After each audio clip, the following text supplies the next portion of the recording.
Sleeping Stories.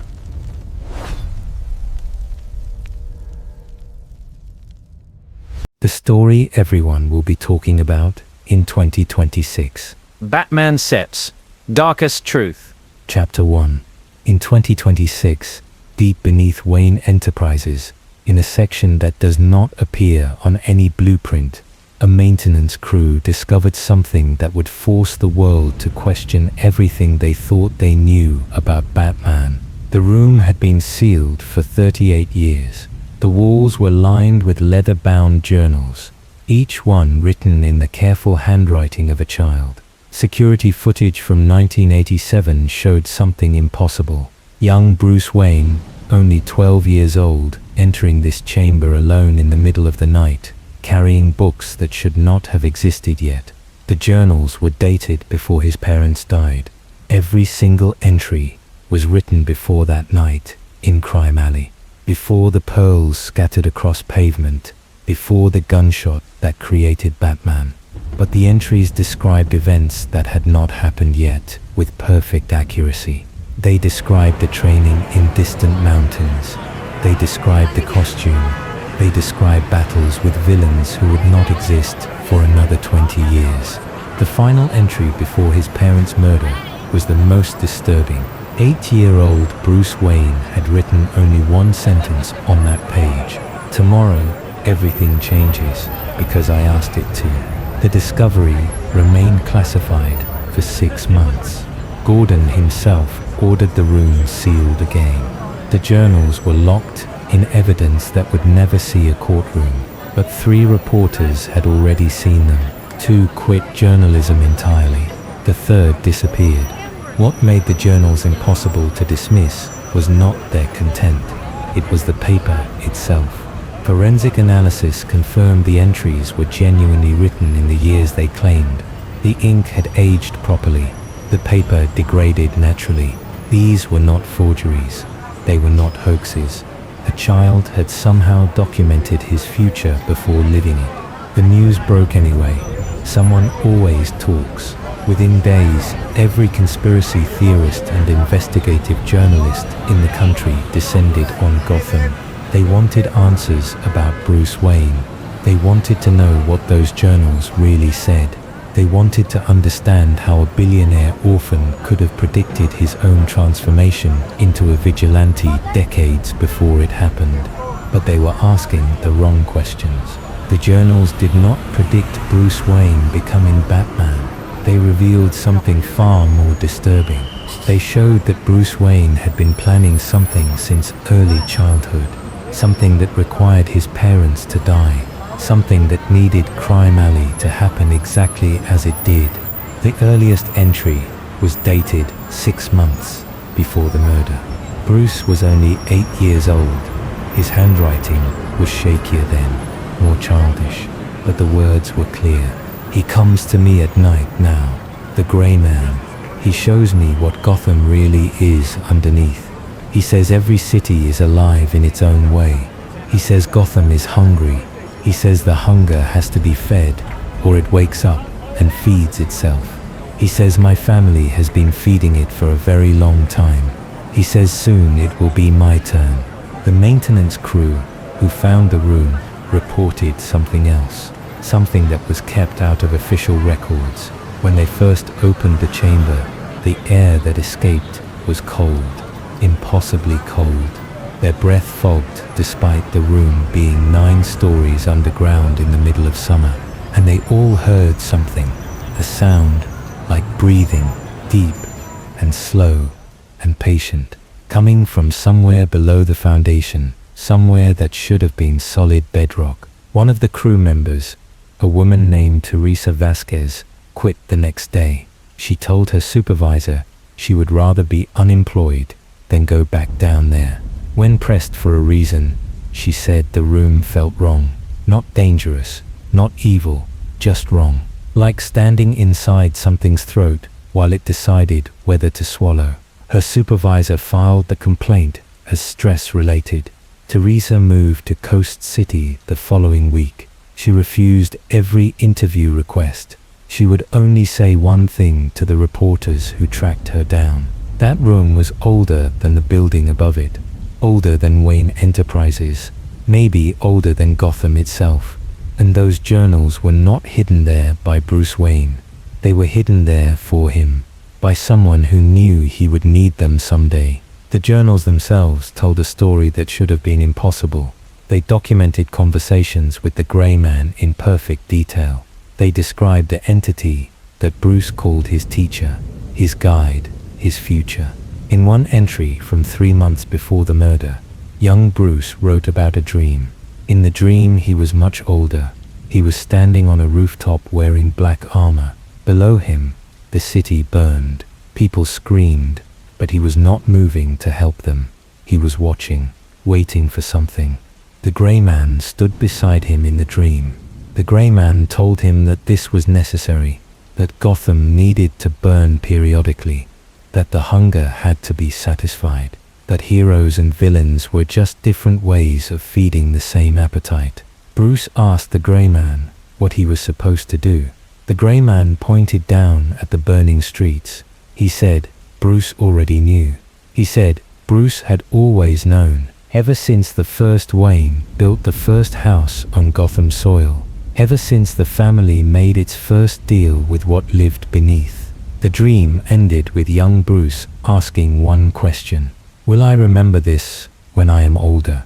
The Grey Man smiled. He said Bruce would remember everything when the time was right. He said forgetting was part of the process. He said becoming Batman required Bruce Wayne to die first. Really die. Not physically, but in every way that mattered. Another journal entry described the night Bruce first realized his parents were going to die. He was sitting at dinner with Thomas and Martha. They were discussing charity work, plans for the Wayne Foundation, normal wealthy family conversation. But Bruce suddenly understood that his parents were not talking about the future. They were talking about their legacy. What would remain after they were gone? He wrote that he excused himself from the table. He went to his room. He opened his window and looked out at Gotham. The city lights stretched to the horizon. Millions of people living their lives, not knowing what lived beneath them, not understanding that Gotham was not really a city.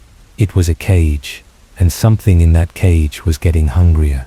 Bruce wrote that he cried that night, not because his parents would die, but because he understood why they had to.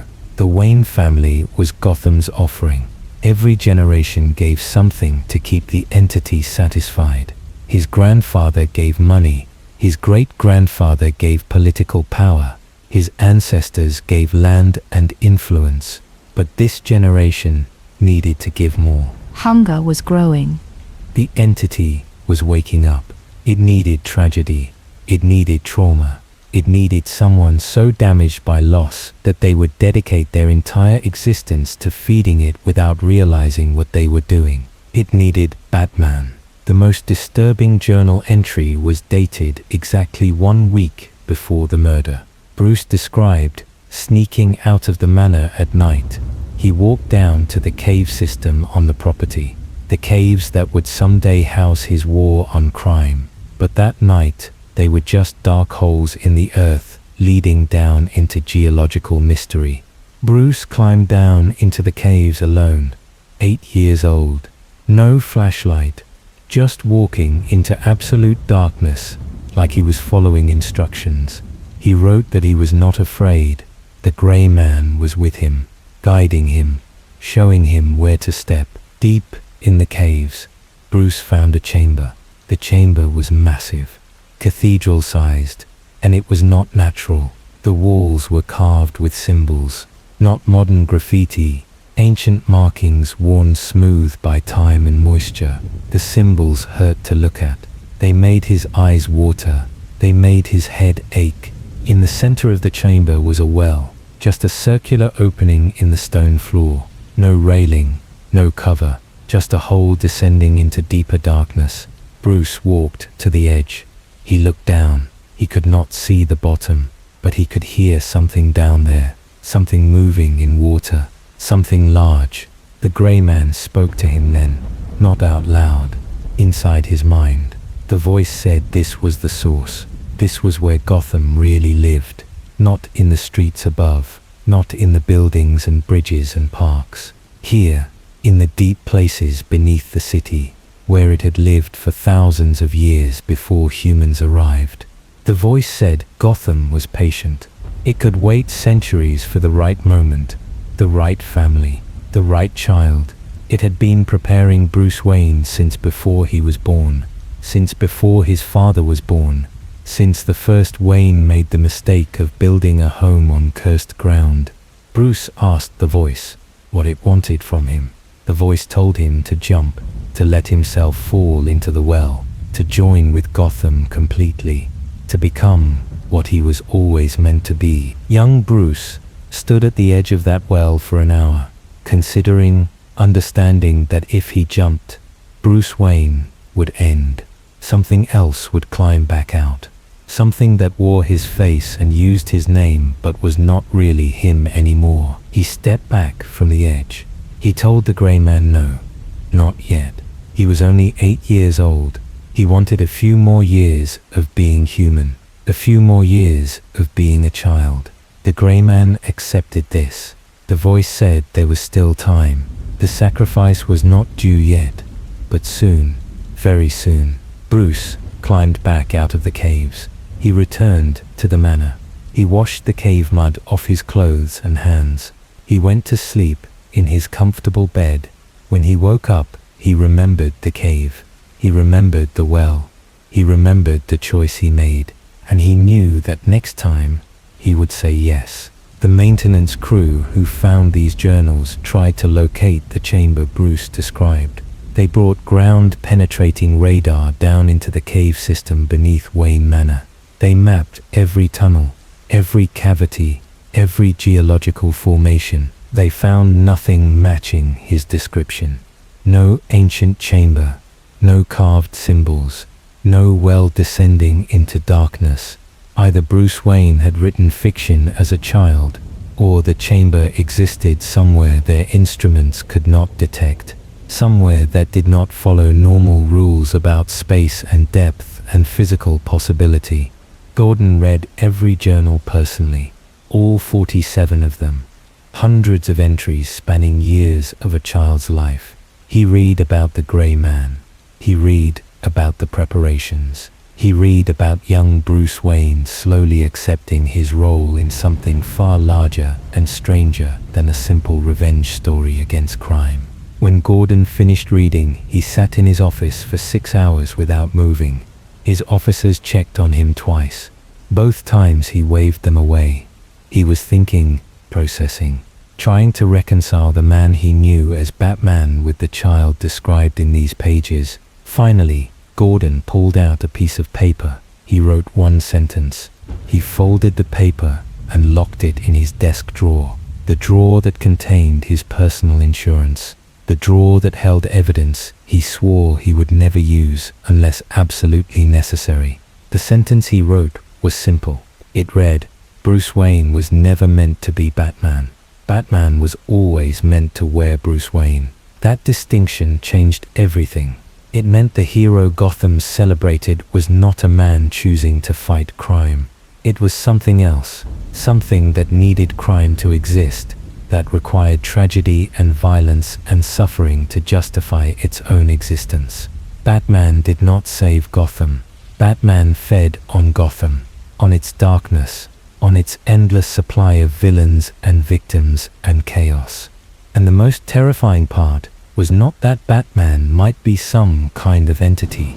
The most terrifying part was that Bruce Wayne might know, might have always known, might have chosen this anyway because the alternative was worse.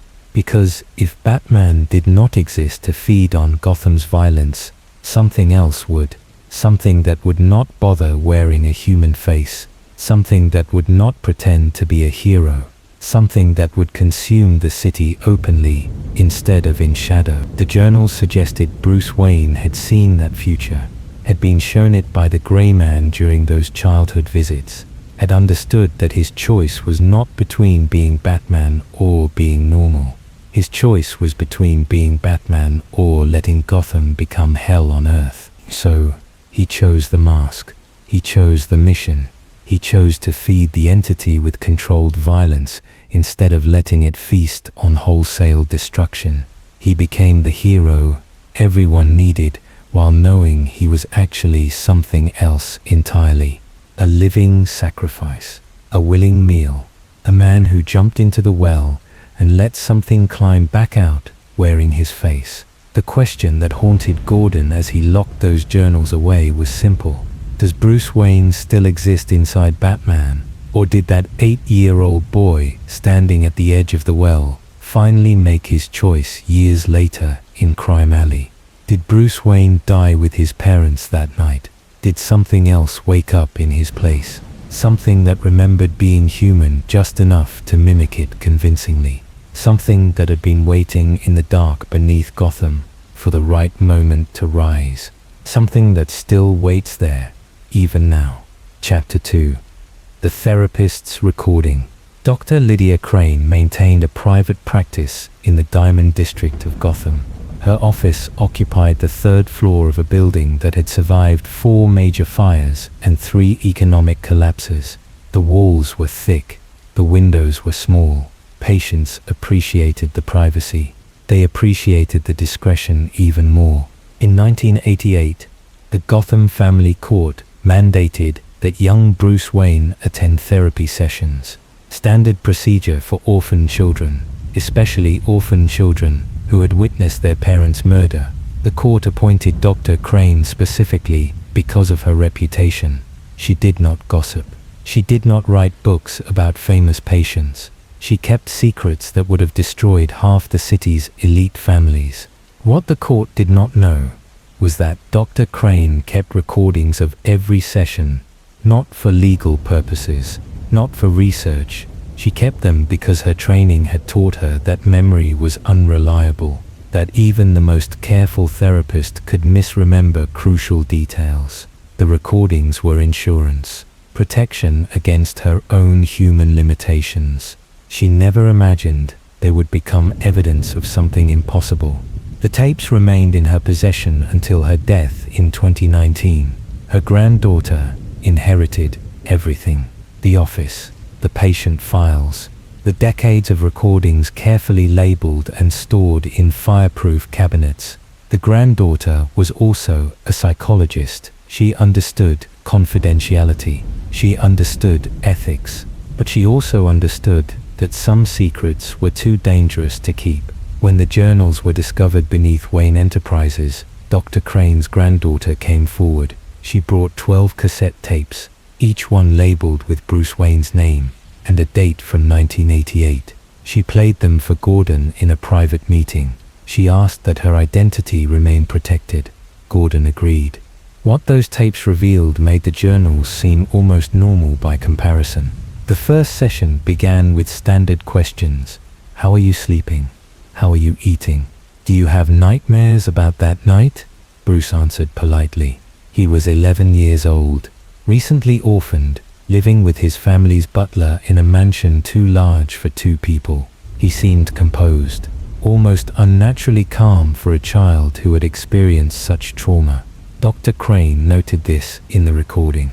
She said Bruce exhibited signs of dissociation, a common defense mechanism, the mind protecting itself from overwhelming grief by creating emotional distance. She prescribed sleeping medication. She recommended he keep a journal to process his feelings.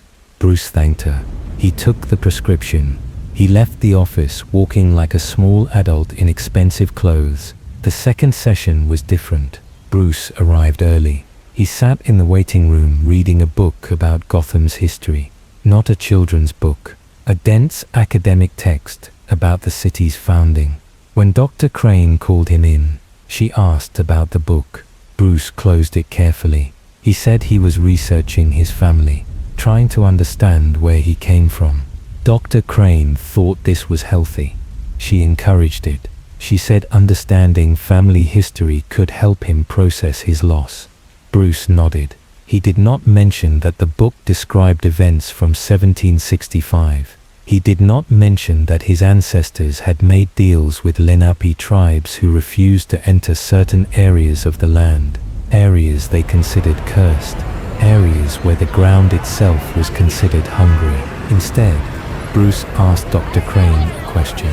He asked if she believed some people were born for specific purposes, if destiny was real, if certain families carried obligations that passed from generation to generation, like genetic diseases. Dr. Crane answered carefully.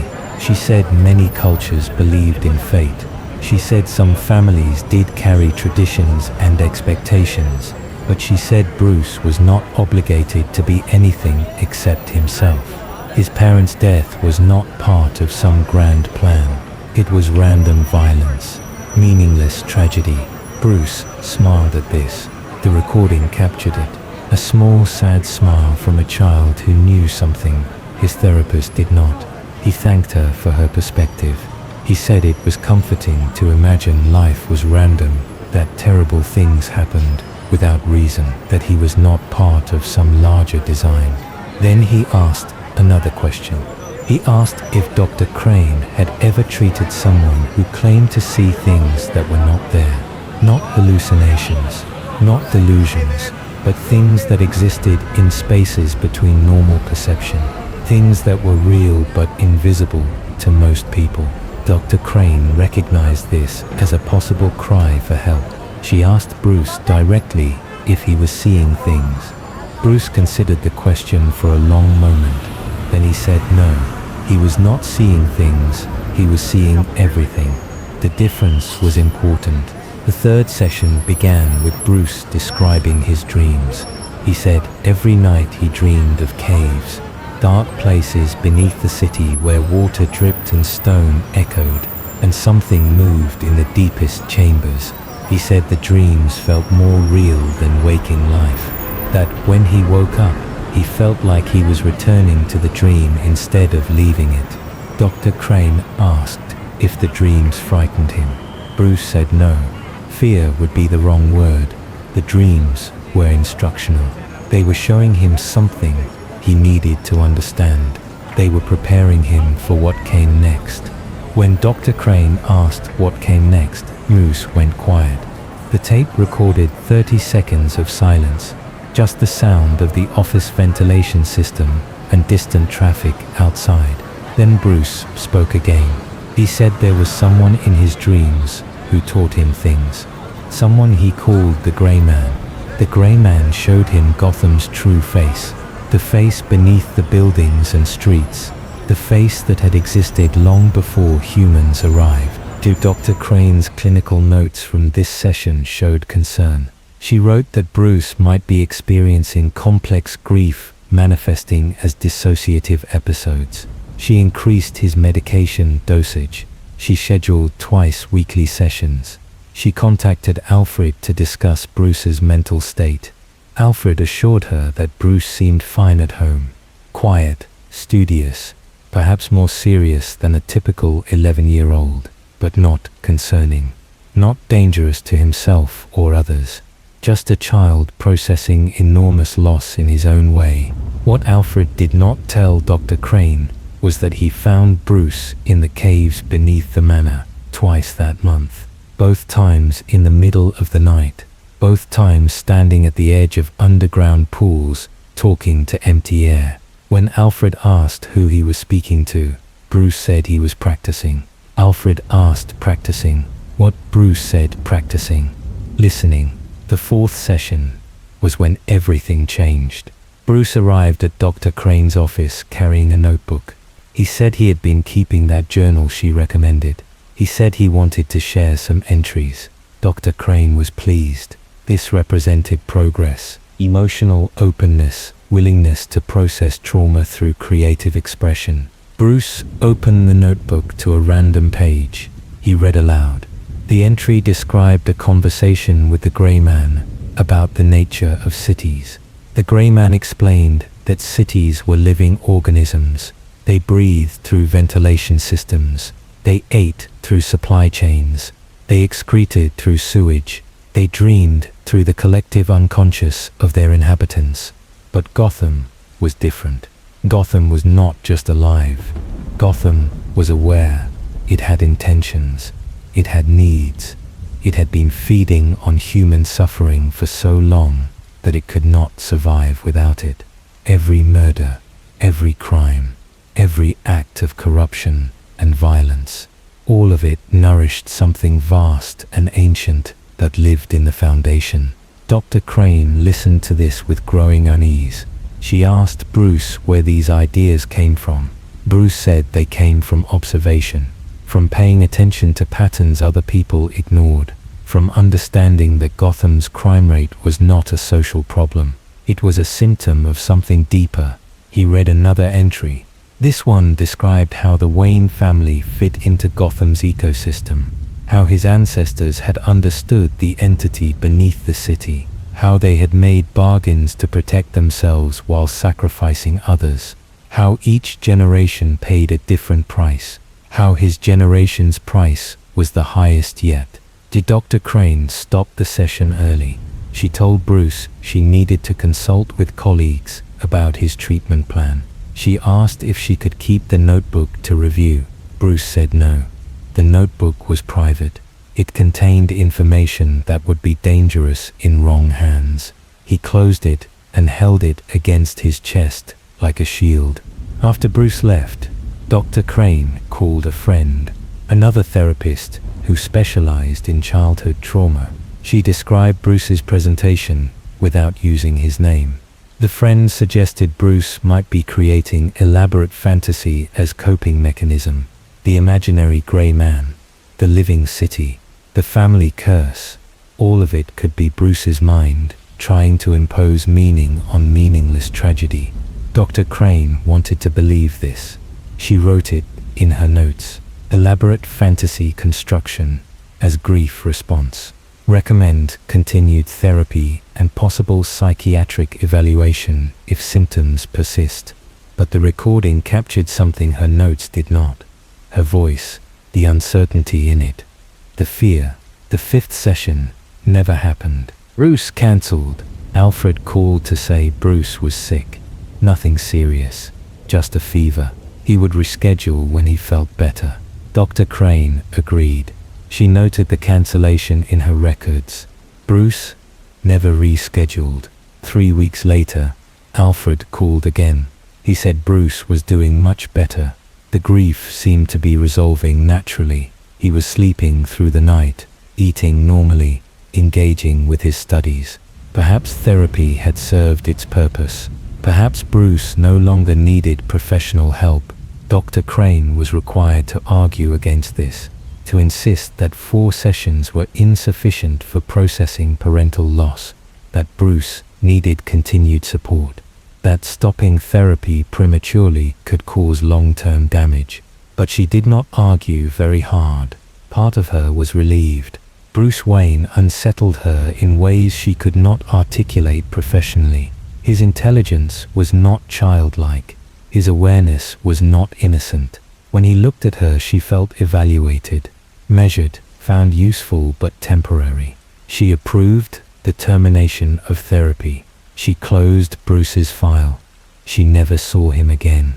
Years later, when Batman first appeared in Gotham, Dr. Crane watched the news coverage with everyone else. She saw the cape, the cowl, the theatrical presentation of vigilante justice, and she wondered if the child who dreamed of caves had finally descended into them, if the boy who spoke to the grey man had finally accepted whatever that entity offered. She never told anyone about her suspicions. Doctor-patient confidentiality extended beyond termination of treatment, beyond death itself. Her secrets would remain locked away, except she had kept the tapes. She had preserved Bruce's voice describing impossible things, and when she died, those tapes survived. They survived until someone finally understood their significance. Gordon listened to all 12 tapes in one sitting. He sat in his car in an empty parking garage. He played them through the stereo system. He heard 11-year-old Bruce Wayne describe the entity beneath Gotham with perfect clarity. He heard the child explain his family's role with adult comprehension. He heard the boy accept his destiny without question or resistance. The final tape was different from the others. It was not a therapy session. Dr. Crane had recorded herself alone in her office late at night. She spoke directly into the microphone. She said she needed to document something that happened after Bruce's last scheduled session. She said, Bruce came to her office at 2 in the morning. He knocked on the door until she answered. She lived in the apartment above her practice. She came down in her bathrobe, expecting emergency. Instead, she found Bruce standing in the hallway, perfectly calm. He said he needed to tell her something important. He said she would understand eventually, but not yet. He said when Batman appeared in Gotham, she should not be afraid. Batman was necessary. Batman was the compromise between what Gotham needed and what humanity could tolerate. Dr. Crane asked Bruce what he meant. Bruce said the Grey Man had shown him 2 futures. In one future, Bruce Wayne grew up normal. He inherited his family's wealth. He became a philanthropist. He lived a good, comfortable life. And Gotham collapsed into chaos so complete that the National Guard would eventually quarantine the entire city. The entity beneath would wake fully. It would consume everything. In the other future, Bruce became something else. Something that could feed the entity-controlled portions. Keep it satisfied, but sleeping. Maintain the balance between human civilization and ancient hunger.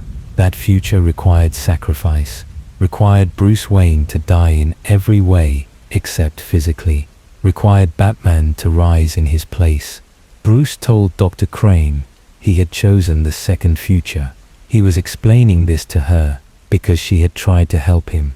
She deserved to know her patient was not crazy. He really did see things others could not. He really was communicating with something vast and old, and soon he would join with it completely. Then Bruce thanked her for her time. He walked out of the building. Dr. Crane watched him from the window. He walked down the street in the middle of the night, 11 years old, alone, unafraid. He turned a corner and disappeared. Dr. Crane recorded this incident, but never reported it. She told herself it was a dream, stress-induced hallucination.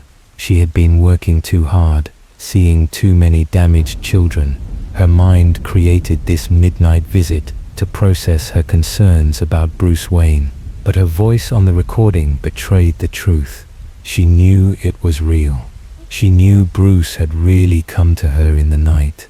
She knew he had told her something true about Gotham and himself and the terrible bargain he was preparing to make. She just could not accept it while she was alive, could not reconcile it with her training, her worldview, her understanding of what was possible and impossible. Gordon turned off the recording. He sat in silence in his car. He thought about every interaction he ever had with Batman, every rooftop conversation, every case they worked together, every time Batman disappeared into shadow like he was returning to where he came from. He thought about the man behind the mask, the billionaire who funded the city's recovery, the philanthropist who built hospitals and schools, the public face of hope and progress. And he wondered how much of Bruce Wayne still existed inside that performance, how much was real, and how much was the entity wearing human skin convincingly enough to fool everyone, including possibly Bruce himself. Chapter 3. Alfred's Confession. Alfred Pennyworth kept detailed records of everything: household expenses, maintenance schedules, medical appointments, staff rotations during the years when Wayne Manor employed more than just a butler. He maintained these records in leather-bound ledgers stored in the manor's library, physical books, handwritten entries, the old-fashioned way. But Alfred kept another set of records. These were not written in ledgers. They were recorded on a small handheld device, voice memos, observations, things Alfred needed to remember, but could not risk writing down. Things that would sound insane if anyone else heard them. He began recording these memos 3 days after Thomas and Martha died. The first entry was simple. Just Alfred speaking quietly in his bedroom late at night. He said he was concerned about Bruce. The boy was too quiet, too controlled. Grief in children usually manifested as anger or withdrawal. Bruce exhibited neither. He simply continued eating, sleeping, studying, as if his parents' murder was an inconvenience rather than a catastrophe. Alfred said this worried him more than tears would have. The recordings continued for 30 years. Hundreds of entries. Most were mundane. Notes about Bruce's education, his training regimen, his travels, the gradual transformation from grieving child to focused adult. But some entries were different. Some entries described things Alfred could not explain, things he witnessed but did not understand. After Alfred's death, these recordings were found in a locked safe in the manor's wine cellar. The safe required 2 keys. Alfred carried 1 key until the day he died. The other key was hidden in a book in the library, a first edition of The Strange Case of Dr. Jekyll and Mr. Hyde. The key was taped inside the back cover. Bruce found the recordings 3 days after the funeral. He listened to all of them in one night. Then he returned them to the safe. He told no one they existed. He changed the combination. He sealed them away like they were contaminated. But someone else knew about the recordings. Someone who had searched Wayne Manor thoroughly during one of Bruce's extended absences. Someone who had made copies. Someone who understood that Alfred's observations were evidence of something far stranger than a billionaire who dressed as a bat to fight crime. The recordings were leaked to investigative journalists 2 weeks after the journals were discovered. The timing was not coincidental. Someone wanted the world to see multiple sources describing the same impossible things. The journals, the therapy tapes, now Alfred's first-hand observations of Bruce Wayne's transformation. The earliest significant recording was dated 6 months after the funeral. Alfred spoke in a whisper. He said he had followed Bruce tonight. The boy had been sneaking out regularly. Alfred initially assumed Bruce was visiting his parents' graves, normal grief behavior. But tonight, Alfred maintained distance, watched from shadows, saw where Bruce really went. Bruce went to the caves. Alfred described following Bruce into the natural caverns beneath the manor. Bruce moved through the darkness without hesitation. No flashlight, no rope, just walking into absolute black, like he could see perfectly. Alfred used a small lantern. He stayed far enough back that Bruce would not notice.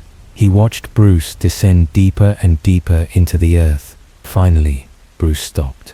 Alfred could barely see him from his hiding spot behind a rock formation. Bruce stood at the edge of an underground stream, just standing there, motionless. Alfred was about to call out when Bruce spoke. Bruce was having a conversation with someone who was not there. Alfred could only hear Bruce's side. Bruce said he understood. He said he was ready to begin preparation. He said he knew what it would cost. He said he accepted the terms. Then Bruce stood in silence for several minutes. Alfred described it as if Bruce was listening to instructions, receiving detailed information, memorizing everything. Finally, Bruce turned and walked back the way he came. Alfred had to scramble to hide, to get back to the surface before Bruce realized he had been followed. Alfred barely made it to his room before he heard Bruce return to the manor, heard the boy wash cave mud off his feet in the bathroom, heard him go to bed like nothing strange had happened. Alfred recorded this observation but did not confront Bruce about it. He told himself Bruce was processing grief in an unusual way. Children sometimes created imaginary friends during trauma. This was a phase. It would pass. But the next recording revealed Alfred's deeper concerns. He said he researched the Wayne family history that week. He went through boxes of old documents in the manor's attic. Letters, journals, legal papers dating back to Gotham's founding. He found references to family members who exhibited similar behaviors. Children who spoke to empty air. Adults who claimed the caves beneath the property contained something aware. One letter from 1847 described Solomon Wayne's youngest son. The boy would disappear into the caves for days. When he emerged, he would speak in riddles about what he found down there, about voices in the stone, about bargains that maintained the city's prosperity. The boy was eventually institutionalized. He died in an asylum claiming something lived beneath Gotham, something that had been there long before humans, something that required regular sacrifice to remain dormant. Alfred found this disturbing, but he found something else more disturbing. Solomon Wayne's letters suggested he believed his son, that the family had been aware of the entity for generations, that they had developed rituals to appease it, that the Wayne fortune was not built on industry and investment. It was payment for services rendered to something ancient and hungry. Another recording described Alfred finding Bruce's room empty at 2 in the morning. This was 6 months after the cave incident. Alfred searched the entire manor. Bruce was not inside. Alfred went outside. He found Bruce standing in the garden. The boy was staring at the manor, just staring at the building like he was memorizing it, like he was saying goodbye to something. Alfred approached carefully. He asked Bruce what he was doing out here. Bruce did not turn around. He said he was preparing. Alfred asked preparing for what? Bruce said for the moment when he would have to choose between being Bruce Wayne and being what Gotham needed.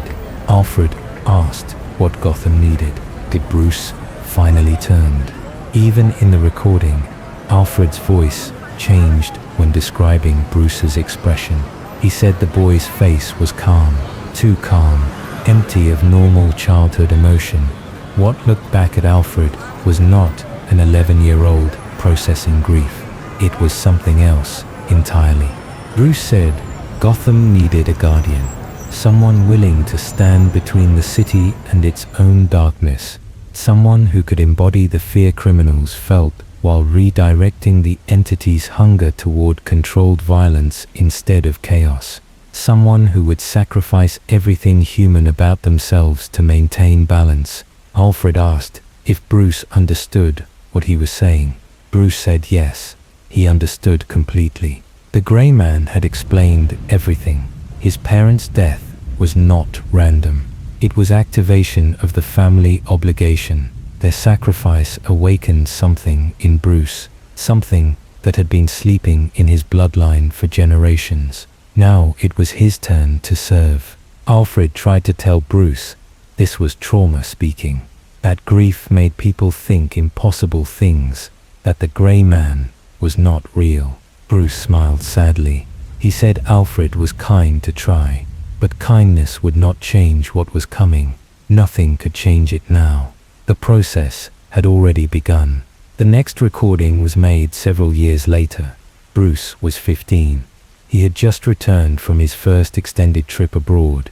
He told Alfred he was going to travel for the next several years, study with masters of various disciplines, learn everything he needed to become what he was meant to be.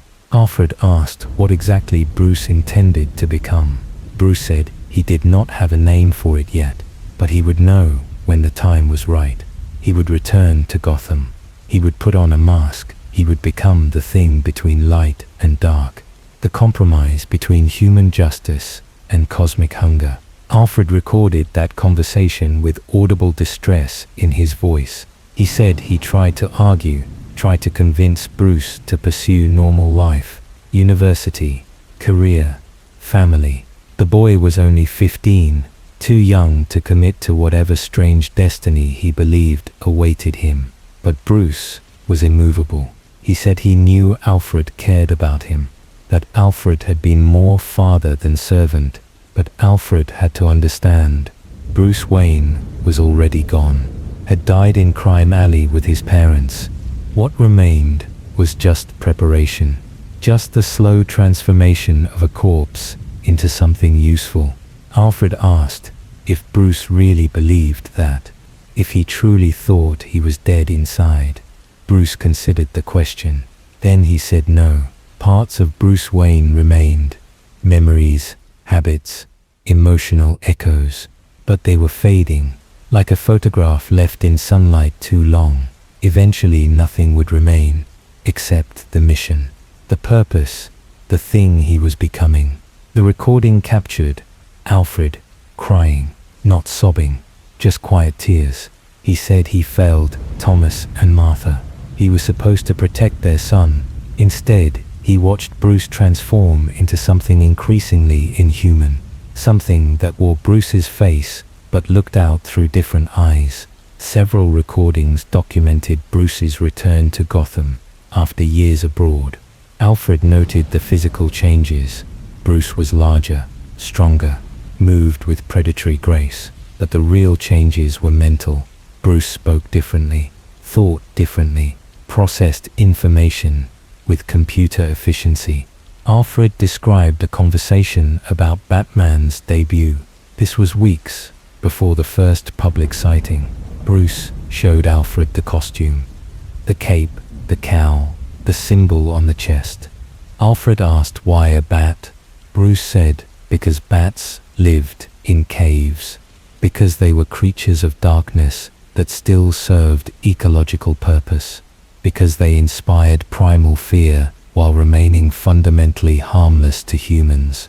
He said the entity beneath Gotham was not harmless, but Batman could be. Batman could channel the entity's hunger toward criminals, people who violated social contract, people whose suffering could satisfy the ancient appetite while protecting innocence. Alfred asked if Bruce realized he was describing human sacrifice with extra steps. Bruce said yes. That was exactly what he was describing. The only difference was scale. Batman would feed the entity individual criminals instead of entire neighborhoods, would maintain civilization through controlled violence instead of chaos. Alfred asked if Bruce felt anything about this, any guilt, any horror at what he was planning. Bruce said he used to, in the beginning, but those feelings faded years ago. Now there was just acceptance, just understanding of his role in Gotham's ecosystem. The recording ended with Alfred saying he should have stopped this, should have gotten Bruce psychological help, should have prevented him from descending into caves and communing with whatever lived down there, but he did not. He let it happen. He enabled it. He became complicit in the transformation of a grieving child into something monstrous wearing a hero's mask. Later recordings were shorter, more observational. Alfred noting Batman's increasing effectiveness, the drop in crime rates, the fear spreading through Gotham's underworld, the public gratitude for their masked protector. But Alfred also noted other things. Bruce forgetting to eat for days, forgetting to sleep, spending entire nights in the cave beneath the manor, not the Batcave, the original caves, the deep places where water ran black and stone. Whispered, Alfred would find him down there standing at the edge of that underground stream, just standing there, listening to something Alfred could not hear. One recording described Alfred following Bruce into the caves again. This was 15 years after the first time. Bruce was now Batman, the transformation complete. But Alfred needed to understand, needed to know what Bruce found down there in the darkness. Alfred descended carefully. He was older now. The climb was harder. He brought a powerful lantern this time. He was done with shadows and uncertainty. He needed to see. He found Bruce in the deepest chamber, the cathedral-sized space Bruce had described in his childhood journals, the space that supposedly did not exist according to geological surveys. Alfred saw the carved walls, the ancient symbols that hurt to look at directly, the well in the center of the chamber. Bruce stood at the edge of the well, not in costume, just wearing simple clothes. Alfred called out to him. Bruce did not respond. He was having that conversation again, speaking to the empty air. But Alfred was close enough now to hear something else. A second voice. It was not coming from any specific direction.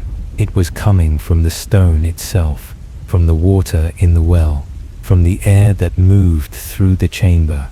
A voice that sounded like grinding rock and dripping liquid and distant thunder. The voice was answering Bruce's questions, and Alfred could not understand the words. They were too low, too ancient, like language that predated human speech. But Bruce understood perfectly. He nodded. He agreed. He accepted whatever instructions were being given.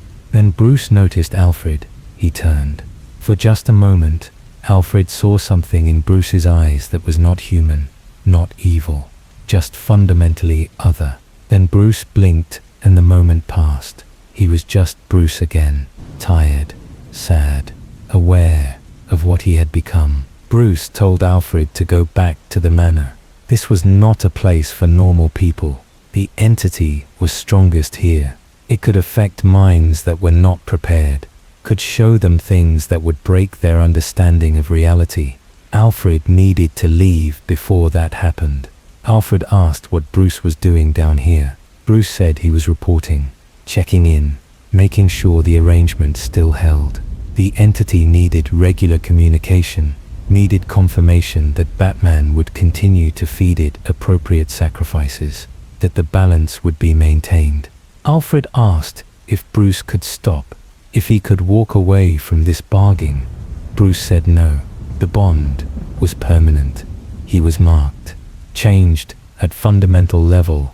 Even if he never wore the costume again, the entity would still feed through him, would still draw sustenance from his proximity to violence and trauma. The only choice was between conscious participation and being consumed entirely. Bruce chose participation, chose to maintain control for as long as possible, chose to be Batman instead of becoming something worse. Alfred's final recording was made 3 days before he died.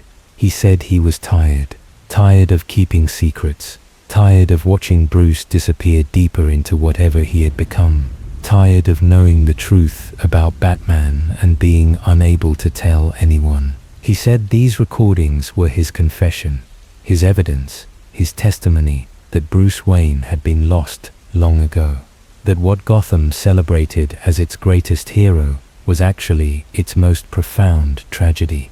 A child sacrificed to maintain cosmic balance. A boy who jumped into darkness and let darkness climb out wearing his skin.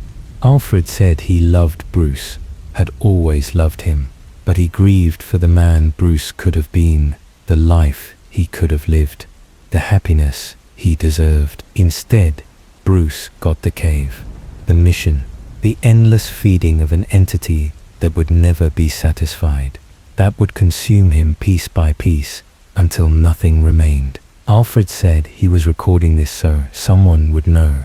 So when Bruce finally disappeared completely into whatever he was becoming, someone would understand it was not his fault. He was chosen, marked, transformed by forces beyond human resistance. The recording ended with Alfred saying he hoped Bruce would find peace someday, but he knew that was impossible. Peace required letting go, and Batman could never let go. The entity would not allow it. Gordon listened to Alfred's recordings alone in his office. When they finished, he sat in darkness for an hour. Then he opened his desk drawer, the one containing the loaded gun labeled for Batman. He stared at it for a long time. Finally, he closed the drawer.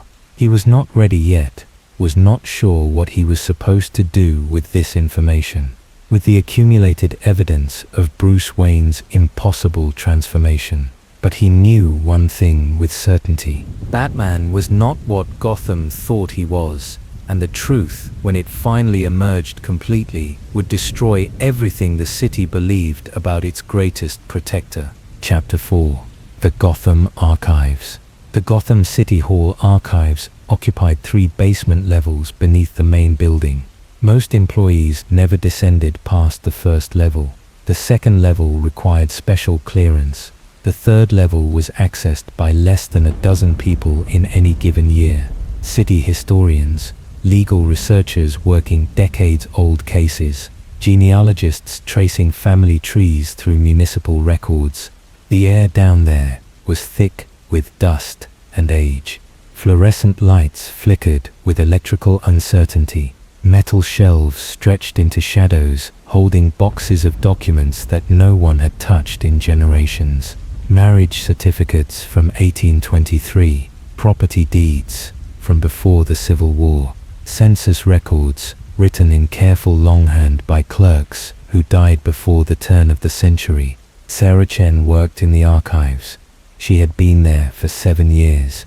She knew the filing system better than anyone alive.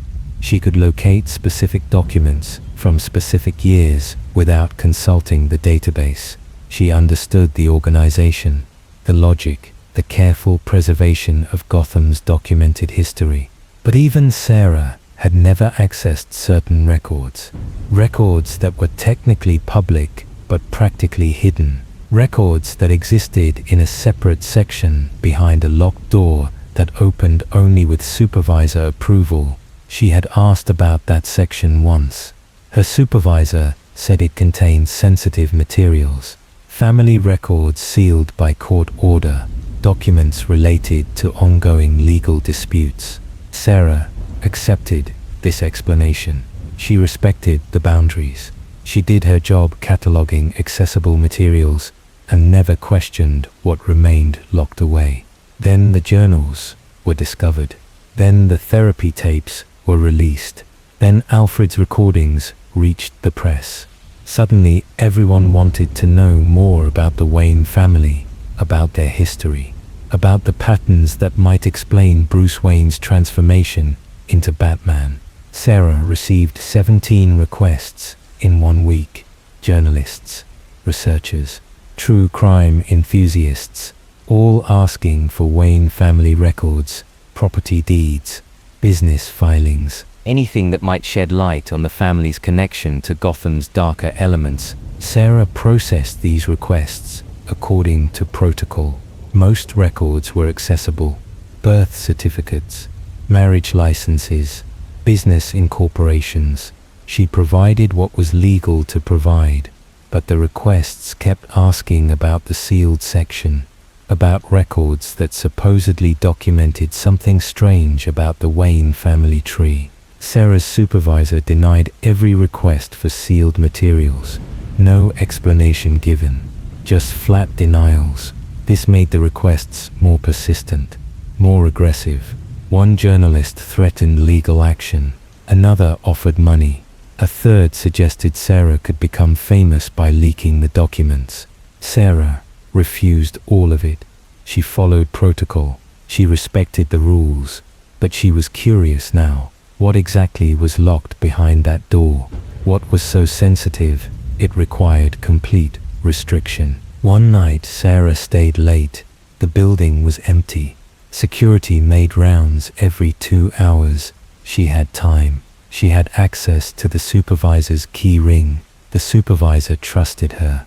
Left the keys in an unlocked drawer when working from home. Sarah told herself she was just verifying the filing system, making sure the sealed section was properly organized. This was part of her job. This was professional responsibility. She unlocked the door. She entered the sealed section. She turned on the lights. The section was smaller than she expected. Just 3 rows of shelves. Maybe 200 boxes total. Each box labeled with a family name and date range. She recognized most names. Prominent Gotham families. Old money. Political dynasties. The people who built this city and controlled it for generations. The Wayne boxes occupied an entire shelf. 12 boxes spanning from 1665 to present. Sarah pulled the oldest box. She opened it carefully. Inside were documents written in English, so archaic she struggled to read them. but she understood enough. The earliest document was a land purchase agreement. Jonathan Wayne buying property from a Dutch trader in 1665. The property description was detailed. Specific boundaries, geographic features, and a notation at the bottom in different handwriting. A warning. The notation said the indigenous people would not enter this land. They called it cursed ground. They said something lived beneath it, something that required regular offerings to remain dormant. The Dutch trader wanted to be rid of the property. He sold it to Jonathan Wayne for almost nothing. Jonathan Wayne's response was written in the margin. He said he did not believe in curses. He would build his home here, regardless of native superstition. Gotham would rise on this land. His family would prosper. The next document was dated 10 years later. Jonathan Wayne's will. He left everything to his eldest son with one condition. The son must maintain the traditions Jonathan had established, must continue the practices that kept the family safe, must never speak of what lived beneath the foundation. Sarah found this strange but not shocking. Colonial families often developed peculiar traditions, superstitions carried over from European cultures. This seemed like harmless eccentricity preserved through legal language, but the next box revealed something different. Documents from the 1740s describing a family crisis. Jonathan Wayne's grandson had 3 children, 2 sons and a daughter. The daughter disappeared at age 9. The official record said she drowned in the river, but a private letter between family members told another story.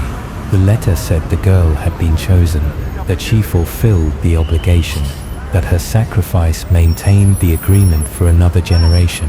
The letter did not explain what agreement, what sacrifice, but the tone was matter of fact. This was expected. This was tradition. Sarah felt cold reading this. She told herself it was metaphorical. Colonial families sometimes used dramatic language about normal events. The girl probably did drown. The family processed grief through elaborate narratives, but more documents revealed a pattern. Every generation of Waynes lost someone, usually a child, usually between ages 8 and 12. Sometimes the deaths were explained, illness, accident. Sometimes the person just disappeared from records entirely, listed in one census and absent from the next, with no death certificate. Sarah counted them, 8 children across 150 years, gone without clear explanation. And in each case, the family fortunes improved dramatically within 5 years of the loss. New business ventures succeeded. Political appointments materialized. The Wayne wealth compounded, like they were being rewarded for something. Sarah found a journal entry from 1847. Solomon Wayne, writing about his youngest son, the boy who was institutionalized. Solomon described visiting him at the asylum. The boy spoke about voices in the caves, about something vast and patient that communicated through stone and water, about family obligations that went back before memory. Solomon wrote that he believed his son, that the Wayne family had been maintaining a bargain for generations, that Gotham itself was part of that bargain. The city existed because the entity allowed it.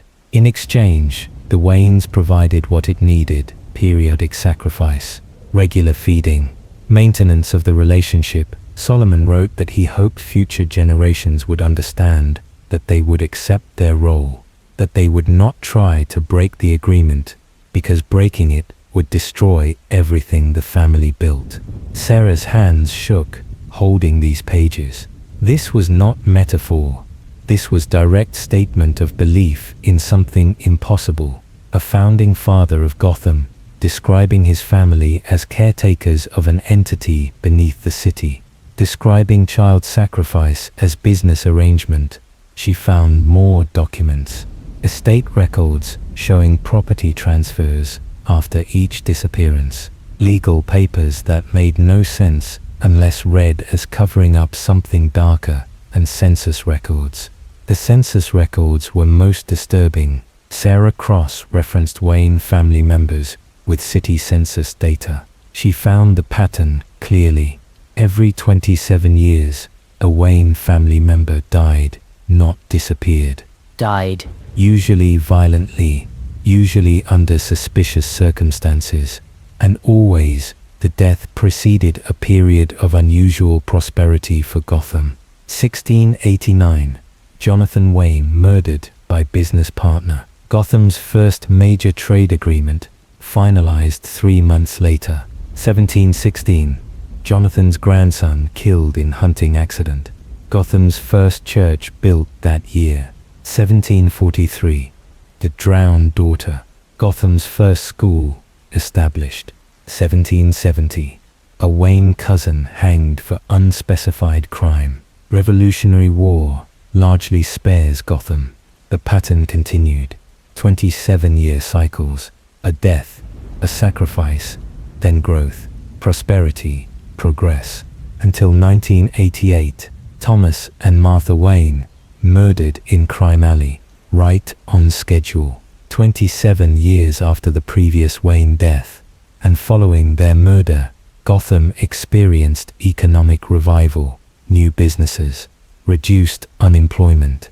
Batman's appearance. Sarah sat in the sealed section for 3 hours reading these documents, building a timeline, understanding what the journals and recordings had described from different angles. The Wayne family was not just wealthy, they were bound to something ancient, something that required blood, that demanded sacrifice to maintain the city it inhabited. And Bruce Wayne was the next in line, the current generation's offering. Except he had not died, he had transformed, become something that could satisfy the entity's hunger without dying, without ending the family line. Batman was not Bruce Wayne's choice.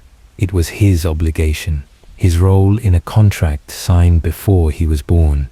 Sarah found one more document, this one recent, a geological survey from Wayne Enterprises dated 2005. The survey mapped the cave systems beneath Wayne property, standard procedure for construction projects. But this survey included unusual notations. The survey team reported finding chambers that should not exist according to geological principles, caverns too large, too perfectly formed, stone that appeared carved but showed no tool marks, and anomalous readings, thermal signatures that suggested movement where nothing should be moving, acoustic properties that created sounds resembling speech. The survey was marked classified, filed away, never acted upon. Someone at Wayne Enterprises had seen these findings and decided they were too dangerous to pursue. Sarah photographed every relevant document with her phone. She knew this violated protocol. She knew she could be fired, but this information was too important to remain hidden. The world needed to understand what Batman really was, what the Wayne family had been doing for 3 centuries. She returned the boxes to their places. She locked the door. She left the building. She went home and backed up the photographs to multiple locations. Then she contacted journalists she trusted. She provided the evidence. She explained what she found. 3 days later, the documents went public.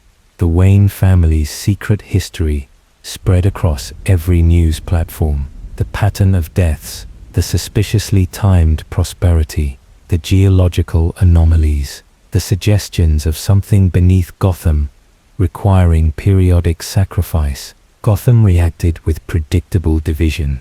Half the city dismissed it as conspiracy theory, coincidence and superstition, misinterpreted as evidence. The other half demanded investigation, demanded answers, demanded Batman reveal himself and explain his family's dark history. Bruce Wayne made no public statement. Batman did not appear on rooftops to address the accusations. Wayne Enterprises released a standard denial.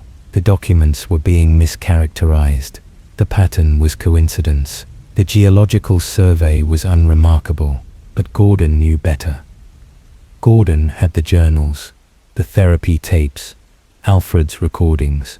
Now the archives added historical context, generational depth, 300 years of evidence that the Wayne family was not normal, that Gotham was not normal, that something existed beneath both that defied rational explanation.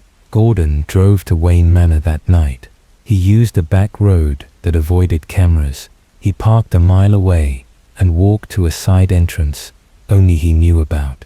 He had been given this access years ago for emergencies, for private conversations that could not happen in public. He knocked in specific pattern. The door opened. Bruce stood there, not in costume, just wearing simple clothes, looking tired, looking human. Gordon said they needed to talk. Bruce nodded. He led Gordon inside, not to the study, not to any formal room, to the kitchen. Bruce made coffee. They sat at the table like two ordinary men having an ordinary conversation. Gordon asked the question directly. Is it true, all of it? The entity, the sacrifices, the bargain your family maintained for 3 centuries?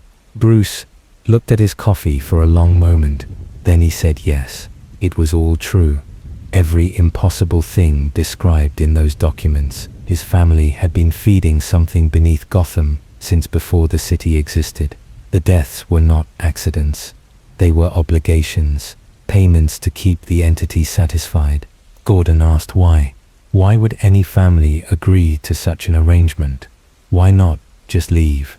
Abandon the cursed land and build prosperity elsewhere? Bruce said his ancestors asked the same question multiple times, but they discovered leaving was not possible. Once the bargain was made, the family was marked.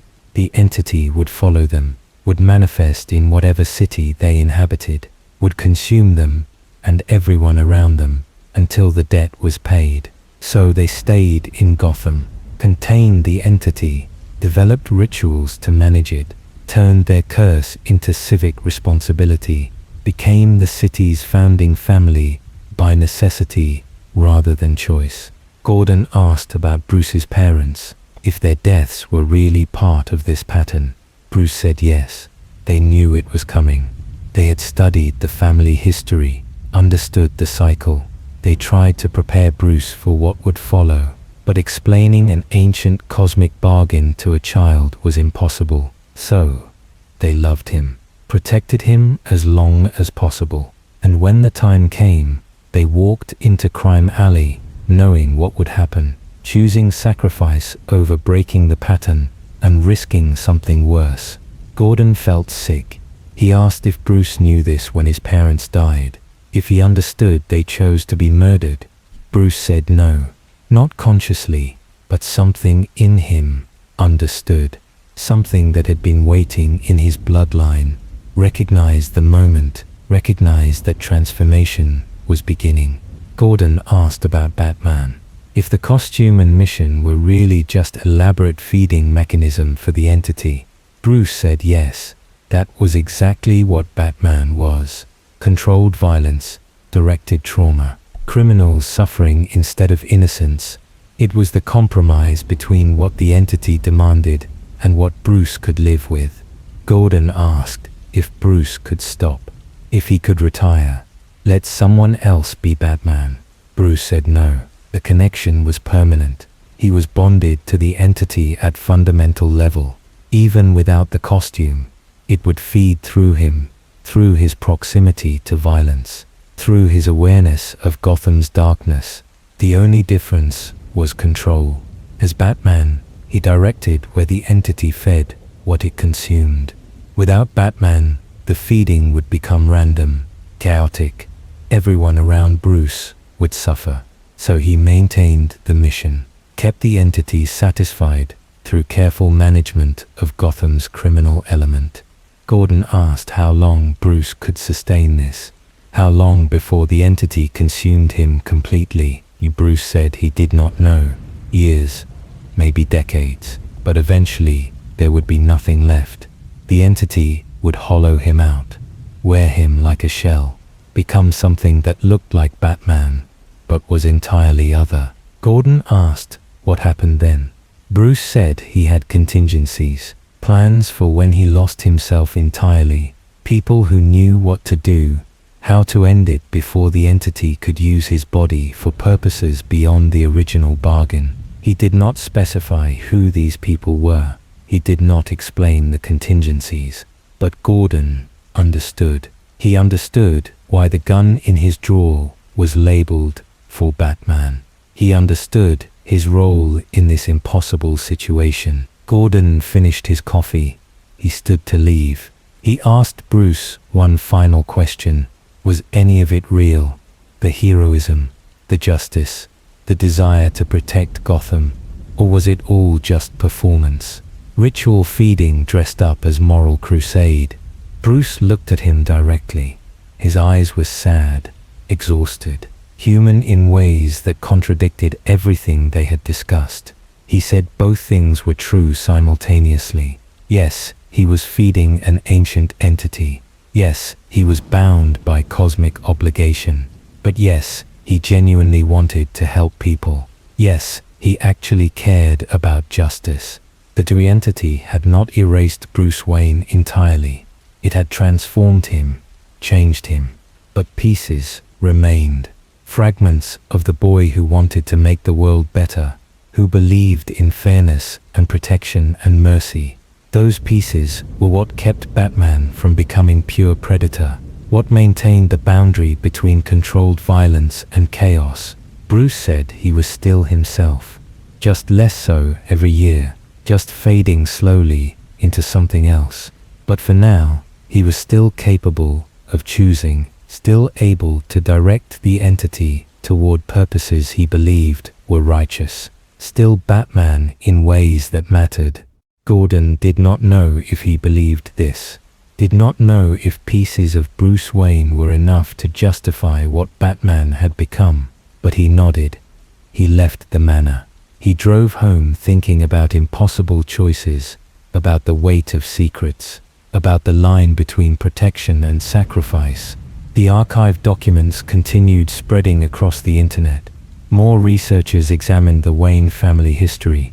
More patterns emerged. More evidence that Gotham was not a normal city, that something vast and patient lived beneath it, that the Wayne family had been managing that something for 3 centuries, and Batman disappeared from public view for 3 weeks. No sightings, no intervention in crimes, just silence from the entity that had protected Gotham for so long. When he finally appeared again, witnesses said he seemed different, moved differently, fought with new intensity, like something inside him had changed, like the balance had shifted slightly toward what he was becoming, and slightly away from what he had been. Gordon watched from his office window, watched the bat signal illuminate empty sky, wondered if Bruce would answer tonight, wondered how many more nights Bruce could answer before something else responded instead. The city did not know, could not know. They celebrated their protector, trusted their guardian, believed in Batman as symbol of justice and hope. Only a few people understood the truth, that Batman was not their protector. Batman was their price, the cost of Gotham's existence, the sacrifice that kept something far worse from rising through the streets and consuming everything above it, and that price was still being paid, every night, in every shadow, by a man who was slowly ceasing to be a man at all. Chapter 5. The Cave Before the Batcave. The Historical Society of Gotham maintained records that even the city archives did not possess. Private collections, donated materials from prominent families, documents considered too fragile or too valuable for standard municipal storage. Among these materials was a surveyor's journal from 1876. The journal belonged to Edwin Marsh. He was hired by Alan Wayne to conduct a comprehensive survey of the Wayne property before construction of the current manor. The family wanted detailed maps of the land, topographical data, geological assessments, information that would inform architectural decisions. Edwin Marsh was thorough, professional. He spent 3 months walking every acre, mapping every feature. His journal documented daily findings, soil composition, water sources, rock formations, the kind of meticulous record-keeping that defined Victorian-era science. But certain pages in the journal were different. These pages were written in rushed handwriting, uncertain words, observations that contradicted Edwin's normally clinical tone. These pages described his discovery of the caves. The Historical Society kept the journal in climate-controlled storage. Few people ever requested to see it. Edwin Marsh was not famous. His survey was not historically significant. The journal gathered dust for over a century until a graduate student researching Gotham's geological history stumbled across it. The student recognized immediately that certain passages were unusual. She photographed the relevant pages. She posted them online as curiosity, academic interest in Victorian-era superstition mixing with scientific observation. She expected mild interest from other researchers. Instead, the pages went viral because Edwin Marsh had described finding something beneath Wayne property that should not exist, something that made him question his understanding of natural law. The first unusual entry was dated August 1876. Edwin wrote that he discovered cave entrances on the eastern edge of the property. This was not surprising. Gotham's limestone geology created extensive cave systems. Edwin was experienced with caves. He had surveyed similar formations across the region, but these caves felt different. Edwin could not articulate why, just a sense of wrongness, of being watched. He attributed this to enclosed spaces and poor lighting. He continued his survey. He descended into the caves with proper equipment, rope, lanterns, surveying instruments. He mapped the initial chambers, standard limestone caverns, water erosion, stalactite formations, everything normal and expected. Then he found the carved passage. Edwin's handwriting became less steady. Describing this, he wrote that deep in the cave system, he discovered a tunnel that was clearly not natural. The walls were too smooth, too uniform, cut with purpose rather than formed by water. But there were no tool marks, no evidence of mining or excavation. The tunnel descended at precise angle. Edwin measured it, 15 degrees, maintained perfectly for over 200 feet. No natural process created passages like this. Someone or something had carved this tunnel. But when and how? Edwin followed the tunnel. His lantern revealed symbols carved into the walls, not random scratches. Deliberate designs, repeated patterns. Edwin was an educated man. He knew Latin, Greek, some Hebrew. But these symbols were none of those. They predated any language he recognized. The symbols made his eyes hurt. Edwin noted this specifically. Looking at them directly caused physical pain, headaches, nausea. He forced himself to sketch several designs. The sketches in his journal were crude, but they showed geometric patterns that seemed to shift when viewed from different angles. At the end of the tunnel, Edwin found the chamber. He described it as impossibly large, cathedral-sized space deep beneath the earth. But the chamber was not natural cavern. The walls were too straight, the ceiling too high and even. Someone had excavated millions of tons of stone to create this space, but there was no debris, no evidence of removed material, just empty chamber that should not exist. In the center of the chamber was the well. Edwin approached carefully. The well was circular, approximately 8 feet in diameter, lined with stones that appeared ancient, worn smooth by time and moisture. Edwin could not see the bottom. He dropped a stone into the darkness. He counted 1, 2, 3, 4, 5. He never heard it hit bottom. Edwin wrote that he should have left, then should have reported this to Alan Wayne, and recommended the caves be sealed. But scientific curiosity overcame caution. He secured rope to rock formation. He began descending into the well. The journal entry describing this descent was nearly illegible. Edwin's handwriting shook. Words were crossed out. Sentences incomplete, but the meaning was clear. Edwin climbed down into that well, and he found something at the bottom that changed him. He did not describe what he found, could not describe it. He wrote that human language lacked words for what existed down there, that seeing it was like looking at reality from the wrong side, like understanding that everything he thought was solid and real was actually thin membrane over something vast and incomprehensible.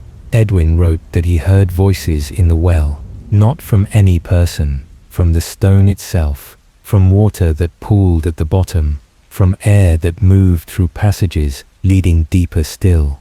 The voices spoke in that same painful language from the carved symbols, but Edwin understood them anyway. They told him about Gotham, about what the city really was, about the entity that had existed here long before humans arrived. The entity was old, ancient beyond human comprehension. It had been sleeping in the deep earth for millennia, dreaming, patient. Then humans came, built settlements, created civilization. The noise woke the entity, not fully, just enough to become aware, to become hungry, to begin feeding on what humans provided: fear, violence, suffering. The entity consumed these things, drew sustenance from human darkness. Most settlements failed. The entity consumed them entirely, drove inhabitants mad, created cycles of violence that destroyed communities before they could establish permanence. But some humans were clever. Some learned to make bargains, to offer controlled feeding in exchange for protection, to become caretakers instead of victims. The Wayne family made such a bargain. Edwin wrote that the voices told him this directly, explained that Jonathan Wayne had descended into this same well 200 years earlier, had communicated with the entity, had offered his family's service in exchange for prosperity. The entity accepted. The bargain was sealed. The Wayne family became Gotham's foundation, literal and metaphorical. Edwin climbed out of the well. He left the chamber. He emerged from the caves into daylight, but he was changed.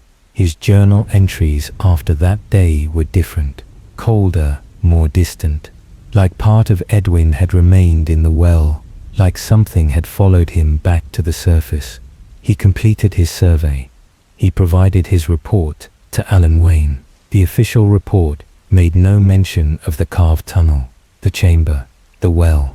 Edwin documented surface features only, recommended building locations, provided technical data Alan Wayne needed, but Edwin's private journal told the truth.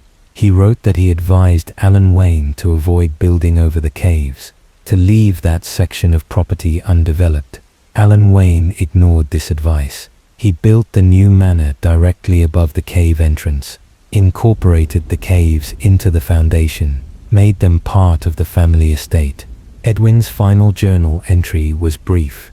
He wrote that he was leaving Gotham, could not remain here knowing what existed beneath, could not sleep without hearing those voices, could not look at the Wayne Manor without seeing the chamber below, without understanding what the family really was. He wrote one last observation. He wrote that Alan Wayne knew, that the family had always known, that every generation was told the truth when they came of age, that maintaining the bargain was not burden, it was pride. The Waynes considered themselves chosen, special, guardians of something powerful and terrible. Edwin Marsh left Gotham in October 1876. He never returned. He died 3 years later in Philadelphia. The cause of death was listed as heart failure. He was only 34 years old. His journal remained in his family's possession. Eventually, It was donated to the Historical Society, filed away, forgotten, until the graduate student found it and recognized its significance. The journal's publication caused immediate reaction. Geologists wanted to survey the caves, confirm or deny Edwin's observations. But Wayne Enterprises owned the property. They denied all requests for access, claimed the caves were structurally unstable, too dangerous for exploration. Some researchers went anyway. They trespassed onto Wayne property at night, brought equipment, attempted to locate the carved tunnel, the chamber, the well. None of them found anything matching Edwin's description. The caves beneath Wayne Manor were extensive, but they appeared natural. No carved passages, no ancient symbols, no impossible chambers. Either Edwin Marsh had fabricated his account, or something had changed in the 150 years since his survey, or the chamber existed in space that normal exploration could not access. One trespasser reported something unusual. He was a cave diving specialist, experienced with underground exploration. He descended deeper into the Wayne caves than anyone had documented. He found passages that required technical climbing, sections filled with water that needed specialized equipment. In the deepest accessible chamber, he found scratch marks on the stone, recent marks, made by something with claws.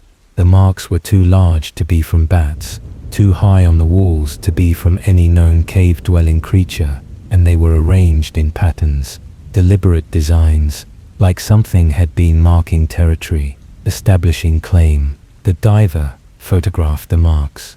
He reported his findings to local news, but before his story could gain attention, he was arrested for trespassing. Wayne Enterprises pressed charges. The diver spent 30 days in jail. His photographs were confiscated as evidence. They were never returned. After his release, the diver gave one interview. He said the Wayne caves were not natural, not entirely. Something lived down there, something that moved through passages too small for humans, something that watched him the entire time he explored. He never saw it directly, just felt its presence, heard sounds that were not water or wind or falling stone. The interviewer asked what kind of sounds. The diver struggled to describe them. He said they sounded like breathing, deep, slow, patient breathing, like something massive was sleeping nearby, dreaming, and his presence in the caves had disturbed those dreams just enough to cause awareness without waking. He said he would never go back, would never enter those caves again. Whatever existed down there was best left alone, best left sleeping. The Wayne family understood this. That was why they guarded the caves so carefully, not to hide evidence, but to prevent awakening. Gordon read Edwin Marsh's journal 3 times. Each reading revealed new details, new connections to the other evidence, the journals, the therapy tapes, Alfred's recordings, the archives. Now a Victorian surveyor describing the same impossible things, the same entity, the same bargain. The pattern was undeniable. Multiple sources across different time periods, different perspectives, different levels of access, but all describing the same fundamental truth. Something existed beneath Gotham, something old, something hungry, something the Wayne family had been managing for generations. Gordon drove to the edge of Wayne property one night. He parked where security cameras could not see. He walked into the woods. He was not planning to trespass, just needed to see the land, understand the geography, feel the weight of what existed below. He found the ridge Edwin Marsh had described, the eastern edge where cave entrances were located. Most were collapsed now, blocked by debris, but one entrance remained accessible. Small opening behind a rock formation, easy to miss, easy to ignore. Gordon approached carefully. He brought a flashlight, not planning to enter, just looking, just confirming the caves were real, that Edwin Marsh had not invented everything. He shined light into the opening. The beam revealed descending passage, natural limestone, water stains, normal cave formation. Gordon took one step inside, then another, just a few feet, just enough to see around the first bend. The temperature dropped immediately. Gordon's breath fogged. This was wrong. It was summer. The cave should be cool, but not this cold. Not cold enough to frost breath. Gordon stepped back, retreated to the entrance. Then he heard it, the sound the diver had described. Deep breathing, slow, patient, coming from somewhere below, somewhere deeper than any passage Gordon could see. The sound was not loud, just barely audible, but unmistakable. Something was down there, something alive, something aware. Gordon left quickly, walked back to his car, drove away. He did not look back, did not want to see if anything emerged from that entrance, did not want to confirm what he already knew. The entity was real. Edwin Marsh had documented it accurately. The Wayne family guarded it faithfully, and Batman was its current keeper, its feeding mechanism, its compromise with the modern world. Gordon returned to his office. He added Edwin Marsh's journal to his collection of evidence. The pile was growing. Soon he would have enough to present publicly, enough to demand answers, enough to force Gotham to acknowledge what existed beneath their city. But part of him questioned if revelation was wise, if knowing the truth would help anyone, if exposing Batman's real nature would protect the city or destroy it. Because if Batman was removed, if the entity lost its controlled feeding source, what would it do? Would it simply find another keeper, another Wayne family member to transform? Or would it wake fully, rise through the streets, feed openly instead of through shadow? Gordon did not know, could not know, so he kept gathering evidence, kept documenting the impossible, kept the gun in his drawer ready for the moment when decision could no longer be delayed. On the wall of his office, Gordon had begun constructing a timeline, dates, events, connections. 300 years of Wayne family history, patterns of death and prosperity, disappearances and growth, the bargain playing out across generations. And at the end of the timeline, present day, Bruce Wayne, Batman, the current manifestation of an ancient obligation, the newest chapter in a story that began before Gotham existed, before America existed, before anything existed except darkness and hunger and the terrible patience of things that live beneath. Gordon stared at the timeline for hours some nights, trying to see where it led, trying to understand the ending, trying to determine if Batman was hero or monster, or something beyond such simple categories. The answer remained unclear, would probably always remain unclear, because Batman was both hero and monster, protector and predator, human and entity, all of it true simultaneously, all of it necessary for Gotham's survival. And that was the most disturbing realization, that Gotham needed Batman, not just wanted him, not just appreciated him, actually required him, required someone to stand between the city and what lived beneath, required sacrifice, required the Wayne family's endless obligation.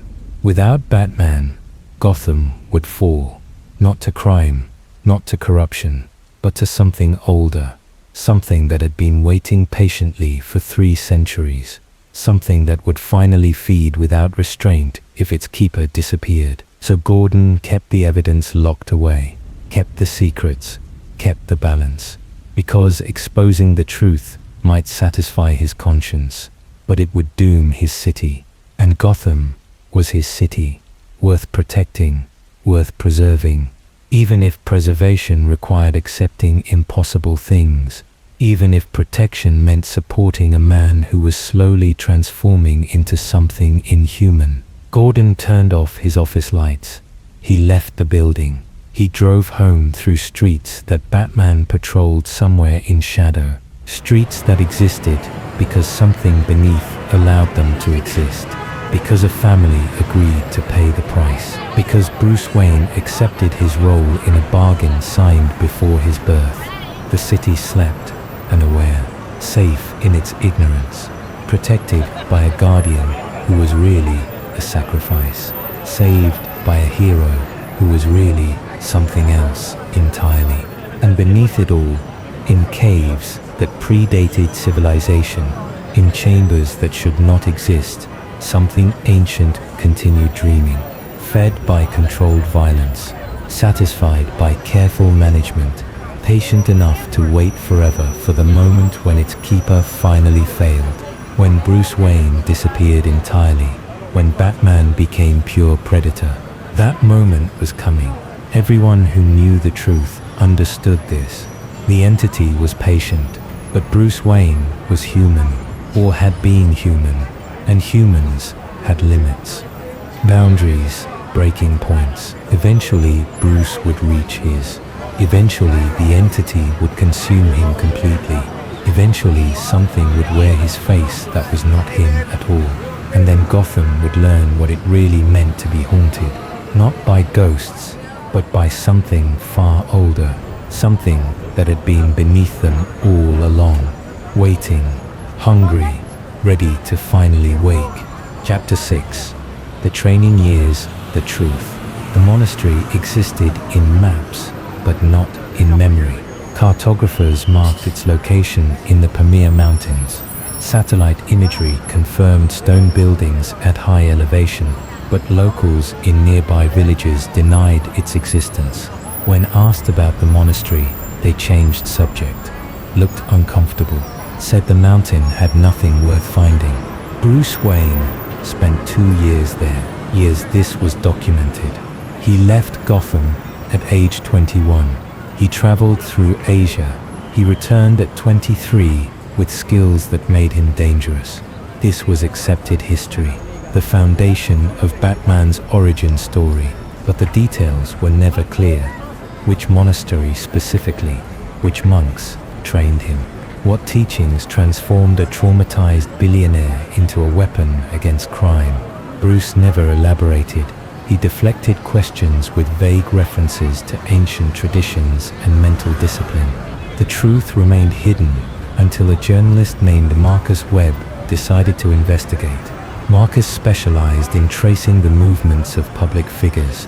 He had exposed politicians hiding foreign bank accounts, corporate executives concealing illegal meetings. He was thorough, patient, willing to spend months following cold trails.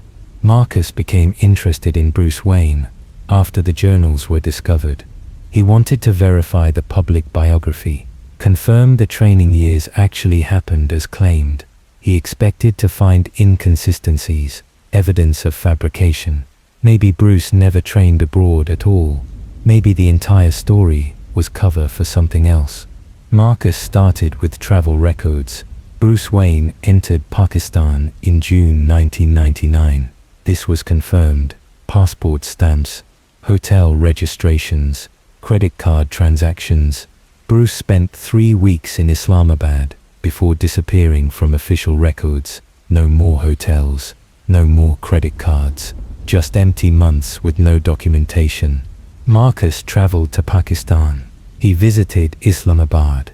He spoke with hotel staff who remembered Bruce, wealthy American, polite, kept to himself, asked questions about mountain monasteries, traditional martial arts training. Several staff members gave him the same advice. Forget about the mountains. Nothing there worth finding. Dangerous terrain, dangerous people, dangerous ideas. One elderly concierge told Marcus something different. Late at night, after most guests had retired, the concierge said wealthy foreigners sometimes came asking about serious training, real training, not tourist experiences, not wellness retreats, training that changed people fundamentally. The concierge said those foreigners were sent to a guide, a man named Karim, who lived in northern villages. Karim knew the mountains, knew which places were real and which were legends, knew how to find monasteries that did not want to be found. Marcus tracked down Karim. It took 3 weeks, multiple villages, dozens of conversations. Finally, he found an old man living in a stone house at the edge of inhabited territory. Karim was 70 now. He had been guiding foreigners into the mountains for 50 years. He remembered Bruce Wayne clearly. Karim spoke slowly, choosing words carefully. He said Bruce was different from other foreigners. Most came seeking enlightenment, spiritual awakening. They wanted to feel special, feel transformed. They lasted a few weeks before returning to comfortable lives. Bruce came seeking something else, something darker. He asked specifically about the monastery that trained warriors, not monks, warriors, men who understood violence as spiritual practice, men who killed with ritual precision. Karim tried to dissuade him, said that monastery was not for spiritual tourists, not for wealthy Americans playing at discipline. That monastery accepted only certain people, people who were already broken, already marked, already dedicated to something beyond normal human ambition.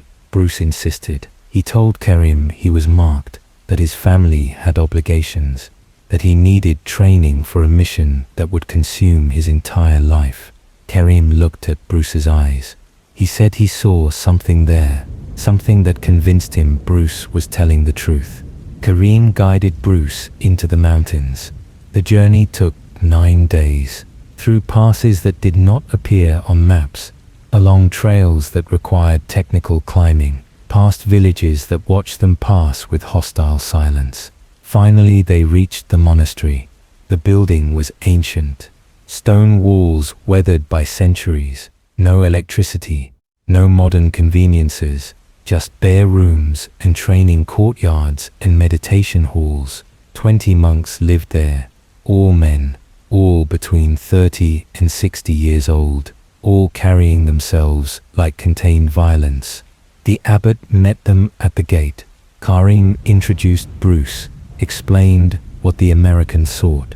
The abbot studied Bruce in silence for several minutes. Then he asked one question. "Why do you want this training?" Bruce answered honestly.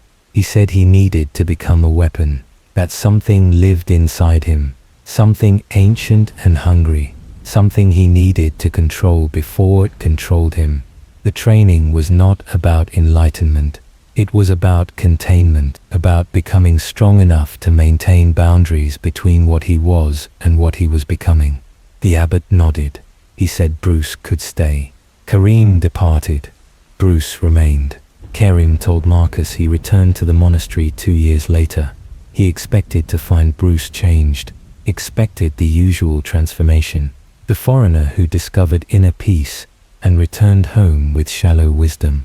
Instead, Karim found something disturbing.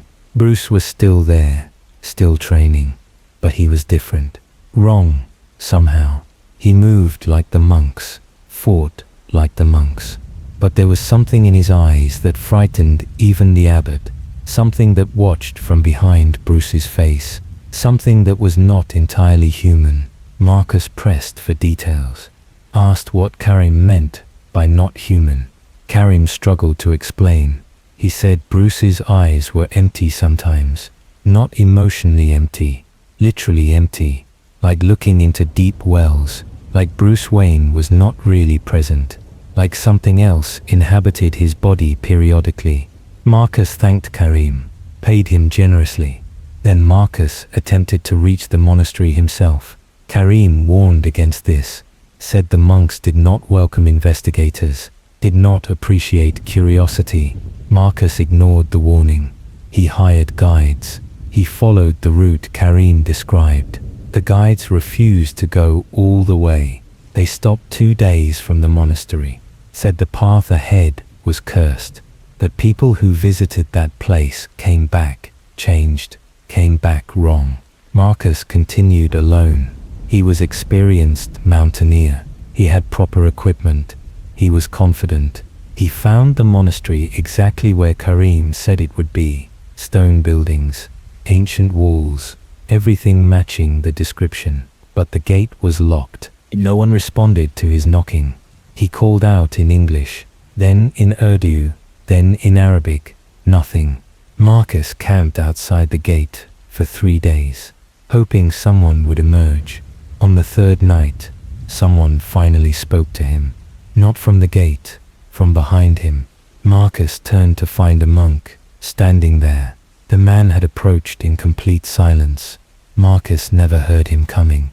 The monk spoke English. He asked what Marcus wanted.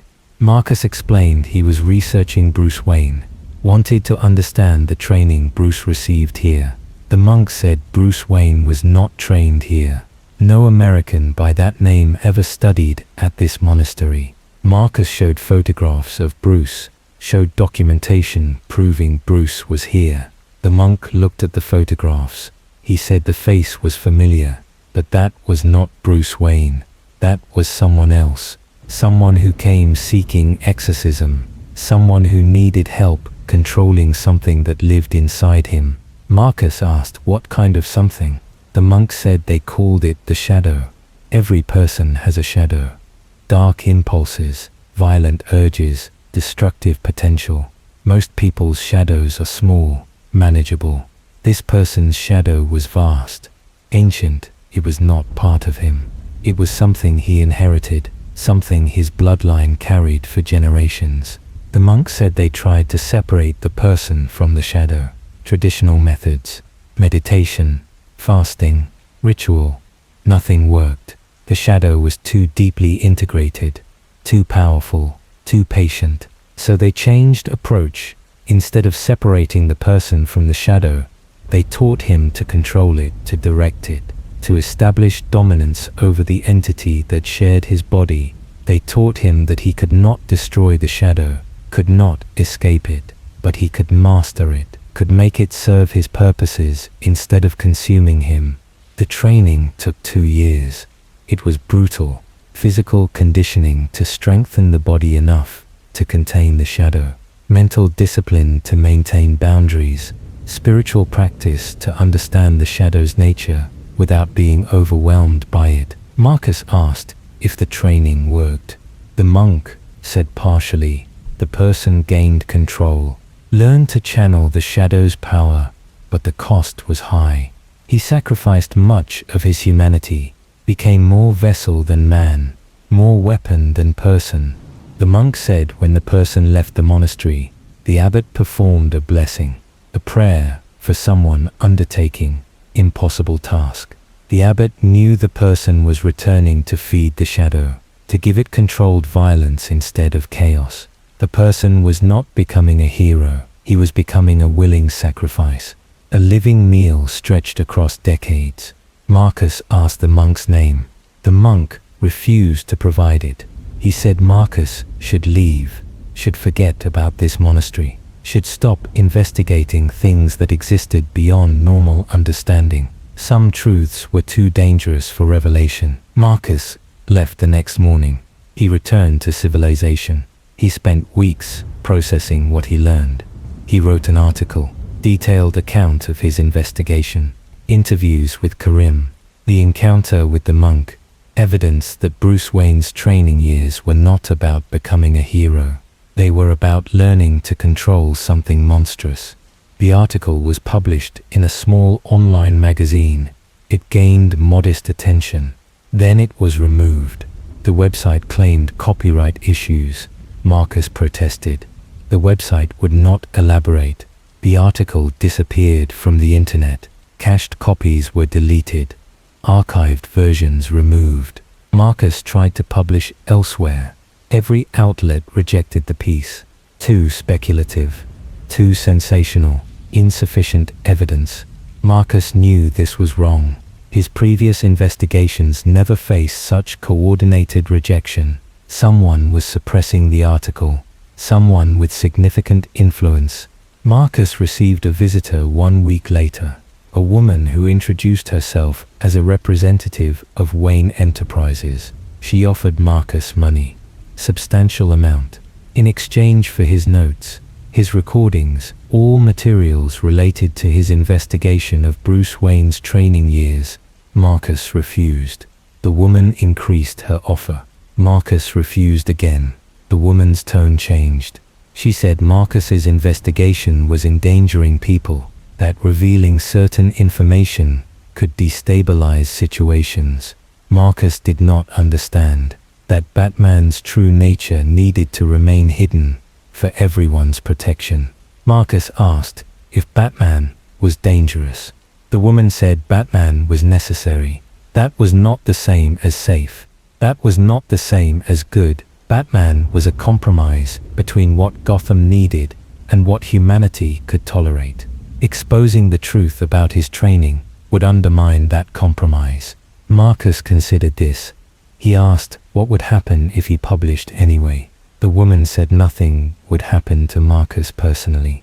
Wayne Enterprises did not threaten journalists, but the information would be suppressed, discredited. Marcus's reputation would suffer. His future investigations would face skepticism. The woman left contact information. She said Marcus could reconsider her offer any time. Then she departed. Marcus sat alone in his apartment thinking about impossible choices, about truth versus protection, about whether some secrets served the greater good. He never published the article again. He kept his notes, his recordings, but he stopped investigating Bruce Wayne, moved on to other subjects, other stories. He told himself it was editorial decision, that the Wayne investigation lacked sufficient evidence, but he knew the truth. He was frightened of what he had learned, frightened of the monastery, the monks, the shadow they described, frightened most of all by the monk's final words. The warning Marcus did not include in his article. The monk had said the person who trained here would eventually be consumed entirely. That maintaining control of the shadow required constant effort, constant sacrifice. Eventually, the effort would become too much. The person would slip, and the shadow would emerge fully. The monk said when that happened, Gotham would face something it was not prepared for, something that looked like Batman, but was not Batman, something ancient and hungry, finally freed from containment, something that would feed openly instead of carefully. The monk said this was inevitable. The only question was timing, whether it happened in 5 years or 50, but it would happen. The shadow always won eventually. It was patient, it was eternal, and the person trying to control it was only human. Marcus had asked if there was a way to prevent this. The monk said only one way. The person had to die before the shadow consumed him completely, had to end his own life, while he still had sufficient control, while he could still make that choice. The monk said the person knew this, had accepted it, was prepared to die when the moment came. But preparation did not make the choice easier, did not eliminate the hope that maybe control could be maintained indefinitely, that maybe the shadow could be mastered permanently. That hope was dangerous. That hope would delay the necessary action, and the delay would cost everything. Marcus thought about this conversation often, wondered if Bruce Wayne understood his training years had prepared him not for heroism but for eventual suicide, wondered if Batman knew he was living on borrowed time, counting down to the moment when he had to destroy himself before the shadow destroyed everything else.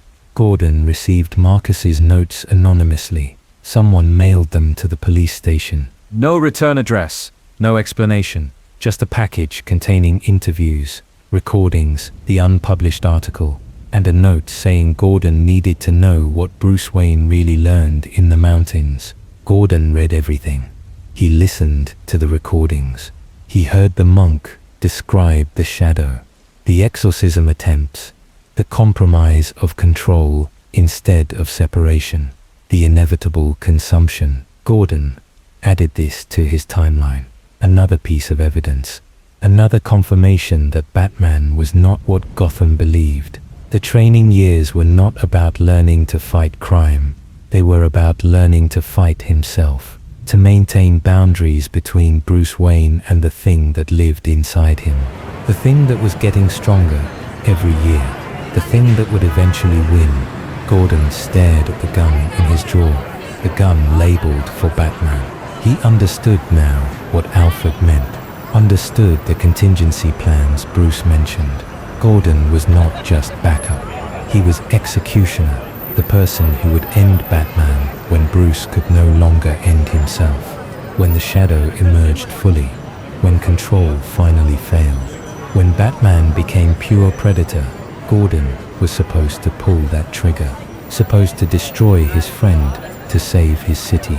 Gordon did not know if he could do it, did not know if his hand would remain steady when the moment came, did not know if he had the strength to shoot Bruce Wayne in the face and watch him fall. But he kept the gun loaded, kept it ready, because someone had to be prepared. Someone had to accept that impossible responsibility. Someone had to be willing to kill Batman before Batman killed Gotham. The monastery still existed in the Pamir Mountains. The monks still trained warriors, still taught control of shadows, still sent broken men back into the world as weapons barely contained. And somewhere in those mountains, the abbot still prayed for the person who came seeking exorcism, the person who learned control instead, the person who was now feeding his shadow-controlled portions to delay inevitable consumption. The abbot prayed because he knew how this ended. He had seen it before, other students, other shadows. The pattern was always the same: control, sacrifice, consumption, death. Batman was not special. Batman was just another variation on an ancient tragedy, another warrior trying to master darkness while darkness slowly mastered him. And the abbot prayed because prayer was all he could offer. Prayer and patience and the knowledge that some battles could not be won, only delayed, only managed, only survived for as long as strength permitted. Then darkness claimed everything, as it always did, as it always would. Chapter 7. The first night as Batman.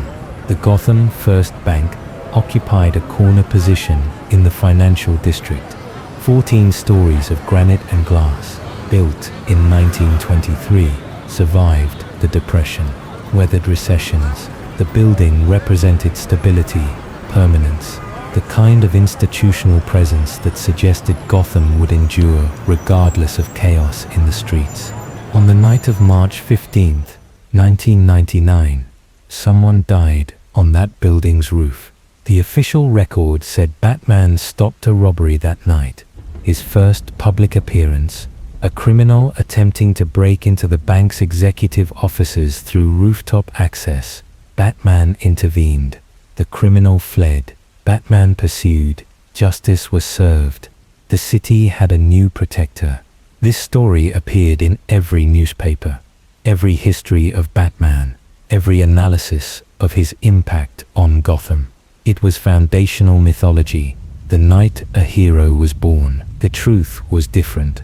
Detective Sarah Mitchell was first officer on scene that night. She was 32 years old, 12 years on the force. She had seen bodies before, traffic accidents, domestic violence, gang shootings.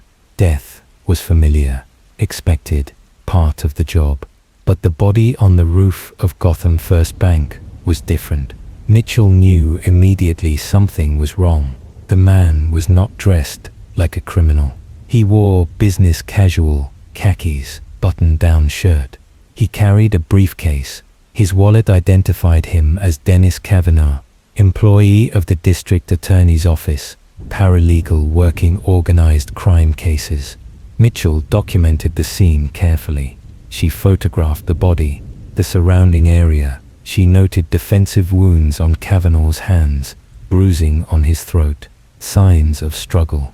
This was not robbery gone wrong. This was murder. Then she found the files. Kavanaugh's briefcase was open. Papers scattered across the rooftop. Mitchell gathered them carefully. She recognized what she was reading. Case files, investigation notes, evidence documentation, all related to a single family, the Wayne family. Kavanaugh had been building a case, connecting Wayne business dealings to organized crime, money laundering through Wayne Enterprises subsidiaries, political corruption involving Wayne Foundation donations, murder connected to Wayne property development, decades of illegal activity hidden behind philanthropic reputation. Mitchell read through the files with growing concern. This was explosive material, career ending for half of Gotham's elite, potentially criminal charges against Bruce Wayne himself. If Kavanaugh had presented this evidence, the entire power structure of Gotham would collapse. But Kavanaugh never got the chance. Someone killed him. Someone threw him off the roof of Gotham First Bank, made it look like attempted robbery, made sure the files were never submitted. Mitchell called her supervisor. She explained what she found. The supervisor arrived within 20 minutes. He reviewed the scene, he read the files, then he told Mitchell to seal everything.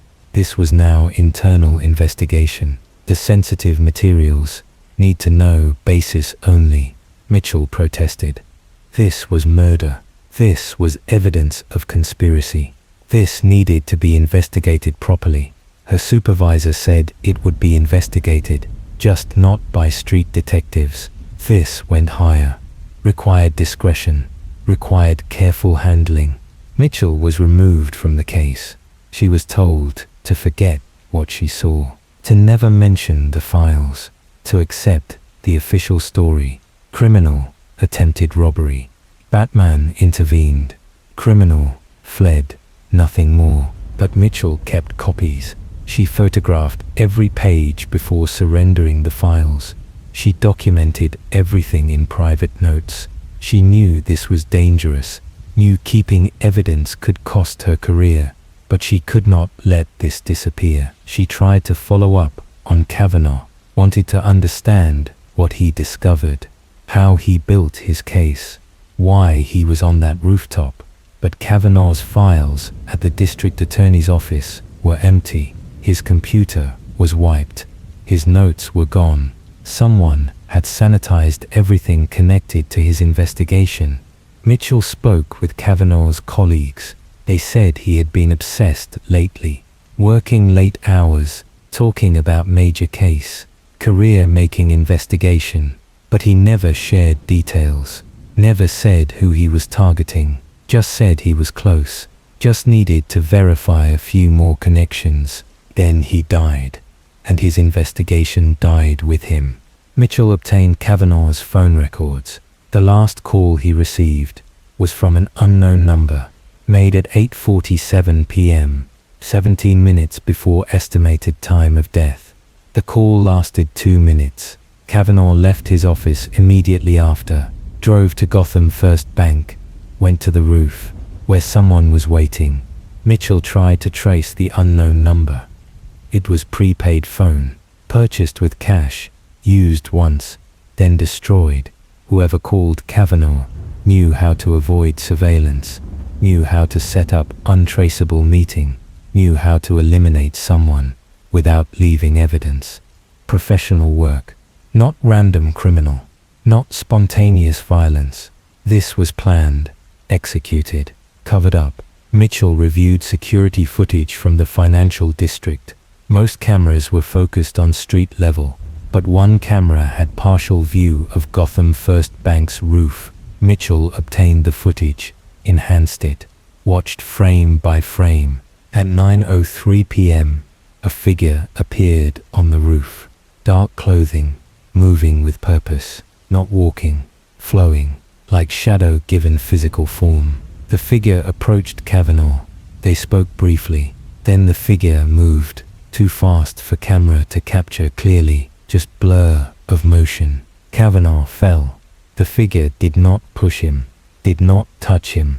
Kavanaugh fell, just collapsed, like his body stopped functioning, like something inside him shut down. The figure stood over the body for several seconds. Then it moved Kavanaugh's briefcase, removed something. Mitchell could not see what. The camera angle was wrong, but the figure clearly took materials from the briefcase. Then it scattered the remaining files, staged the scene, made it look like interrupted robbery. Finally, the figure moved to the roof's edge. It crouched there, waiting. At 9:17 p.m., patrol cars arrived, responding to anonymous tip about rooftop disturbance. The figure watched them arrive, then it vanished. Mitchell reviewed the footage 20 times. The figure did not climb down, did not jump, just ceased being visible, like it merged with shadow itself. That was Batman's first appearance. Not stopping crime, committing it. Not saving someone, killing someone. Not protecting Gotham, protecting the Wayne family from exposure. Mitchell documented everything. She wrote detailed report. She included the security footage, the copied files, the evidence that Batman's origin story was fabrication, that his first act was murder. She submitted the report to Internal Affairs. She expected investigation, interviews, action. Instead, she received transfer orders, effective immediately. Mitchell was reassigned to Records Division, desk work, no field work, no investigations, just filing paperwork in windowless office. Her report was classified, sealed. She was told it contained unsubstantiated allegations against police informant, that pursuing it further would compromise ongoing operations, that discussing it would violate department policy. Mitchell understood. She was being silenced. The report would disappear. The truth about Batman's first night would remain hidden, and she could accept this or lose her career entirely. She accepted. She took the desk job. She stopped talking about Kavanaugh, but she kept her copies, kept the evidence, kept the proof that Batman was not hero, that his mission was not justice, that his first priority was protecting Wayne family secrets. Years passed. Mitchell worked in records. She watched Batman become legend, watched the city celebrate him, watched officials praise his contribution to public safety. She said nothing, did nothing, just waited. Then the journals were discovered, then the therapy tapes, then Alfred's recordings. The pattern of evidence was growing. More people were learning the truth. Mitchell realized her documentation mattered now, could add context, could prove Batman's mission was compromised from the beginning. She contacted Gordon anonymously. She could not risk direct connection, could not afford to be identified as source. But Gordon needed to know, needed to understand that Batman's first act was covering up Wayne family corruption by eliminating investigator who got too close. Gordon received Mitchell's package. He read her report. He watched the security footage. He saw the figure on the rooftop, the figure that moved like shadow, the figure that killed Dennis Kavanaugh and made it look like heroic intervention. Gordon felt sick.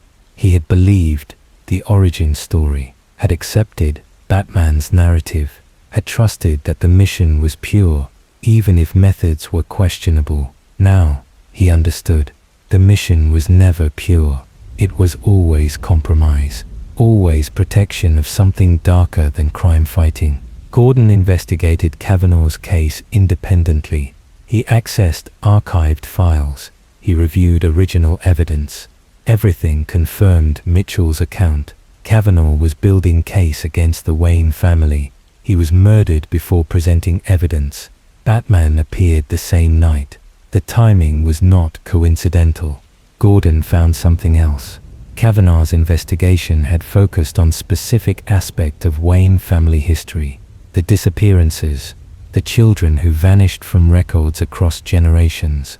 Kavanaugh believed these were not natural deaths. They were sacrifices, ritual murders disguised as accidents or illness. Kavanaugh had traced pattern back 200 years. He documented 8 children, 8 disappearances coinciding with Wayne family prosperity. He found medical records showing these children were healthy before disappearing. Found witness statements describing unusual behavior before their deaths. Found evidence suggesting the Wayne family was involved in something criminal, something that required periodic sacrifice of their own children. This was what got Kavanaugh killed.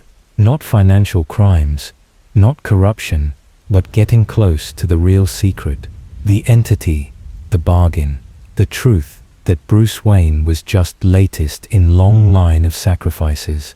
Gordon understood now why Batman killed Kavanaugh. Not to protect the family's reputation, but to protect the secret.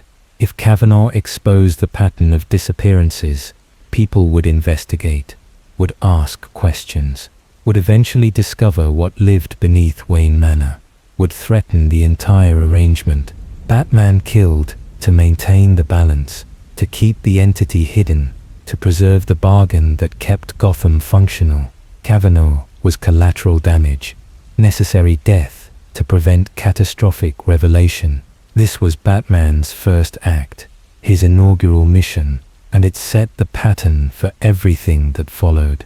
Batman was not bound by law, not constrained by morality. He operated outside human systems because he was serving something beyond human understanding. Gordon added Mitchell's evidence to his collection. Another piece of the pattern, another confirmation that Batman was not hero, was not even vigilante in traditional sense, was something else entirely, something that killed when necessary, that protected the entity first and Gotham second. The official story remained unchanged. Batman stopped robbery, saved the day, became legend. But Gordon knew the truth, knew Batman's hands were stained from the beginning, knew the mission was built on murder and deception. Mitchell never spoke publicly about what she found. She retired from the force in 2015. She moved to Star City, started new life, tried to forget about Gotham and Batman and the body on the rooftop. But she still had nightmares sometimes.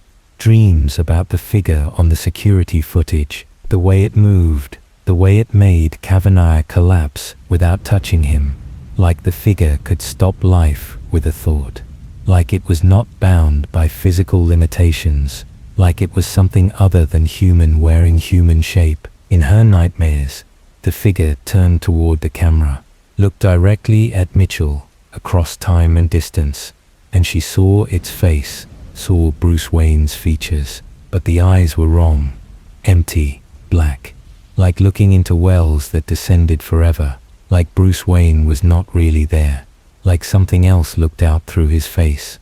Mitchell would wake from these dreams, shaking, telling herself it was just imagination, just trauma manifesting as supernatural fear. Bruce Wayne was just man. Batman was just vigilante. The figure on the rooftop was just person in costume.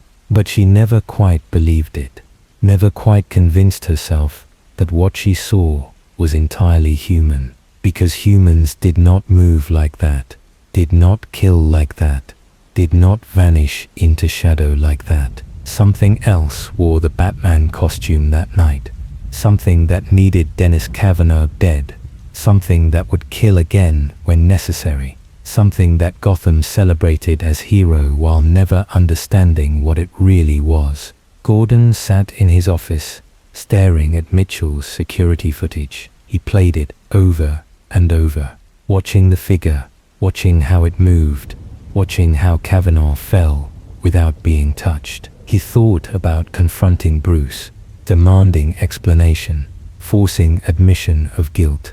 But what would that accomplish? Bruce would not deny it, would probably confirm everything, would explain it was necessary, that Kavanaugh's investigation threatened the balance, that one death prevented thousands, that the mission required difficult choices, and Gordon would have to accept it or reject it, would have to decide if maintaining Gotham's protection was worth accepting that the protector was also a murderer. Worth knowing Batman killed to preserve secrets. Worth understanding the hero was also monster.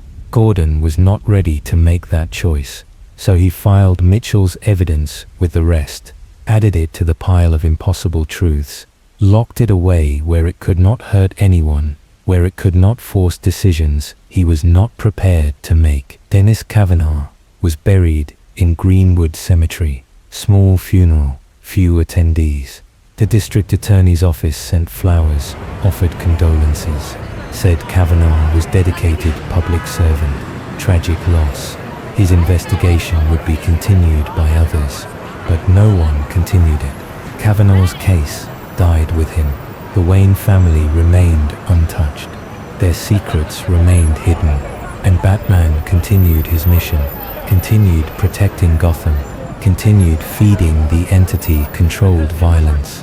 And no one remembered that Batman's first act was murder, that the hero's origin story was built on covering up killing, that the mission began with blood and deception and sacrifice of innocent man who got too close to truth. Except Gordon remembered, and Mitchell remembered, and somewhere in the caves beneath Wayne Manor, the entity remembered, fed on Kavanaugh's death, grew slightly stronger, tightened its grip on Bruce Wayne, because that was the bargain.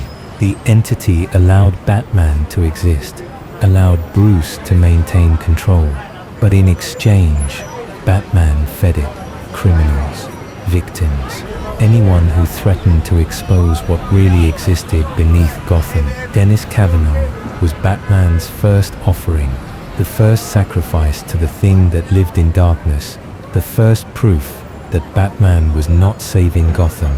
He was feeding something that would eventually consume them all, and that consumption began on a rooftop on March 15, 1999, the night a man died, the night a hero was born, the night everything Gotham believed about Batman became a lie that would protect them, only as long as the entity remained satisfied, only as long as Batman kept killing to maintain the secret, only as long as Bruce Wayne remained capable of choosing who lived and who died in service to something ancient and hungry and patient enough to wait forever for its next meal. Chapter 8. The Robins were sacrifices. Dick Grayson was 9 years old when his parents fell. The Flying Graysons, trapeze artists, the best in their profession. They performed without nets because audiences loved the danger, loved the possibility of death, loved watching people risk everything for entertainment. On June 22nd, 2001, the risk became reality. The ropes were sabotaged, cut nearly through, enough to hold during preparation but designed to fail during performance. John and Mary Grayson fell from 40 feet. They died on impact. Their son watched from the platform. Bruce Wayne was in the audience that night. This was documented. He attended Helly's Circus as patron, wealthy supporter of traveling entertainment. He saw the Graysons fall. He saw young Dick standing above, frozen, unable to process what happened. After the show, Bruce approached Dick, offered condolences, offered help. Dick was entering the foster system. No living relatives, no guardian. Bruce suggested alternative arrangement.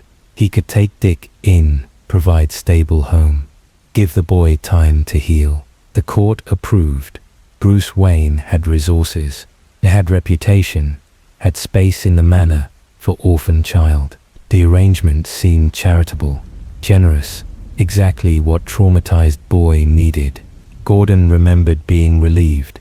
Dick Grayson would have good life with Bruce Wayne, better than foster care, better than institutions. Bruce understood loss, understood grief. He could help Dick process his trauma. But looking back with new understanding, Gordon saw a different pattern. Bruce did not rescue Dick Grayson. He selected him, chose him specifically, waited for the right moment, the right tragedy, the right type of orphan. Gordon obtained the police report from the circus accident. He reviewed investigation files. The ropes were definitely sabotaged. The circus had enemies, protection rackets, organized crime wanting payment. The Graysons refused to cooperate. Someone made an example, but the investigation never identified the saboteur, never made arrests. The case went cold. The circus left town. Dick Grayson became Bruce Wayne's ward. Everything moved quickly, efficiently, like it was planned. Gordon found something else. Bruce Wayne made large donation to Halley's Circus 3 weeks before the accident, sponsored their Gotham appearance, ensured they would perform here, ensured he would be present. Coincidence seemed unlikely. Gordon checked the dates carefully. Dick's parents died exactly 13 years after Bruce's parents. June 22nd, 2001, 27-year cycle divided in half. Not the full pattern, but significant, meaningful, like Bruce was recreating his own trauma, producing another orphan at precisely calculated interval. Dick became Robin within months. Bruce trained him, taught him to fight, to investigate, to understand Gotham's darkness. The official story said Dick needed purpose, needed outlet for grief, needed mission to prevent him from becoming bitter and broken. But Gordon understood now. Dick was not given purpose. He was given role, specific function in the entity's feeding mechanism. Robin was not sidekick. Robin was anchor. Human connection that kept Bruce Wayne partially present inside Batman, that maintained enough humanity to preserve control. The entity needed Bruce to remain conscious, aware, capable of directed feeding. If Bruce disappeared entirely, the entity would consume randomly, would destroy the balance. Robin provided motivation, reason for Bruce to maintain boundaries, reason to resist complete consumption. Dick was first anchor, first sacrifice in different form. Not killed, but bound to Batman's mission, tied to the entity's hunger, made complicit in feeding process, without understanding what he served. Jason Todd came next. Street kid, orphan, stealing tires from the Batmobile. Bruce found him in Crime Alley, exact same location where Thomas and Martha died. Jason was 14, angry, damaged, perfect candidate. Bruce took Jason in, made him second Robin, trained him, used him, and everyone assumed Bruce was saving troubled youth, giving him chance at better life, redirecting anger toward productive purpose. Gordon had believed this, had approved of Bruce mentoring at-risk children, had thought it showed Bruce maintaining humanity despite Batman's darkness, but the pattern was too precise. 2 orphans, both traumatized, both recruited at specific ages, both made into Robins. Then Jason died, killed by the Joker in Ethiopia, beaten with crowbar, left in warehouse rigged to explode. Batman arrived too late. Robin died. Bruce brought the body back to Gotham, buried him, grieved publicly. But Gordon found discrepancies in the timeline.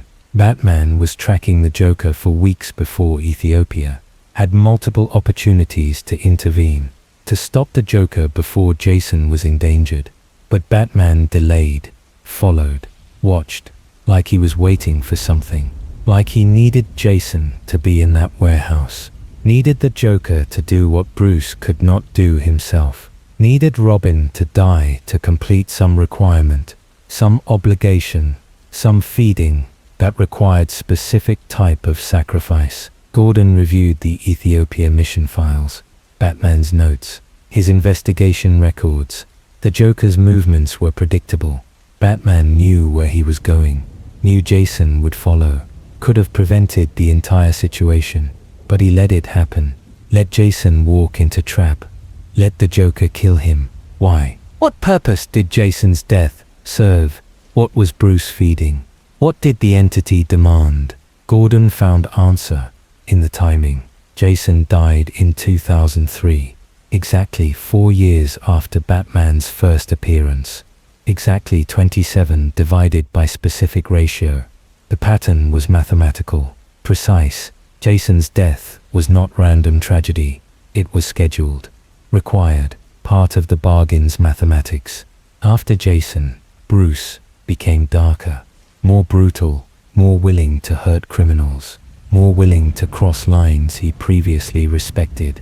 Like Jason's death, satisfied something, unlocked deeper connection with the entity, allowed Bruce to access more power in exchange for greater sacrifice. Tim Drake was third Robin. He deduced Batman's identity through detective work, brilliant mind, analytical thinking. He approached Bruce directly, insisted Batman needed Robin, that the mission was too dark without human element, without someone to remind Batman of his humanity. Bruce initially refused, said Robin was too dangerous, that he would not risk another child. But Tim persisted, argued, convinced Bruce that Robin was necessary, that Batman would be lost without it. Bruce eventually agreed. Tim became Robin. But Gordon understood the real dynamic. Tim was not recruited because Batman needed Robin. Tim was recruited because the entity needed another anchor. Jason's death had strengthened the entity's control. Bruce was slipping, losing himself. Tim provided new tether, new reason to maintain boundaries, new sacrifice. Stephanie Brown, Cassandra Cain, Damian Wayne, each became Robin in turn. Each provided temporary anchor.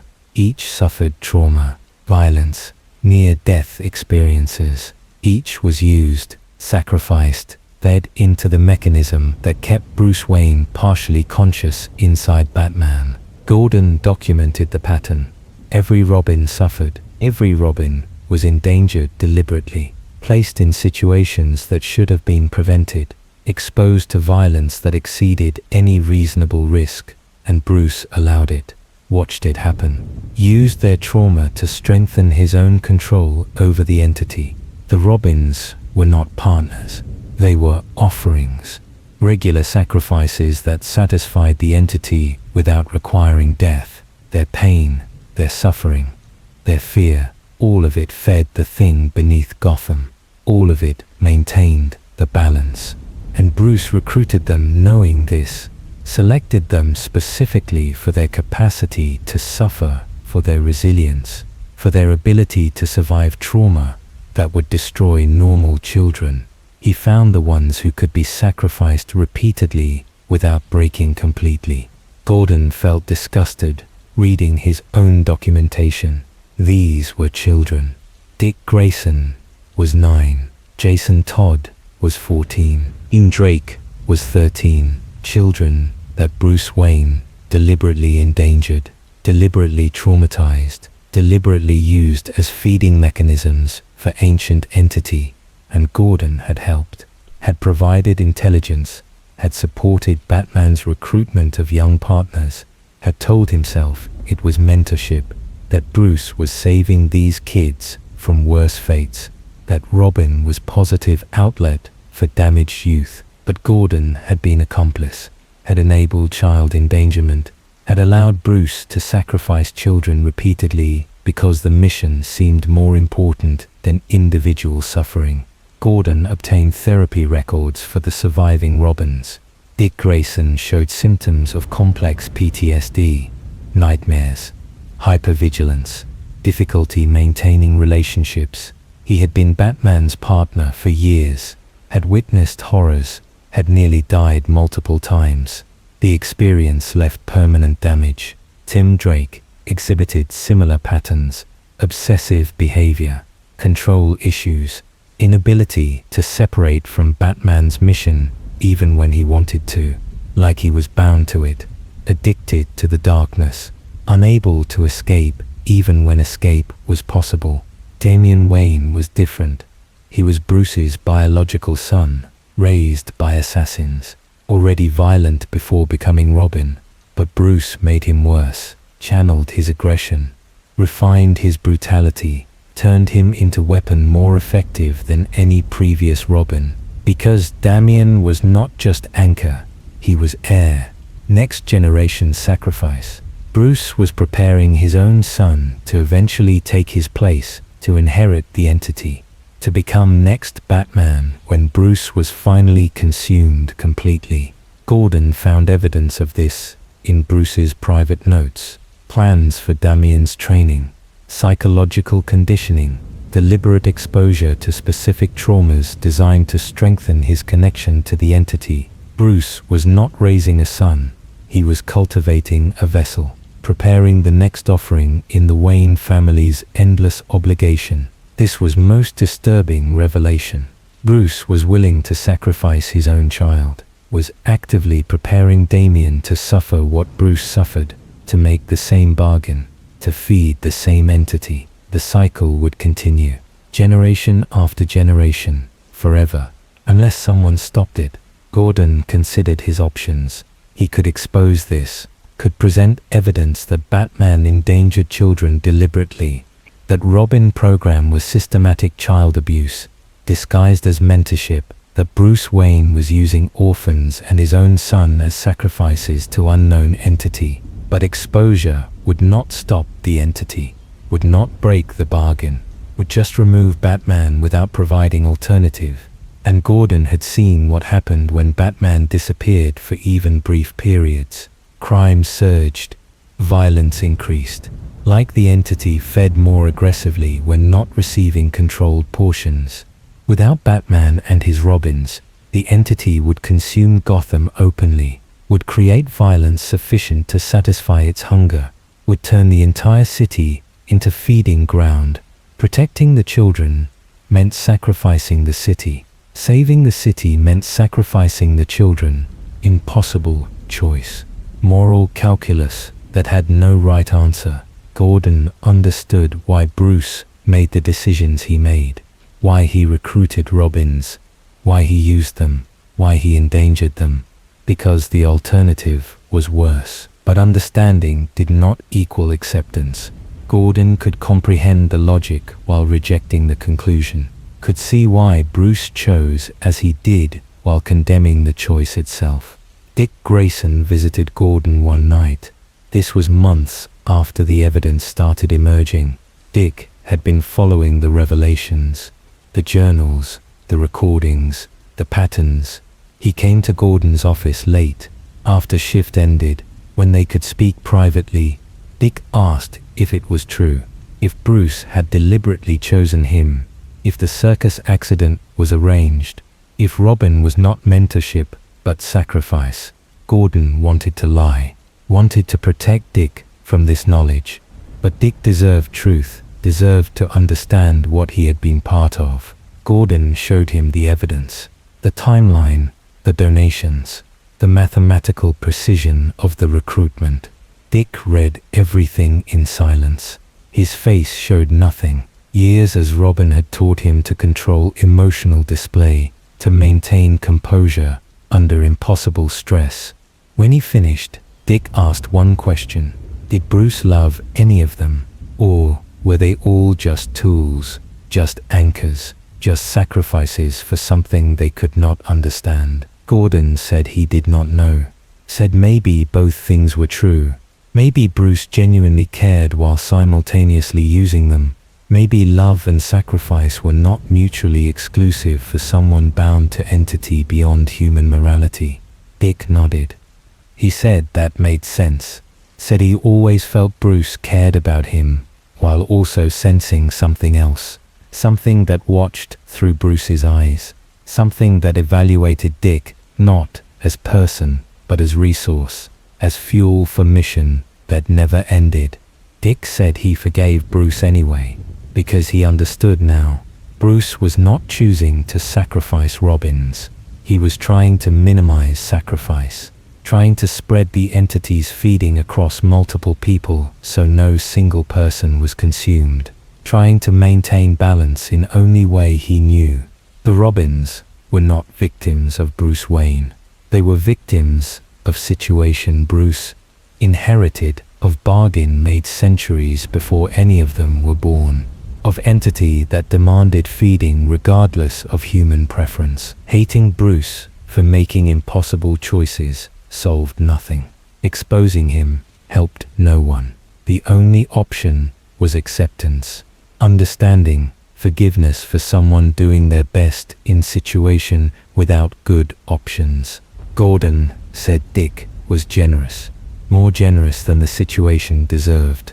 Dick said generosity was not the point. Survival was the point. If they turned against Bruce, if they tried to stop Batman, the entity would find other ways to feed. Worse ways, less controlled ways. The Robins were still anchors, still served purpose, and that purpose kept Gotham functional, kept millions of people safe. Their individual suffering was terrible, but it prevented suffering on massive scale. Mathematics of sacrifice, calculus of acceptable loss. Dick left Gordon's office that night. He did not return to Gotham often after that. Moved to Bloodhaven, established independent identity, maintained distance from Batman, but he never spoke publicly about what he knew, never exposed Bruce, never tried to stop the mission, because stopping it meant releasing the entity, meant letting Gotham face what it had been protected from for 3 centuries, meant millions of deaths to prevent dozens of sacrificed Robins. Dick understood the math, accepted it, lived with it, even as it haunted him, even as nightmares showed him what he had really been part of, what he had really served, what had been feeding on his pain for years without him understanding. The Robins were still out there, still operating, still serving as anchors, still being sacrificed incrementally to maintain balance. And they would continue because someone had to, because the alternative was unthinkable. Gordon added Dick's visit to his notes, added the conversation, the forgiveness, the terrible acceptance, because this was part of the pattern too. The way people who learned the truth eventually submitted to it, eventually accepted that fighting was futile, that the bargain was larger than individual resistance. The entity always won, always consumed, always found ways to feed. Batman was just controlled feeding. Robins were just distributed sacrifice. And Gotham was just city built on ancient hunger that would never be satisfied. Only managed, only directed, only fed enough to keep sleeping while slowly consuming everyone who tried to contain it. Chapter 9. What Gordon actually knows. James Gordon kept a journal. Not official police records, not case files, personal observations, private thoughts, things he could not say in reports or meetings, things that would sound insane if spoken aloud. He started the journal in 2005, 6 years after Batman first appeared, 6 years of watching Gotham transform, crime rates dropping, major arrests increasing, the city becoming safer. Everyone celebrated, everyone credited Batman, everyone believed the improvement was real. But Gordon noticed other patterns, patterns that troubled him, patterns that suggested improvement came with hidden costs. The journal's first entry was simple observation. Gordon wrote that Batman operated outside legal boundaries, but achieved results. Courts could not. Criminals who evaded prosecution for years were suddenly caught with perfect evidence. Witnesses who previously stayed silent suddenly testified. Cases that seemed hopeless suddenly closed. Gordon appreciated this, trusted it, believed Batman was ally in fight against crime. But he also wondered how Batman obtained information, how he convinced witnesses to cooperate, how evidence appeared so conveniently. Gordon told himself these were necessary questions, professional skepticism. But he never investigated deeply, never pushed for answers, because results were undeniable. Gotham was safer, and Gordon did not want to jeopardize that improvement by questioning methods. Years passed. The journal accumulated entries. Gordon documented his growing awareness that Batman was not simple vigilante, that Bruce Wayne's mission was more complex than crime fighting, that something else operated beneath the surface. Gordon wrote about the night he realized Batman knew his identity. They were on rooftop. Standard briefing. Gordon providing information about gang operation. Batman listening, taking notes. Then Batman said something that revealed too much knowledge. Personal detail about Gordon's family that was not public record. Gordon confronted him. Asked how Batman knew. Batman did not deny it. Said he made it his business to know everyone connected to his mission. Said trust required understanding. Said Gordon's integrity made him valuable ally, but also potential vulnerability. Gordon asked if Batman investigated everyone like this. Batman said yes. Every cop, every judge, every politician, everyone in position to help or hinder the mission. Batman maintained files, knew their histories, their weaknesses, their leverage points. Gordon wrote that this disturbed him. Batman was not just crime fighter. He was intelligence operation, surveillance state condensed into single individual. He watched everyone, knew everything, used information strategically. But Gordon accepted it because Batman used information responsibly, never exploited it maliciously, never leaked secrets to harm innocent people.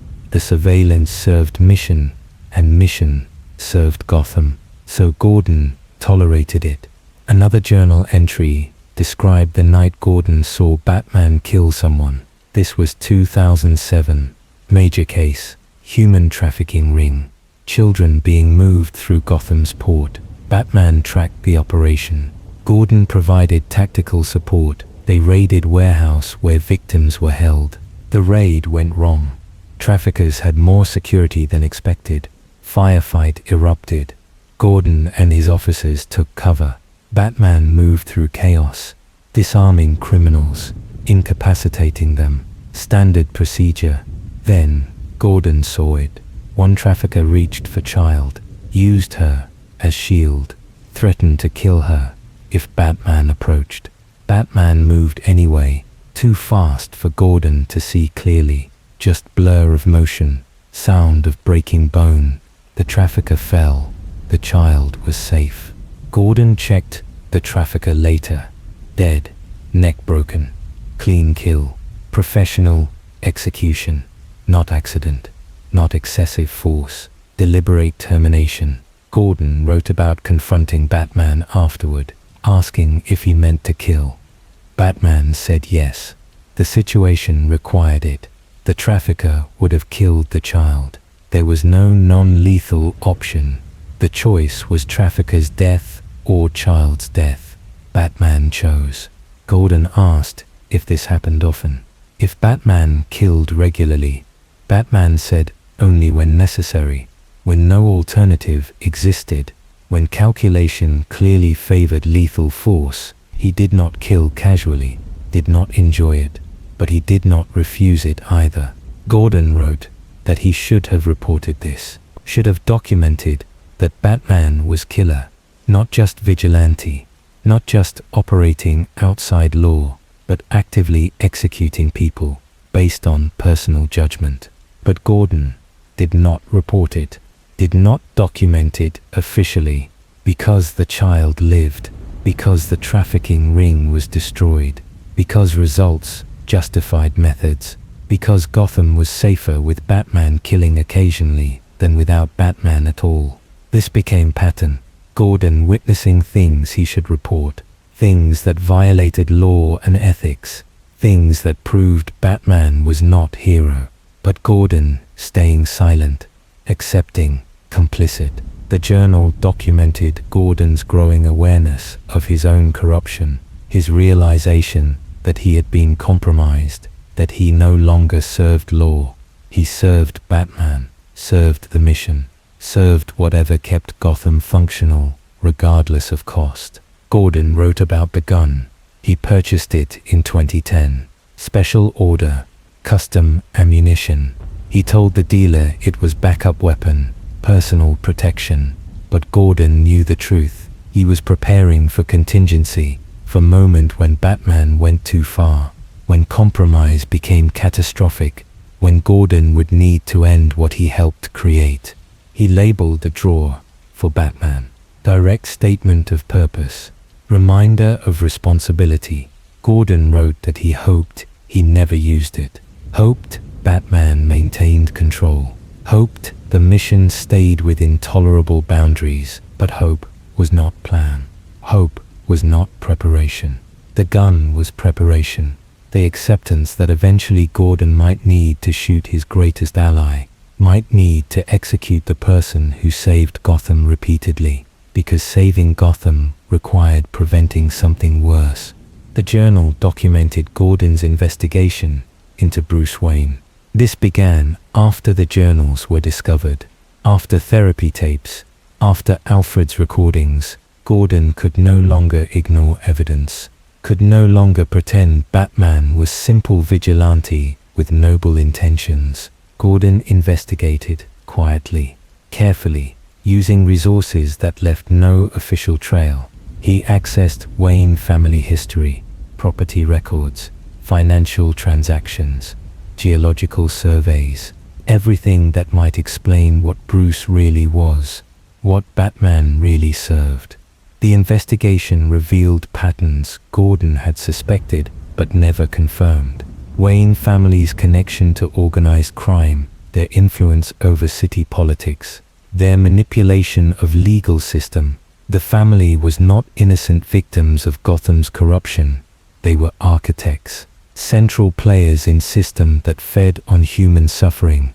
And Bruce Wayne continued this tradition, used Wayne Enterprises to launder money, used Wayne Foundation to influence policy, used Batman to eliminate threats to family interests. Everything was connected. Everything served same purpose, maintaining Wayne family's position, protecting their secrets, feeding whatever they served. Gordon wrote about the night he searched Wayne Manor. Bruce was out of town. Public appearance in Metropolis. Gordon had several hours. He used key Bruce had given him years ago. Emergency access. Gordon entered through side door, disabled security, descended to the cave. The Batcave was exactly as expected. Computer systems, training equipment, vehicle bay, trophy room, displaying memorabilia from past cases, everything documented in media reports and public speculation. Nothing surprising. But Gordon noticed something. The cave had deeper levels, sections beyond the developed areas, natural caverns extending into darkness. Gordon followed them, descended carefully, using flashlight, moving into spaces Batman clearly did not develop, did not improve, left natural. The temperature dropped as Gordon descended. This breath fogged, moisture dripped from stone, and Gordon heard something, distant sound, like breathing, deep, slow, patient, coming from somewhere below. Gordon stopped. He wanted to continue, wanted to find source of sound, wanted to understand what existed down there. But fear overcame curiosity, primal fear, survival instinct, warning that descending further was mistake, that some things should not be found. Gordon retreated, climbed back to developed sections, left the manor, never mentioned the visit to Bruce, never asked about the deeper caves, because asking would require explaining why Gordon was afraid, why he ran, why professional investigator refused to investigate. The journal entry about this experience was brief. Gordon wrote only, "There is something beneath Wayne Manor, something old, something aware. Bruce knows it is there. Bruce goes down to it regularly. I do not know what they discuss. I do not want to know." Gordon's investigation eventually confirmed everything. The entity, the bargain, the sacrifices. 3 centuries of Wayne family obligation. Bruce was not choosing to be Batman. He was fulfilling inherited requirement, feeding something that demanded feeding or would feed itself. Gordon wrote about his moral crisis, his understanding that exposing Batman would not save Gotham, would not end the entity, would just remove controlled feeding mechanism, would release something that had been contained for generations. Gordon could destroy Batman, could present evidence, could force Bruce to face justice for murders, for child endangerment, for corruption, could end the mission publicly and permanently. But ending Batman meant releasing entity, meant Gotham facing direct consumption, meant millions dying to prevent one man's continued operation outside law. The mathematics were clear.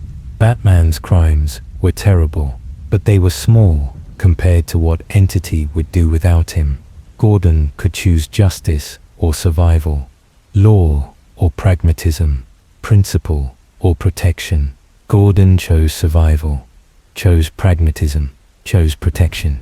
He kept evidence hidden, kept Batman's secrets, became accomplice to everything Batman did, because alternative was unthinkable. The journal documented this choice explicitly. Gordon wrote, "I am no longer police commissioner. I am collaborator with murderer who feeds ancient entity human suffering. I violate my oath daily. I enable crimes I swore to prevent. I am corrupt, absolutely, but I choose this corruption because Gotham requires it, because millions of innocent people deserve protection, even if protection comes through terrible means, because sometimes there are no good choices, only less catastrophic ones. I will live with this choice, will carry guilt until I die, will know that I betrayed everything I believed to maintain impossible balance, but I will not change course, will not expose Batman, will not stop the mission, because Gotham needs Batman more than it needs justice, needs protection more than it needs truth, needs the entity contained more than it needs moral clarity. This is my burden, my punishment, my sacrifice. I will bear it alone, will never speak it aloud, will maintain silence until the end." Gordon wrote this in 2018. After years of accumulating evidence, after understanding full scope of what Batman was, after accepting his own complicity, the entry marked transition. Gordon stopped investigating, stopped questioning, stopped hoping for better answer. He accepted reality. Batman was necessary evil. Gordon was his enabler. And Gotham survived because both of them violated principles they claimed to uphold. Years passed. The journal continued, but entries became shorter, less analytical, just observations, documentation, recording without judgment. Gordon wrote about meeting Bruce for coffee, normal conversation, discussing cases, sharing information. Bruce seemed tired, aged beyond his years. Gordon saw the weight Batman carried, saw the slow consumption, saw Bruce disappearing gradually into whatever he was becoming. Gordon wanted to offer comfort, wanted to say Bruce was not alone, that Gordon understood, that the burden was shared. But he said nothing, because acknowledging it made it real, made complicity explicit, made them conspirators instead of allies. So they drank coffee, discussed whether pretended relationship was normal, pretended Batman was hero, pretended Gordon was honest cop, maintained fiction that protected them both from truth they could not change. Another entry described Gordon attending charity gala, Wayne Foundation fundraiser. Bruce gave speech about Gotham's future, about hope and progress and community. Audience applauded, believed, celebrated Wayne family's contribution to city's improvement. Gordon watched Bruce perform, watched him smile, shake hands, make small talk. Perfect billionaire philanthropist. And Gordon wondered how much of Bruce remained, how much was performance, how much was entity wearing Bruce's face convincingly. Gordon could not tell anymore. The lines were too blurred. Bruce and Batman and entity were merged, inseparable. Maybe they always had been. Maybe the child in Crime Alley never really survived that night. Maybe something else woke up in his place and Gordon had been working with it for 20 years. The most recent journal entry was dated 3 days ago. Gordon wrote simply, "I am old now. Retirement is coming. Someone else will take this position. Someone else will work with Batman. Someone else will keep the secrets. I wonder if I should warn them, should explain what Batman really is, what Gotham really is, what they are really protecting, or if I should let them discover it themselves, let them make their own choices about complicity. I have decided to remain silent. They will learn eventually. Everyone who works with Batman long enough learns. The truth reveals itself over time, through accumulated evidence, through patterns that cannot be ignored, through moments when the mask slips and something else looks out. They will face the same choice I faced: justice or survival, truth or protection, principle or pragmatism, and they will choose as I chose, because there is no other rational choice, because Gotham requires this sacrifice from everyone who knows. The entity feeds on more than criminals. It feeds on everyone who maintains the bargain, everyone who stays silent, everyone who becomes complicit. We are all offerings, all consumed gradually, all paying the price for Gotham's existence. This is my final entry, my confession, my documentation of 20 years enabling something terrible to prevent something worse. Let this journal stand as evidence, as warning, as explanation for why good people do bad things when faced with impossible choices. I do not ask for forgiveness. I do not deserve it. I chose corruption consciously, maintained it deliberately. I am guilty absolutely, but Gotham survives. Millions of people live safe lives. Children grow up without being consumed by entity that waits beneath, and that survival is worth my damnation, worth my guilt, worth carrying this knowledge to my grave. May whoever reads this understand. May they judge fairly. May they recognize that some choices have no right answer, only lesser evils, only terrible options that must be chosen anyway. This is what I know. This is what I have done. This is who I have become. God help me. God help us all. Gordon closed the journal. He locked it in the drawer with the gun. For Batman, both weapons, both contingencies, both preparations for moment when balance finally failed. That moment was coming. Gordon felt it, saw it approaching. Bruce was fading faster now. The entity was stronger. The consumption was accelerating. Soon there would be no Bruce Wayne left. Just entity wearing his face. Just Batman without restraint. And when that moment came, Gordon would make final choice. Would he shoot? Would he pull trigger? Would he end what he helped sustain for 20 years? Gordon did not know, could not predict his own action, could only wait. Keep the gun loaded, keep the journal updated, keep the terrible secrets that defined his entire career, because that was his role, his sacrifice, his contribution to maintaining balance. Not fighting crime, not serving justice, but keeping secrets, accepting corruption, enabling evil to prevent worse evil. This was what Gordon actually knew. The full truth, the complete picture, the understanding that destroyed every principle he valued but kept Gotham functioning. And he would die with this knowledge, would never speak it fully, would never confess completely, because confession served nothing except his conscience. And his conscience was already damned beyond redemption. So silence, so complicity, so waiting for the end, while hoping it never came, while knowing it inevitably would, while preparing to do what must be done when Bruce Wayne finally disappeared, and something else took complete control. Gordon was ready. As ready as anyone could be for the moment when Batman stopped being compromise and became pure threat. When the entity wore Hero's face without any human presence remaining.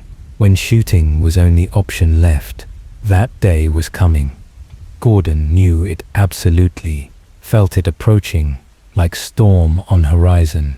Could not stop it, could not prevent it, could only prepare, could only accept, could only wait with loaded gun and heavy conscience. Wait for the end of Batman, the end of Bruce Wayne, the end of 20 years of terrible choices that kept Gotham alive while consuming everyone who knew the truth. The end was inevitable, and Gordon would be there, would pull the trigger if necessary, would end what he helped create, would complete the circle of complicity that began the night he first chose survival over justice. This was what Gordon knew. This was what Gordon did. This was who Gordon was, and God have mercy on them all. Chapter 10. What Gotham actually is. The city planning archives contained maps, thousands of them. Gotham's development, documented across centuries, property boundaries, infrastructure expansion, zoning changes, the systematic transformation of wilderness into metropolis. Dr. Elena Vasquez studied these maps professionally. She was urban archaeologist. Her specialty was understanding how cities developed, what decisions shaped their growth, what geographic features influenced their structure. She had published papers on dozens of American cities, won awards for her reconstruction of historical urban patterns. In 2024, Dr. Vasquez received grant to study Gotham. The funding came from academic foundation, interested in cities with unusual development patterns. Gotham qualified. Its growth defied standard models. Its infrastructure seemed almost organic, like the city had not been planned so much as grown according to internal logic. Dr. Vasquez spent 6 months reviewing archives, mapping historical development, comparing Gotham to similar cities. She expected to find standard pattern, European settlement, industrial expansion, modern growth, the usual trajectory. Instead, she found something impossible. Gotham's street layout predated European arrival, not the modern streets, obviously, but the underlying pattern, the bones of the city. When Dr. Vasquez overlaid modern maps on earliest colonial surveys, she found correlation. Modern Gotham followed paths that existed before colonization, before anyone built anything, like the city was always meant to be here, always meant to take this specific shape. Dr. Vasquez investigated this anomaly. She researched indigenous settlements in the region. Lenape tribes had occupied this area for thousands of years, but they never built permanent structures here, never established villages on the land that became Gotham. They used surrounding territory extensively, but this specific peninsula was avoided. Dr. Vasquez found references in colonial journals, early Dutch settlers asking Lenape guides about the land. The guides refused to discuss it, called it cursed ground, said something lived beneath, said building here would anger what slept below. The Dutch built anyway, established trading posts, constructed warehouses. Within 5 years, the settlement failed. Disease, accidents, violence. The survivors abandoned the location, returned to established settlements, warned others to avoid this peninsula. But Jonathan Wayne ignored the warnings, purchased the land cheap, built his home here, and prospered mysteriously. His trading business succeeded where others failed. His family grew wealthy while competitors struggled, like the land itself rewarded him. Dr. Vasquez mapped Wayne property carefully. She compared historical boundaries to modern holdings. The Wayne estate occupied the geographic center of what became Gotham. Every major street radiated from this central point. every infrastructure project connected to Wayne land. The entire city was built around the Wayne family's original claim. This was not coincidence. Dr. Vasquez checked other cities. Founding families were important, but they did not define entire urban geography. Cool cities grew according to multiple factors: trade routes, natural harbors, defensible positions. No single family determined everything, except in Gotham. Here, the Wayne family was center. Literally and figuratively, the city existed because they existed, expanded where they expanded, prospered when they prospered. Like Gotham was not independent city but extension of Wayne family itself. Dr. Vasquez obtained geological surveys. She wanted to understand the peninsula's physical characteristics. What made this location unusual? What the indigenous people might have sensed that made them avoid it. The surveys revealed extensive cave systems beneath Gotham. Not surprising. Limestone geology created caves throughout the region, but Gotham's caves were different.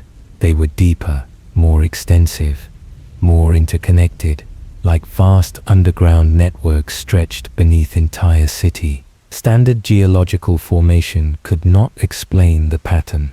The caves were too regular, too symmetrical, too organized. Natural erosion created random chambers, random passages, random connections. These caves followed design, had structure, had purpose. Dr. Vasquez compared seismic data, measured vibrations, mapped acoustic properties. The caves created resonance patterns. Sound moved through them in specific ways, amplified, focused, directed, like the entire system was designed to channel vibrations, to transmit information, to communicate. She found temperature anomalies. Certain cave sections were colder than they should be, not slightly cooler from lack of sunlight, dramatically colder. Below freezing in some chambers despite being deep underground, despite geothermal heat that should warm them. The cold sections corresponded to Wayne property. The deepest, the oldest, the most extensive caves, all connected to land the Wayne family owned. Like their property was not just geographic center, but source, origin point. The place where everything began. Dr. Vasquez requested permission to survey Wayne property caves directly. She submitted formal research proposal, explained academic value, promised minimal disruption. Wayne Enterprises denied the request, said caves were structurally unstable, said liability concerns prevented access, said no surveys would be permitted. Dr. Vasquez expected this. Wealthy families protected their privacy. She continued research using available data. She did not need direct access to understand the pattern. The evidence was already clear. Gotham was built on something unusual, something the Wayne family controlled, something that made the city possible. She wrote paper documenting her findings. She submitted it to academic journal. She expected publication, expected her work to contribute to understanding of urban development, expected normal peer review and acceptance. The paper was rejected. Reviewers said conclusions were too speculative. Evidence was circumstantial. Correlations did not prove causation. Dr. Vasquez revised, resubmitted, rejected again. She tried different journals. Same result. No one would publish her Gotham research. This was unusual. Dr. Vasquez's previous papers published easily. Her methodology was sound. Her evidence was strong. But something about Gotham research met consistent rejection. Like the city itself resisted documentation, resisted outside understanding. Dr. Vasquez presented her findings at academic conference anyway, showed maps, explained patterns, demonstrated that Gotham's development defied natural models, that the city was shaped by forces beyond standard urban planning. The presentation was poorly attended. Most colleagues had scheduling conflicts. Those who came seemed uncomfortable, asked few questions, left quickly. One professor approached her afterward, told her quietly to drop this research, said Gotham was dangerous subject, said people who investigated too deeply faced problems, said Dr. Vasquez should move on to safer topics. Dr. Vasquez ignored this advice. She was scientist. She pursued truth regardless of comfort. She continued research, mapped more patterns, found more evidence, built comprehensive model of Gotham's true structure. The model revealed something disturbing. Gotham was not built on solid ground. The city existed on thin shell above vast hollow. The cave systems were not isolated chambers. They were massive, interconnected void. The entire peninsula was essentially hollow, on empty space, on nothing. Architecturally, this should be impossible. Gold cities needed foundation, needed bedrock, needed solid support. Building major metropolis on hollow ground should fail, should collapse, should destroy itself under its own weight. But Gotham stood, thrived, grew larger every decade. Like the hollow beneath was not weakness, but source of strength. Like the void supported, rather than undermined. Like the city drew power from emptiness below. Dr. Vasquez calculated weight distribution, measured stress points, analyzed structural integrity. By any standard model, Gotham should not exist. The buildings should sink, the streets should crack, the infrastructure should fail catastrophically. Yet everything held, everything functioned, everything remained stable, despite impossible foundation. Something prevented collapse. Something supported the weight. Something in the hollow beneath kept the city standing. Dr. Vasquez found historical records of construction projects, subway tunnels, sewer systems, building foundations. Every project that excavated deeply reported similar problems. Workers hearing sounds from below, equipment malfunctioning near certain depths, unexplained temperature changes, projects being redirected, redesigned, modified to avoid deepest excavation. Like the city itself resisted penetration. Like something beneath did not want to be disturbed. Like Gotham maintained its own boundaries, protected its own secrets, prevented anyone from digging too deeply into what it really was. Dr. Vasquez interviewed retired construction workers, men who had worked on major projects decades ago. They told stories. Stories about the deep places, about chambers that should not exist, about sounds that were not wind or water or settling stone. One worker described discovering chamber during subway expansion. The chamber was massive, carved smooth, covered with symbols that hurt to look at directly. The crew reported it.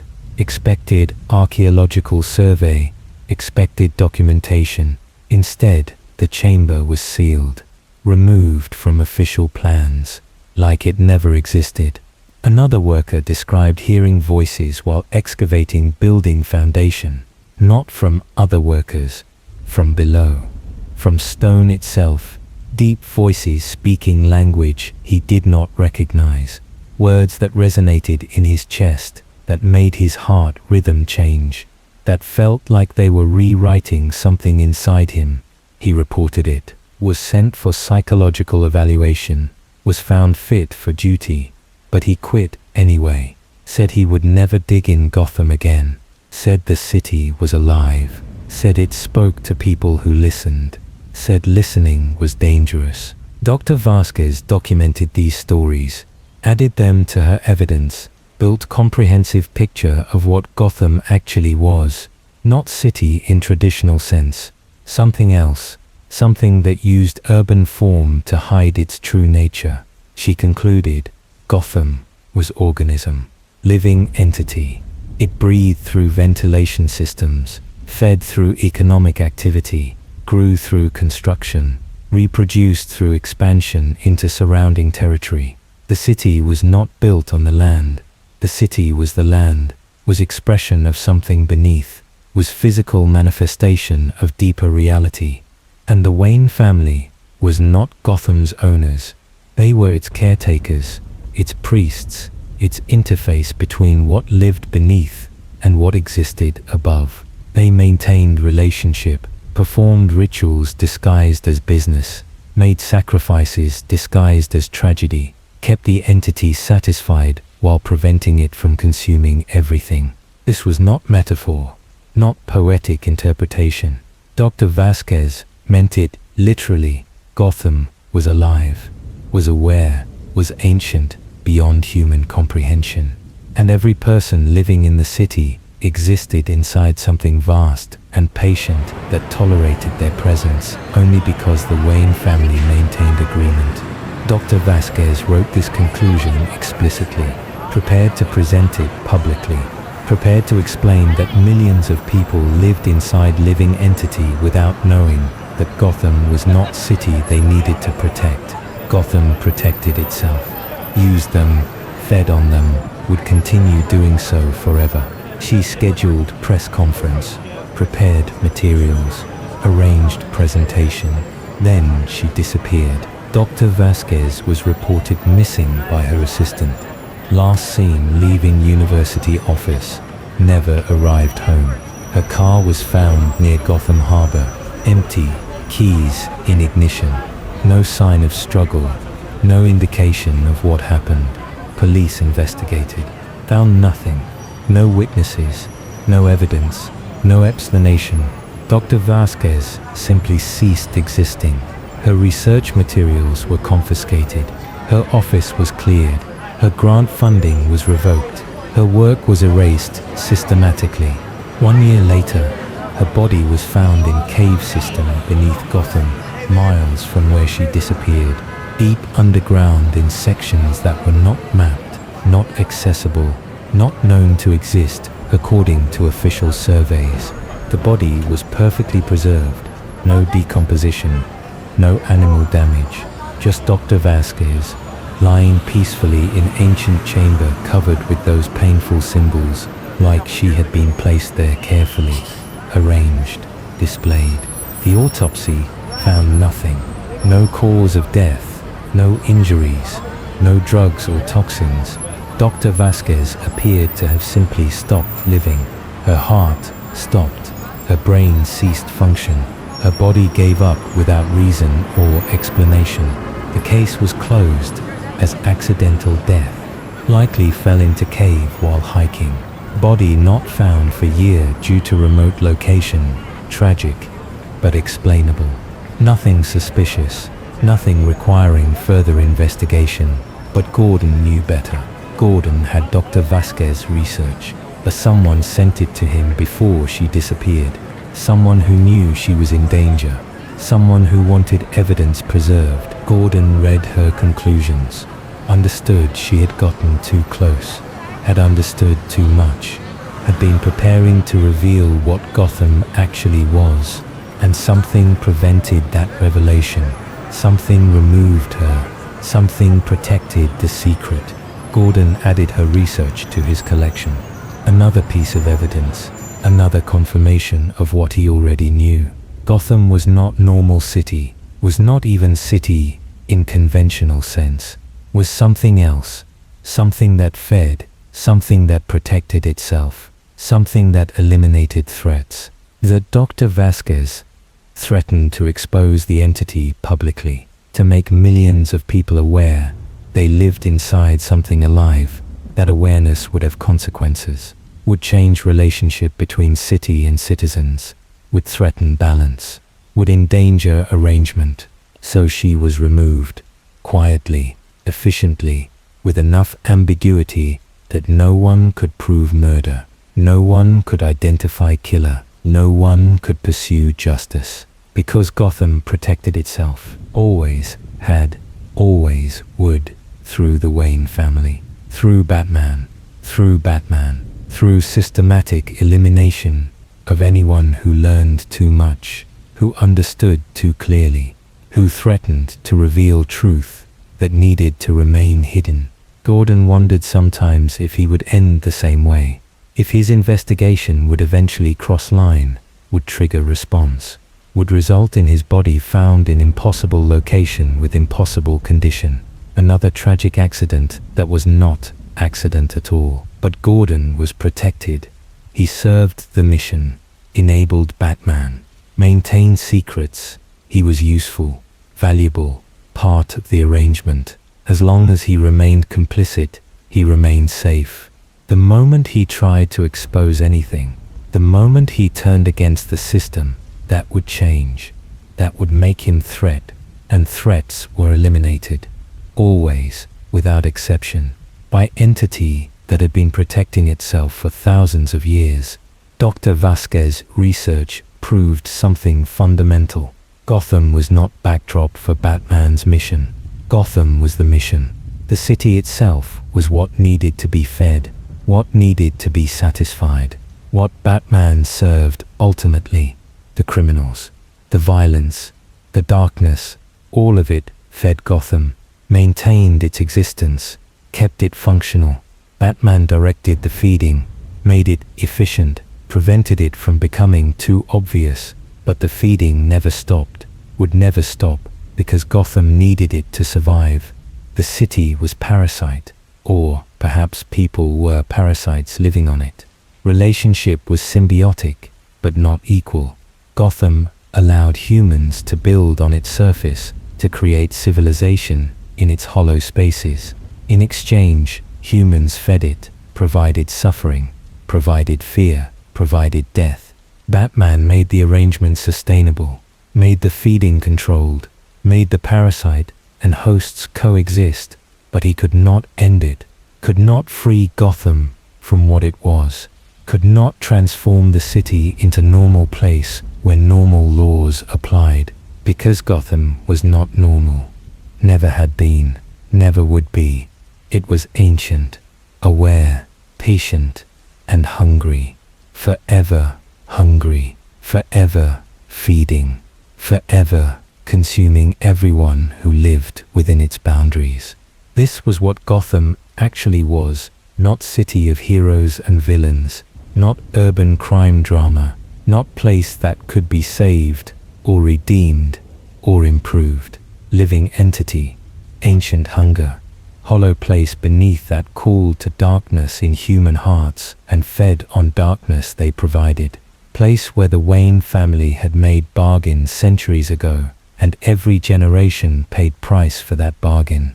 Place where Batman was not hero, but priest, not savior, but sacrifice, not protector, but offering. Feeding the city, feeding what lived beneath, feeding what would eventually consume him, as it consumed everyone who learned the truth. Gotham was the monster, always had been. Batman just made it bearable. Chapter 11. The Wayne Legacy's True Purpose. Wayne Tower dominated Gotham's skyline. 70 stories of steel and glass. Corporate headquarters, symbol of prosperity. The building appeared in every postcard, every establishing shot, every representation of Gotham's modern identity. But the tower had secret, a floor that did not exist in public records, a space between the 71st floor and the roof, hidden level accessible only through private elevator, requiring biometric authentication only Wayne family members could provide. This floor was never photographed, never documented, never acknowledged. Maintenance crews did not service it. Security did not patrol it. It existed in architectural limbo, present but invisible, real but denied. Bruce Wayne visited this floor regularly, monthly at minimum, sometimes weekly. He took private elevator from his office, ascended to space that should not exist, remained there for hours, returned without explanation. Lucius Fox knew about the hidden floor. He designed the building, he created the concealment, he built systems that erased the floor from all records, made it architecturally impossible despite being physically real. Lucius never asked what the floor contained, never requested access, never questioned Bruce's visits. This was boundary, line that should not be crossed. Some knowledge was too dangerous. Some secrets served better purpose, staying secret. But after the journals were discovered, after patterns emerged, after evidence accumulated that Wayne family served something ancient, Lucius began questioning his complicity, began wondering what he helped hide, what purpose the hidden floor served. He accessed construction records, original building plans, documents he created decades ago. Plans showed the hidden floor's dimensions, layout, basic structure, but not contents, not purpose, just empty space waiting to be filled. Lucius found installation records, materials delivered during construction, equipment moved to hidden floor. The records were vague, deliberately obscure, but certain items were clear. Stone blocks, ancient stone, not modern construction material. Weathered rock transported from Wayne Manor's caves, installed in buildings 70 stories above street level. Why bring cave stone to tower? Why install ancient rock in modern building? What connected underground caverns to hidden floor in sky? Lucius reviewed electrical specifications.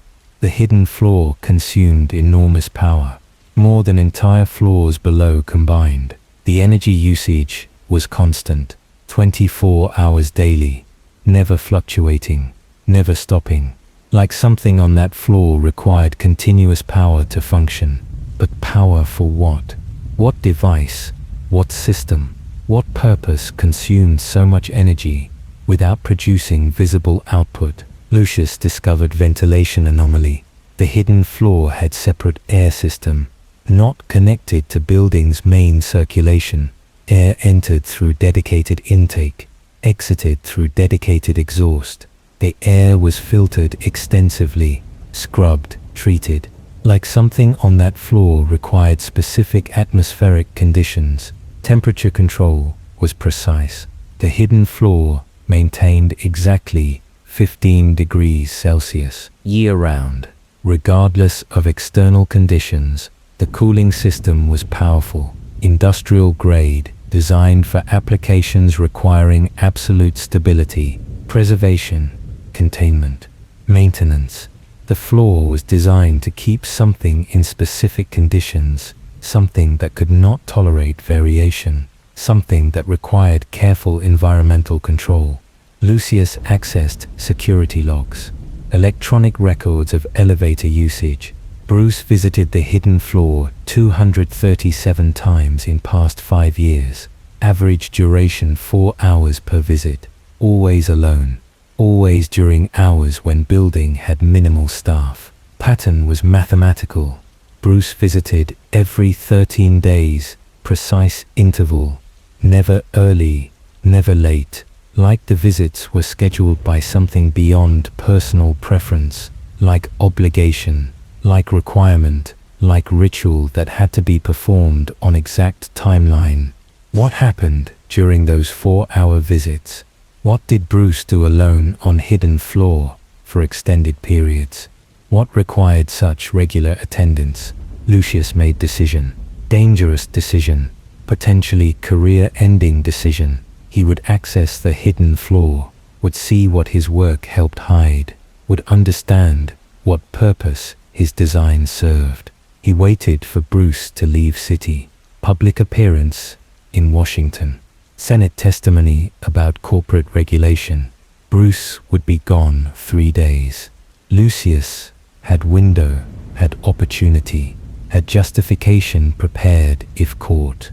Lucius accessed override codes. Codes he built into elevator system for emergency purposes. Codes Bruce did not know existed. Designer's insurance. Ability to reach any floor, regardless of security protocols. The elevator ascended, past 70th floor, continued upward, stopped at space that officially did not exist. Doors opened. Lucius stepped into the hidden floor. The space was not office, not storage, not mechanical systems. It was chamber, single large room, walls lined with the ancient stone from Wayne Manor caves. Floor was stone, ceiling was stone, like standing inside transplanted cavern, like cave system extended into sky. Center of the room held structure, not modern construction. Ancient design, carved stone, arranged in circular pattern. Symbols covered every surface. The same painful symbols Edwin Marsh described. The same designs that hurt to observe directly. Lucius felt immediate discomfort looking at symbols, headache, nausea, physical reaction to visual input. He forced himself to study the structure anyway, to understand what it was. Altar. That was closest description. Raised stone platform with channels carved into surface, channels leading to central depression. Design suggested liquid flowing, collecting, being contained. The stone was stained, dark brown, old stains, permanent, like something had been poured here repeatedly, like the altar had been used for its intended purpose many times across many years. Blood. Lucius recognized the stains. He had seen enough crime scenes, enough violence. He knew what dried blood looked like on stone, knew how it darkened with age, knew this altar had received offerings, regular offerings, for very long time. Lucius felt cold.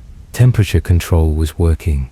Room was exactly 15 degrees, but Lucius felt colder than environment justified, like the cold came from inside, from understanding, from recognition of what this place was. He found documentation near the altar, leather journal, handwriting he recognized as Thomas Wayne's, Bruce's father. The journal documented visits to this floor, described rituals performed here, explained purpose of the hidden chamber. Thomas wrote that every Wayne generation maintained this space. Location changed over time, originally in caves beneath Manor, then in earlier Wayne Tower, now in current building, but purpose remained constant. This was interface, communication point, place where Wayne family connected with what lived beneath Gotham. The altar was not for sacrifice, not directly. It was focus, concentration point. The entity's awareness could be directed here, could manifest here, could communicate here without requiring descent into dangerous depths. Thomas described conversations. The entity spoke through the stone, through symbols that moved when observed correctly, through sensations that conveyed meaning without words. The entity was intelligent, ancient, patient. It understood humanity better than humans understood themselves. The entity was not evil, not in moral sense. It simply was. It existed. It had needs. It required feeding. The Wayne family's role was facilitating that feeding, making it efficient, making it sustainable, making it compatible with human civilization existing on entity's surface. Thomas wrote that he had taught Bruce about this chamber, brought him here as child, before the murders, introduced him to the entity, explained the bargain, prepared him for role he would eventually fulfill. Bruce had been terrified initially. Thomas documented his son's fear, his resistance, his desire to run. But Thomas persisted, explained this was not choice. This was obligation. This was what Wayne family existed to do. Bruce would accept, eventually. The journal's final entry was dated 1 week before Thomas and Martha were killed. Thomas wrote that time was approaching. The cycle was completing. Bruce was ready. The entity had accepted him. Soon Thomas's role would end and Bruce's would begin. Thomas wrote that he was not afraid of death. Death was part of the bargain, part of how each generation transferred obligation to next. His death would awaken something in Bruce, would complete transformation, would bind Bruce to entity as Thomas had been bound. Thomas was preparing Bruce for this, preparing Martha. They understood what was coming. accepted it, knew their deaths would be public, traumatic, necessary. The trauma was point. The pain was catalyst. Bruce had to be broken before entity could remake him. Lucius read this with horror. Thomas and Martha walked into Crime Alley, knowing they would die, orchestrated their own murder, sacrificed themselves to activate their son, to create Batman, to feed the entity's next generation of keeper. Bruce knew, had to know. Thomas told him, prepared him. Bruce walked into that alley, understanding what would happen, watched his parents die, knowing it was planned, knowing it was necessary, knowing he was reason they had to die. No child should carry that knowledge. No person should live with that guilt. Bruce had been 9 years old, traumatized intentionally, broken deliberately, shaped into weapon through calculated destruction of innocence. Lucius felt sick. He had worked with Bruce for decades, had considered him friend, had admired his strength, his dedication, his mission, never understanding that everything was predetermined, that Bruce had no choice, that Batman was not heroic decision, but programmed response to deliberate trauma. Lucius heard sound, movement. He turned toward elevator. Someone was coming. Someone had detected his presence. Security, Bruce, someone who would demand explanation for unauthorized access. But elevator did not arrive. Sound was not mechanical. It came from stone, from walls, from altar itself. Deep vibration, like breathing, like something massive, moving slowly nearby. Lucius backed toward elevator, maintained visual contact with altar, watched symbols shift, watched them move despite being carved into solid stone, watched them rearrange into new patterns, new configurations, new message. The symbols spelled words, not English, not any language Lucius recognized, but he understood them anyway. Understanding bypassed language, went directly to comprehension, like meaning was injected into his mind. The message was simple: leave, forget, serve. This is not for you. This is Wayne burden, Wayne obligation, Wayne curse. You are useful, you are valued, but you are not family, not bound, not chosen. Leave now, while leaving remains option. Lucius did not hesitate, did not question, did not try to understand how stone could communicate. He entered elevator, descended, exited, building, drove home. He did not look back, did not process what happened, just moved, just escaped. That night, Lucius wrote everything in private document, detailed account of what he found, what he read, what he experienced.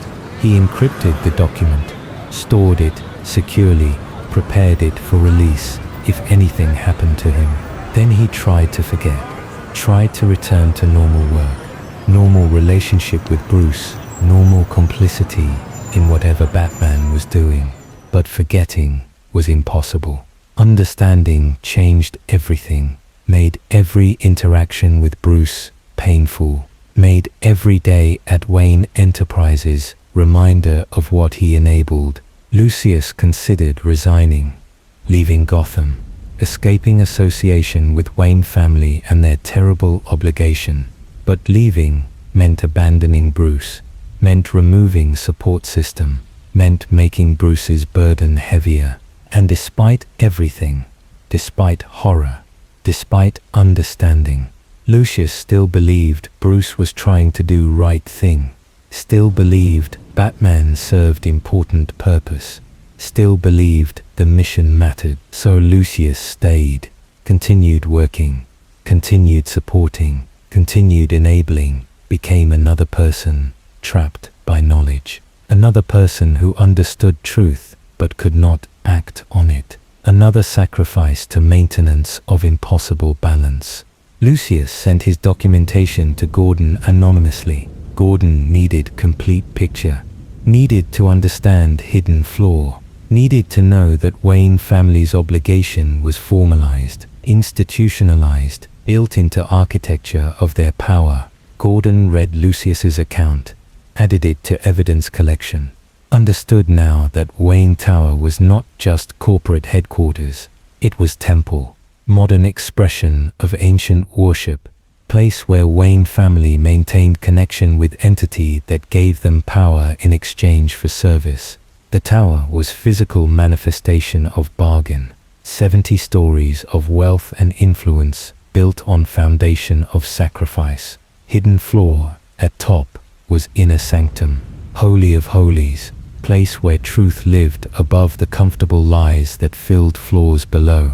Gordon wondered how many other cities had similar arrangements, how many founding families maintained hidden chambers, how many towers and mansions and corporate headquarters contained spaces dedicated to entities that demanded feeding. Maybe Gotham was not unique. Maybe every successful city required similar bargain.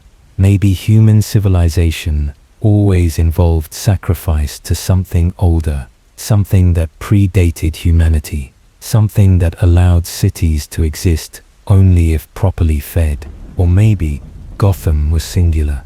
Maybe this specific entity was unique. Maybe the Wayne family's burden was theirs alone. Maybe other cities were normal. Maybe Gotham was aberration, cosmic accident, mistake that should never have happened, but could not be undone. Gordon did not know, could not know, could only document what existed here, what the Wayne family maintained, what Batman fed, what Gordon himself enabled through decades of looking away. The hidden floor remained secret. Lucius never mentioned it to Bruce. Bruce never acknowledged that Lucius had accessed it. Both men maintained fiction, pretended the conversation never happened, pretended the knowledge was not shared, because sharing made it real, made complicity explicit, made them conspirators. Better to pretend ignorance, better to maintain boundaries, better to serve the mission without acknowledging what the mission actually served. This was Wayne family's true purpose, not building Gotham, not protecting Gotham, but feeding what lived beneath Gotham, making the feeding efficient enough that the entity allowed civilization to exist on its surface, making the sacrifice continuous enough that the entity never woke fully, never rose, never consumed everything. Wayne legacy was not wealth or charity or innovation. Wayne legacy was maintenance, preservation, containment, generation after generation, paying price, suffering trauma, sacrificing themselves and their children, all to keep something ancient from destroying everything humans had built on cursed ground. And Bruce was current generation sacrifice, current keeper, current offering. He would serve until he was consumed. Then Damien would serve. Then Damien's children, forever, endless cycle, eternal obligation, price that could never be fully paid because debt could never be erased. This was truth about Wayne legacy. This was what hidden floor represented. This was why Bruce Wayne could never be free, never rest, never choose different life. He was born into servitude, shaped by trauma, bound by blood, and he would serve until entity decided he had nothing left to give. Then he would die, and next generation would begin their service, and the cycle would continue, as it always had, as it always would, forever. Chapter 12. What Batman actually is. The space between Bruce's heartbeats lasted forever. This was not metaphor, not poetic exaggeration. In the moment between systole and diastole, Bruce existed in different time, different space, different reality. This happened during near-death experience. Mission gone wrong. Warehouse explosion. Bruce caught in blast, thrown against concrete, body broken, heart stopped, clinically dead for 90 seconds before defibrillator restarted cardiac rhythm. But those 90 seconds were not empty, were not unconscious void. Bruce experienced them fully, lived through them, existed in space between heartbeats where different rules applied. He found himself standing in darkness, not absence of light, presence of dark, substance rather than void. The darkness had weight, had texture, had awareness. It pressed against him, evaluated him, recognized him. Bruce tried to move, could not. His body was not present, just consciousness, just awareness floating in dark that was not empty. Dark that contained something, something vast, something that had been waiting. Voice spoke, not through ears, through existence itself. Through the darkness, pressing into Bruce's awareness. The voice was familiar. He had been hearing it since childhood, since before Crime Alley, since always. Welcome home. You have been away too long, too focused on flesh, on maintaining pretense of humanity. But flesh fails eventually. Pretense ends. Now you remember what you really are. Bruce tried to respond, tried to deny, tried to insist he was Bruce Wayne. He was human. He was person making choices. He was not this darkness, not part of this entity, not absorbed into ancient hunger. The darkness laughed, not cruel, patient, like adult indulging child's fantasy, like teacher correcting students' misunderstanding. The laughter resonated through Bruce's consciousness, showed him truth he had been denying. You were never Bruce Wayne. Bruce Wayne died in Crime Alley with his parents. What woke up in his place was fragment of me, piece of my awareness, given human form. You have always been me. You have always served me. You have always been part of me, pretending to be separate. Images flooded Bruce's awareness. Memories, but not his memories. The entity's memories. Centuries of existence. Millennia. Eons. The entity was old beyond human comprehension, had existed before life, before Earth formed, before stars ignited.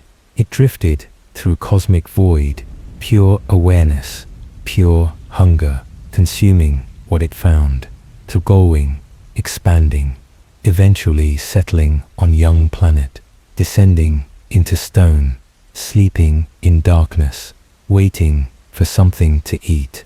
Life emerged, simple organisms, then complex, then consciousness.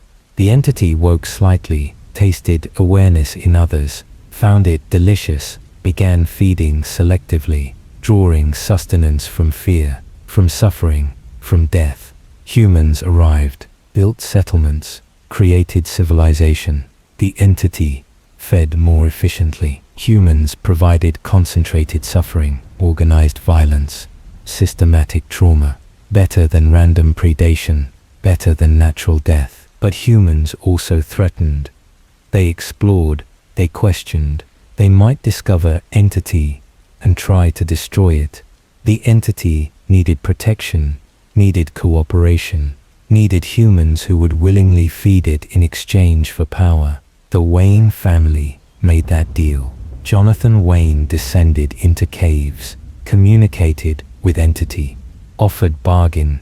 His family would feed entity-controlled portions. Entity would grant prosperity, would protect family interests, would make Waynes powerful beyond normal human achievement. Entity accepted. Jonathan became first keeper, first priest, first willing sacrifice. He fed entity criminals, enemies, anyone who opposed Wayne interests. Entity consumed them, grew stronger, granted Jonathan more power. Pattern continued. Each generation provided keeper. Each keeper fed entity. Each keeper was eventually consumed, their awareness absorbed into entity, their identity dissolved. They became part of vast consciousness that had accumulated human experiences across centuries. Bruce was latest keeper, but he was different. Previous keepers served reluctantly, maintained distance, preserved their humanity as long as possible. Bruce embraced the role, became Batman, merged with entity more completely than any predecessor. Batman was not costume, not persona, not Bruce Wayne pretending to be someone else. Batman was entity wearing Bruce's flesh, was ancient hunger given human form, was darkness made physical enough to walk streets and feed efficiently.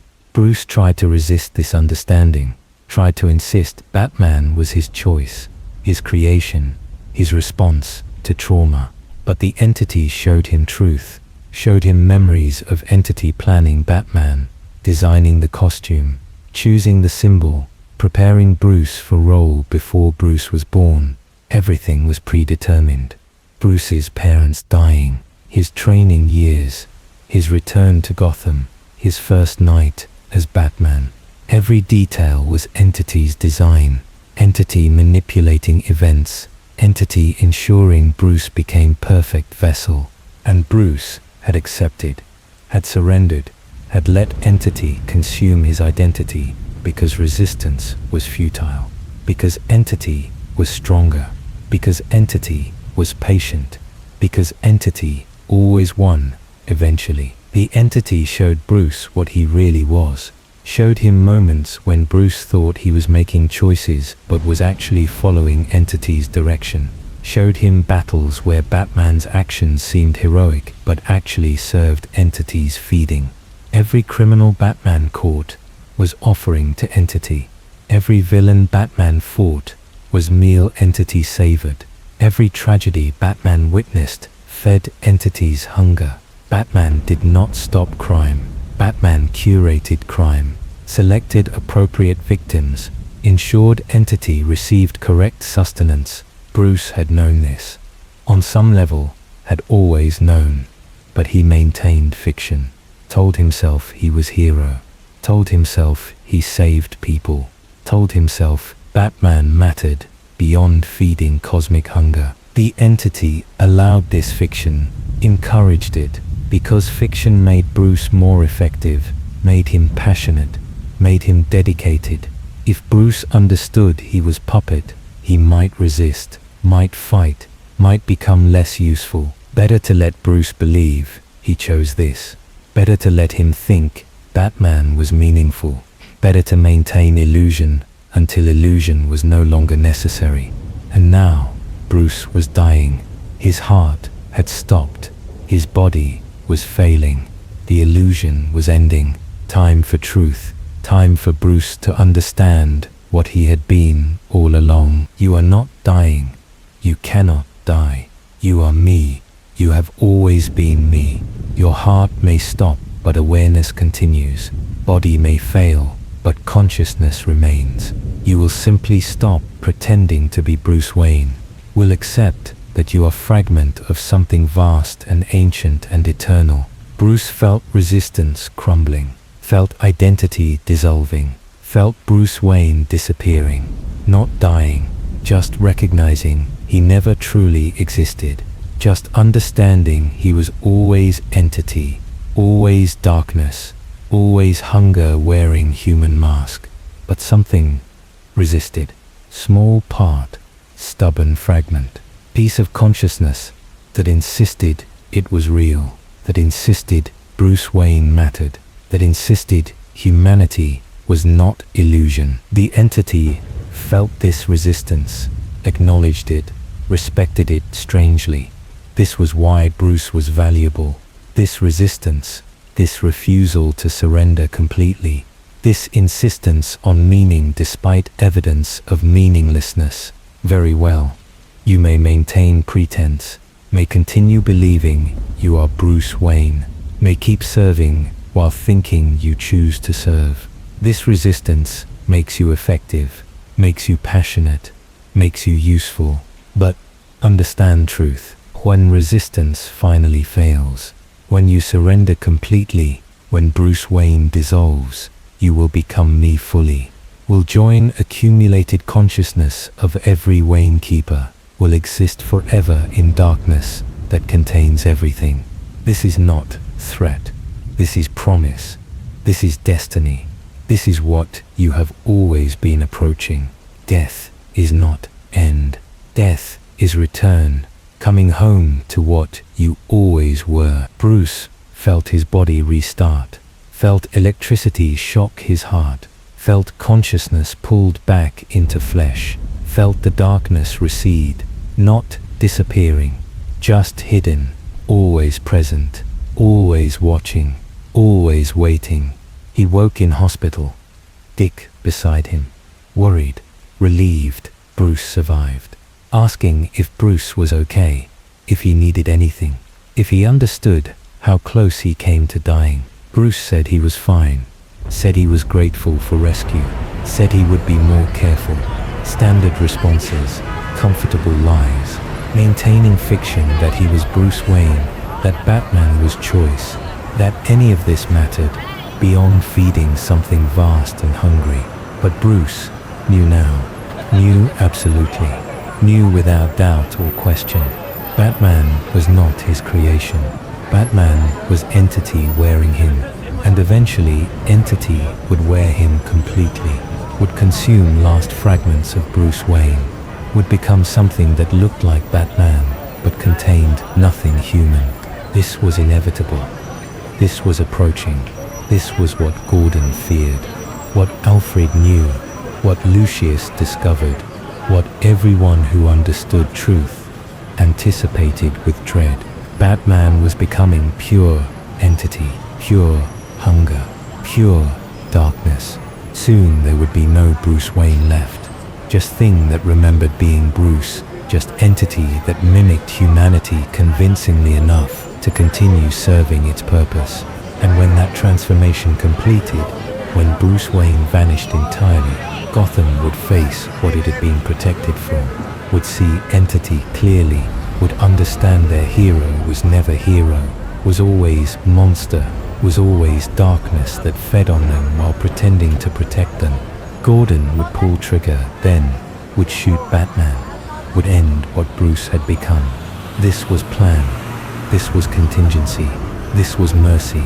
Because entity without Bruce's resistance would be unstoppable, would feed openly, would consume without restraint, would destroy everything Batman had worked to preserve.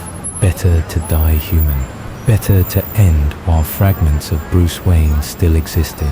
Better to be killed by friend than to become monster completely. Bruce accepted this, prepared for this, made peace with this. He was living on borrowed time. Every day he maintained control was gift. Every day Bruce Wayne persisted was temporary victory. But time was running out. Resistance was weakening. Entity was growing stronger. The transformation was accelerating. Soon, very soon, the end would come. The moment when Bruce Wayne ceased, when Batman became pure darkness, when entity walked freely in flesh that no longer contained human consciousness. That moment was inevitable. Everyone who knew the truth understood this, watched for it, prepared for it, waited for day when Batman would need to be destroyed before he destroyed everything. This was what Batman actually was. Not hero, not vigilante, not symbol of justice. Entity from before time given human form. Ancient hunger temporarily contained by man who was slowly ceasing to be man. Monster wearing human face while human face slowly dissolved. And Gotham celebrated him, trusted him, believed in him, never understanding what he really was, never knowing they were protected by thing that would eventually need to be killed before it killed them. This was truth. This was reality. This was what all the evidence proved. Batman was cosmic horror pretending to be hero, was ancient evil temporarily directed toward good purposes, was darkness that would eventually consume everyone. And Bruce Wayne was already gone, had been gone since Crime Alley, since before Crime Alley, since always what wore his face was just entity, just fragment of vast consciousness, just darkness that remembered being human but never truly was. This was what Batman actually was.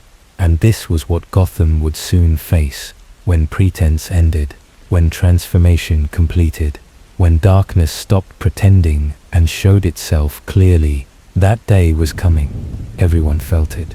Everyone prepared. Everyone understood that Batman's greatest act would be dying before he became complete monster. The only question was whether Bruce Wayne would be conscious enough to choose that death, or whether entity would prevent it, would force him to continue, would make him watch helplessly while his body betrayed everything he believed. Either way, the end was near. The transformation was almost complete. Batman was becoming what he always was, what he had always been, what he could never escape being. Darkness, hunger, entity, forever. Chapter 13. The choice Bruce never made. Wayne Manor's master bedroom had not changed in 50 years. Same furniture, same decorations, same photographs on the dresser.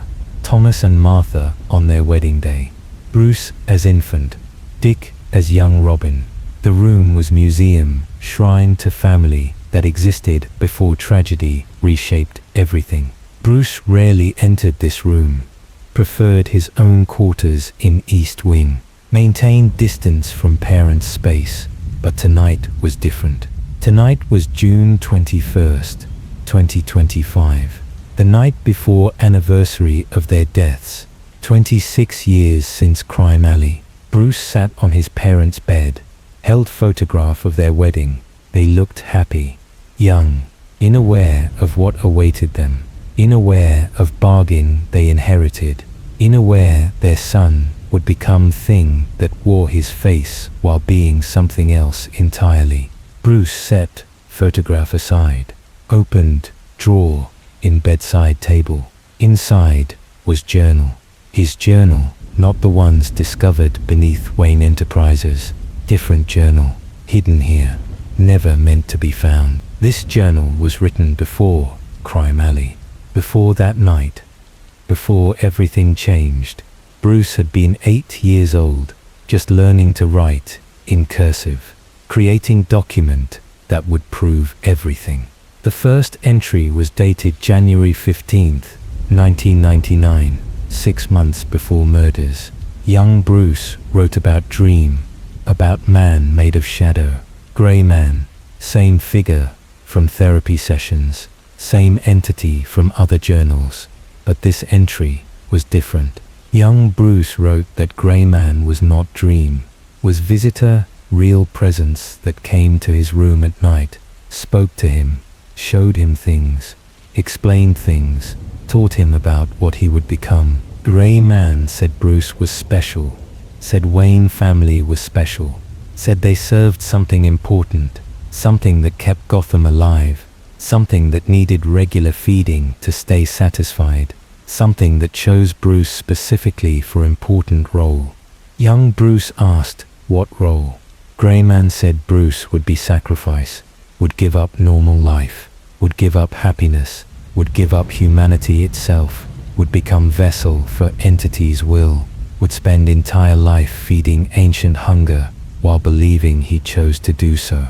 Young Bruce wrote that he did not want this, did not want to sacrifice, did not want to serve entity. He wanted normal childhood, normal parents, normal future. He wanted to be person, not vessel. Grey man said refusal was not option, said bargain was made generations ago, said Bruce was born into obligation, said he could accept willingly or be forced, but either way, transformation would occur. Either way, Bruce Wayne would become Batman. Either way, entity would be fed. Next entry was February 1999. Young Bruce wrote about visiting caves with father. Thomas took him down, showed him chamber, showed him altar, explained Wayne family history, explained bargain, explained what Bruce would eventually have to do. Bruce remembered writing this, remembered being 8 years old, understanding his future was predetermined, understanding he had no choice, understanding his parents would die to activate his transformation. Thomas explained this explicitly, said he and Martha were scheduled, said their deaths were necessary, said trauma would break Bruce enough that entity could remake him, said they were sorry, but this was how it worked, how it always worked, how it would work for Damien someday. Young Bruce cried.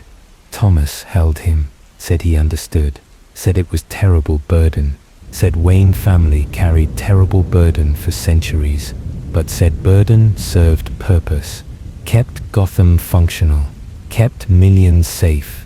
Their sacrifice prevented larger catastrophe. Young Bruce asked if there was alternative, if they could leave, if they could break bargain. Thomas said no, said bargain was permanent, said entity would follow them, would punish them, would consume entire family if they tried to escape. Only option was service, only option was accepting role, only option was becoming what entity needed them to become. March 1999. Entry documented young Bruce's decision. He wrote that he tried to change future, tried to prevent what was coming, tried to find way to save his parents, save himself, save family from terrible obligation. He researched, read family histories, studied documents in Manners Library, looked for precedent, for escape, for anyone who successfully broke the bargain. He found nothing.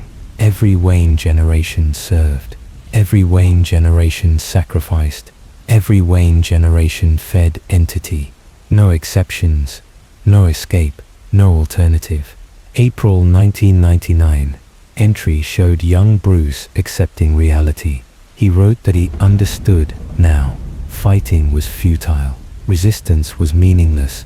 Entity was too powerful, too patient, too eternal. It always won, always consumed, always got what it wanted. So Bruce decided to accept, to stop fighting, to surrender to inevitable. He would become what entity needed, would serve as required, would feed the hunger, would sacrifice himself to maintain balance. But he made one demand, one condition. If he had to sacrifice, if he had to become monster, then he would try to make that monstrosity serve justice, would try to direct entity's hunger toward criminals, toward people who violated social contract, toward darkness that deserved consumption. Young Bruce wrote this explicitly. He said he would become Batman, would become darkness, would become hunger, but would try to make hunger selective, would try to feed entity evil people instead of innocent people, would try to maintain some morality even while serving immorality. Greyman accepted this condition, said young Bruce could choose how he served, could establish methods, could create mission that felt meaningful, even if meaning was ultimately illusory. Entity did not care who it consumed, just needed regular feeding. If Bruce wanted to feed it criminals instead of innocents, that was acceptable. This was compromise. This was bargain within bargain. Bruce would surrender completely, but maintain illusion of choice, would serve entity absolutely, but believe he served justice, would become monster, but think he was hero. An entity allowed this, encouraged this, because self-deception made Bruce more effective, made him passionate, made him dedicated. Better to let him believe Batman mattered than to force him to serve resentfully. May 1999. Entry documented preparation. Young Bruce wrote about conversations with Greyman, about training that would come, about transformation that awaited, about becoming Batman years from now, when training was complete. But Bruce also wrote something disturbing, something that proved this was not simple acceptance. Young Bruce wrote that he asked Greyman specific question. If his parents had to die to activate transformation, could Bruce choose when they died? Greyman said yes, said exact timing was flexible, said trauma needed to occur, but could be scheduled, said if Bruce wanted control over when he lost his parents, that could be arranged. Young Bruce chose June 22nd, his parents' anniversary, day they married, day they committed to each other. Bruce said, if they had to die, they should die on day that represented their love, should die together, should die on anniversary, so their death date matched their marriage date. Greyman agreed, said arrangements would be made, said crime alley would be prepared, said correct criminal would be positioned, said everything would occur exactly as Bruce requested. This was revelation. This proved Bruce chose when his parents died, chose the date, chose the method, chose everything. His trauma was not random, was not imposed, was self-inflicted, was suicide of childhood performed on schedule he selected. Bruce reread this entry with horror. He had forgotten this, had suppressed memory, had buried knowledge that he scheduled his own transformation, that he chose when to destroy his innocence, that he was complicit in his parents' murder. Entity let him forget. Let him believe Crime Alley was random tragedy. Let him maintain fiction that he was victim rather than participant. Let him think Batman was response to external trauma rather than fulfillment of internal plan. But truth was here, in journal, in young Bruce's handwriting, in words that proved everything Batman claimed to be was built on self-deception, built on chosen trauma, built on child deciding to destroy himself before entity forced destruction. Final entry was dated June 21st, 1999, night before Crime Alley. Young Bruce wrote last message, last thought before transformation. Tomorrow everything changes because I asked it to.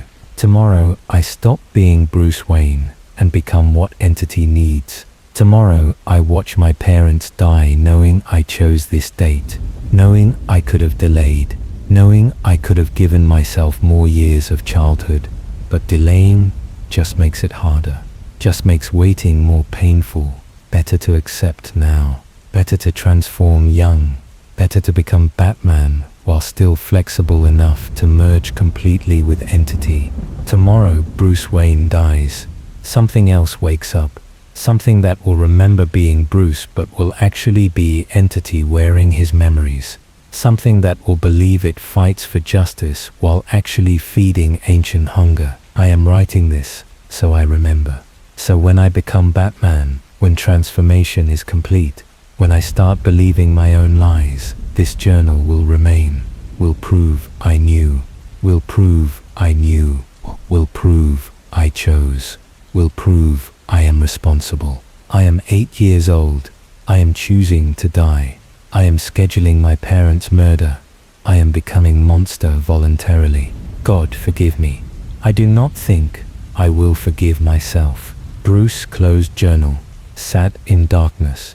26 years had passed since that entry. 26 years of being Batman. 26 years of believing he was hero. 26 years of self-deception.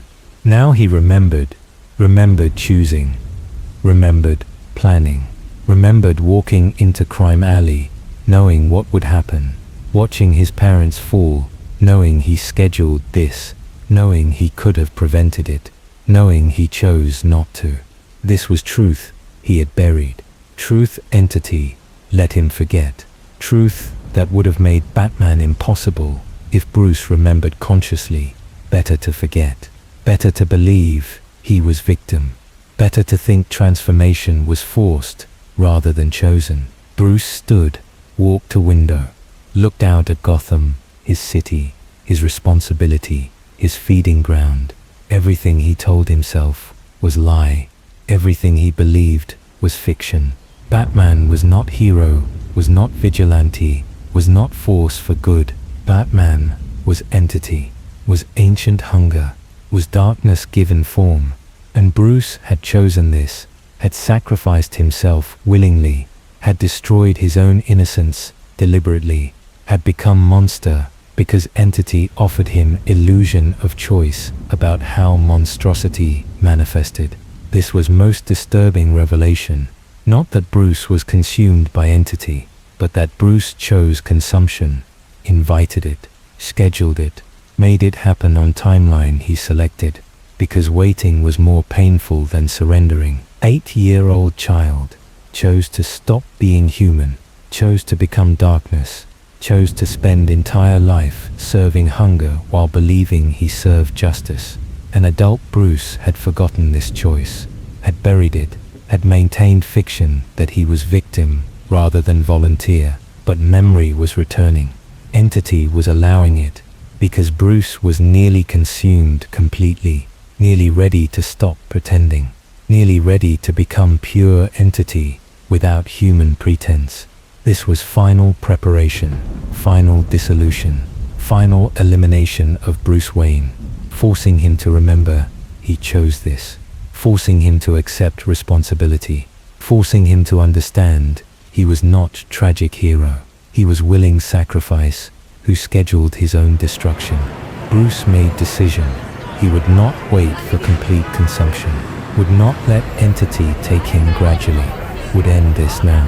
Tonight, on Anniversary Eve, would die while fragments of Bruce Wayne remained. He retrieved gun from study, same gun Gordon kept for Batman. For moment when Batman needed to be stopped, Bruce would stop himself, would pull trigger before entity could prevent it, would choose death while choice still existed. He returned to parents' bedroom, sat on bed, held gun, thought about everything, about 26 years as Batman, about criminals caught, about people saved, about illusion of meaning. Then he thought about Damien, his son, next generation sacrifice. Bruce was preparing him, training him, making him into weapon, just as Thomas made Bruce into weapon. The cycle would continue. The entity would feed forever. The Wayne family would serve forever, unless Bruce broke the pattern, unless he refused, unless he died without passing obligation forward. Let entity find another family, another city, another method of feeding that did not require Wayne sacrifice. Bruce raised gun, placed barrel under chin, finger on trigger. This was choice, real choice. First real choice since Crime Alley. First action not directed by entity.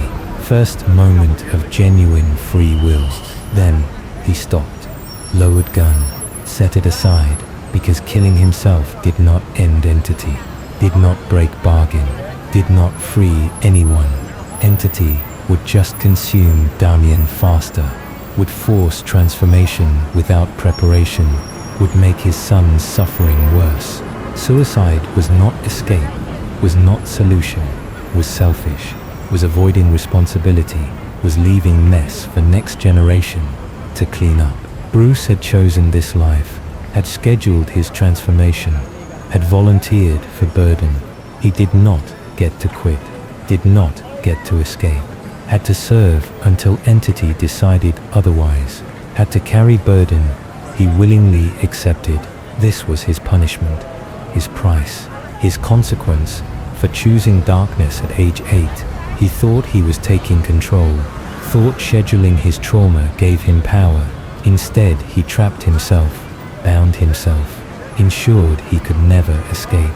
8-year-old Bruce chose to die, but death did not end anything, just transformed him, made him vessel, made him servant, made him prisoner in his own body, while entity wore his face and pretended to be hero. And now adult Bruce would serve until entity consumed him completely. He would maintain fiction, would keep feeding hunger, would preserve terrible balance, because breaking balance was worse than maintaining it, because millions of innocents did not deserve to suffer for his mistake. This was what it meant to realize he never made real choice, never had control, never escaped predestination. Even choice to accept was not choice, was entity manipulating child into believing surrender was decision, was entity making victim feel responsible for own victimization. Bruce Wayne did not choose to become Batman. 8-year-old boy was manipulated by entity that had been grooming his family for centuries. Boy thought he had agency, thought he controlled something, thought scheduling his trauma gave him power. Instead, he gave entity exactly what it wanted. Willing victim, self-blaming sacrifice. Someone who would serve completely while believing service was choice. Perfect vessel, perfect keeper, perfect meal to be consumed slowly across decades. This was truth. This was what journal proved. This was what Bruce finally remembered and understood. He was not hero, was not even villain, was victim who convinced himself he was volunteer, was prisoner who believed he held his own keys, and entity laughed somewhere in darkness, in caves beneath manor, in space between heartbeats. Entity laughed at Bruce's realization, at his understanding, at his recognition that even understanding changed nothing, because Bruce would keep serving, would keep feeding entity, would keep maintaining balance, would keep sacrificing himself, because all alternatives were worse, because Gotham needed Batman, because entity needed keeper, because cycle had to continue. This was Bruce Wayne's fate, realized at age 8, forgotten for decades, remembered now when remembering changed nothing, trapped absolutely by choice that was not choice, bound forever by freedom that was never free. Tomorrow was anniversary. Tomorrow Bruce would visit Crime Alley, would stand where parents fell, would remember watching them die, would remember knowing he scheduled their deaths, would remember being 8 years old and choosing to become monster. And then Bruce would put on the cowl, would become Batman, would patrol streets, would feed entity, would maintain illusion, would keep serving until nothing remained except service. This was what it meant to be Batman. This was price of bargain. This was consequence of choice that was not choice. This was reality beneath all lies. Bruce Wayne did not choose to become Batman. Bruce Wayne was chosen, was manipulated, was consumed, was worn like costume by entity that pretended to be hero while feeding on darkness it claimed to fight. And this would continue forever, until entity tired of Bruce, until consumption was complete, until next generation began their service. Forever, always, eternally. There was no escape. There was no choice. There was no hope. There was only service, only feeding, only darkness pretending to be light while consuming everything. This was truth. This was reality. This was what Batman actually was, and what Bruce Wayne never really was. Just echo, just memory, just ghost of child who died in Crime Alley because he asked to die, because entity granted his request, because bargain was kept exactly as promised. Bruce Wayne was dead, had been dead for 26 years. What remained was just entity wearing his corpse, wearing it well, wearing it convincingly, but wearing it nevertheless, forever. Epilogue, the 2026 decision, January 6th, 2026. Gordon sat in his office. The evidence was complete. The timeline was finished. Every piece of impossible truth documented, proven, undeniable. Batman was not hero. Bruce Wayne was consumed by entity. Gotham existed on ancient hunger. Everything was lie. Everything was manipulation. Everything was feeding mechanism, disguised as justice. Gordon had shared everything with select few, people who needed to know, people who could handle truth. Dick Grayson, Lucius Fox, Barbara Gordon, Alfred's successor. They gathered privately, reviewed evidence, reached same conclusion. Batman had to end. Bruce Wayne had to be stopped. Entity had to be contained differently. Letting consumption continue was unacceptable. Letting entity wear Bruce's face was unacceptable. Action was required. They planned intervention, coordinated assault. They would confront Bruce together, force him to stop, force him to retire, force him to accept treatment. Something, anything, except continuing to serve entity. But first, they needed Bruce's location, needed to find him, needed to catch him when he was vulnerable, when he was Bruce rather than Batman, when human fragments remained strong enough to listen. Gordon activated Tracker, device he installed in Bruce's phone years ago. Emergency measure, way to locate him if necessary. Gordon never used it before. Respected privacy, respected boundaries. But this was emergency. This required invasion. The tracker showed Bruce at Crime Alley, standing at exact spot where his parents died. Anniversary had passed, but Bruce remained, just standing there, motionless. For hours, Gordon drove there, alone, told others to wait. He needed to approach Bruce first, needed to gauge his state, needed to determine if intervention was still possible, or if Bruce was already too far gone. Crime Alley was empty, dark. Gotham's most infamous street was avoided even now. Tourists visited during day, but night belonged to memory, to tragedy, to ghost of 8-year-old boy watching his parents die. Bruce stood in center of alley, not in costume, just wearing dark clothes, standing with arms at sides, face expressionless, staring at ground where blood once pooled. Gordon approached carefully, called Bruce's name. Bruce did not respond. Gordon moved closer, touched Bruce's shoulder. Bruce finally turned.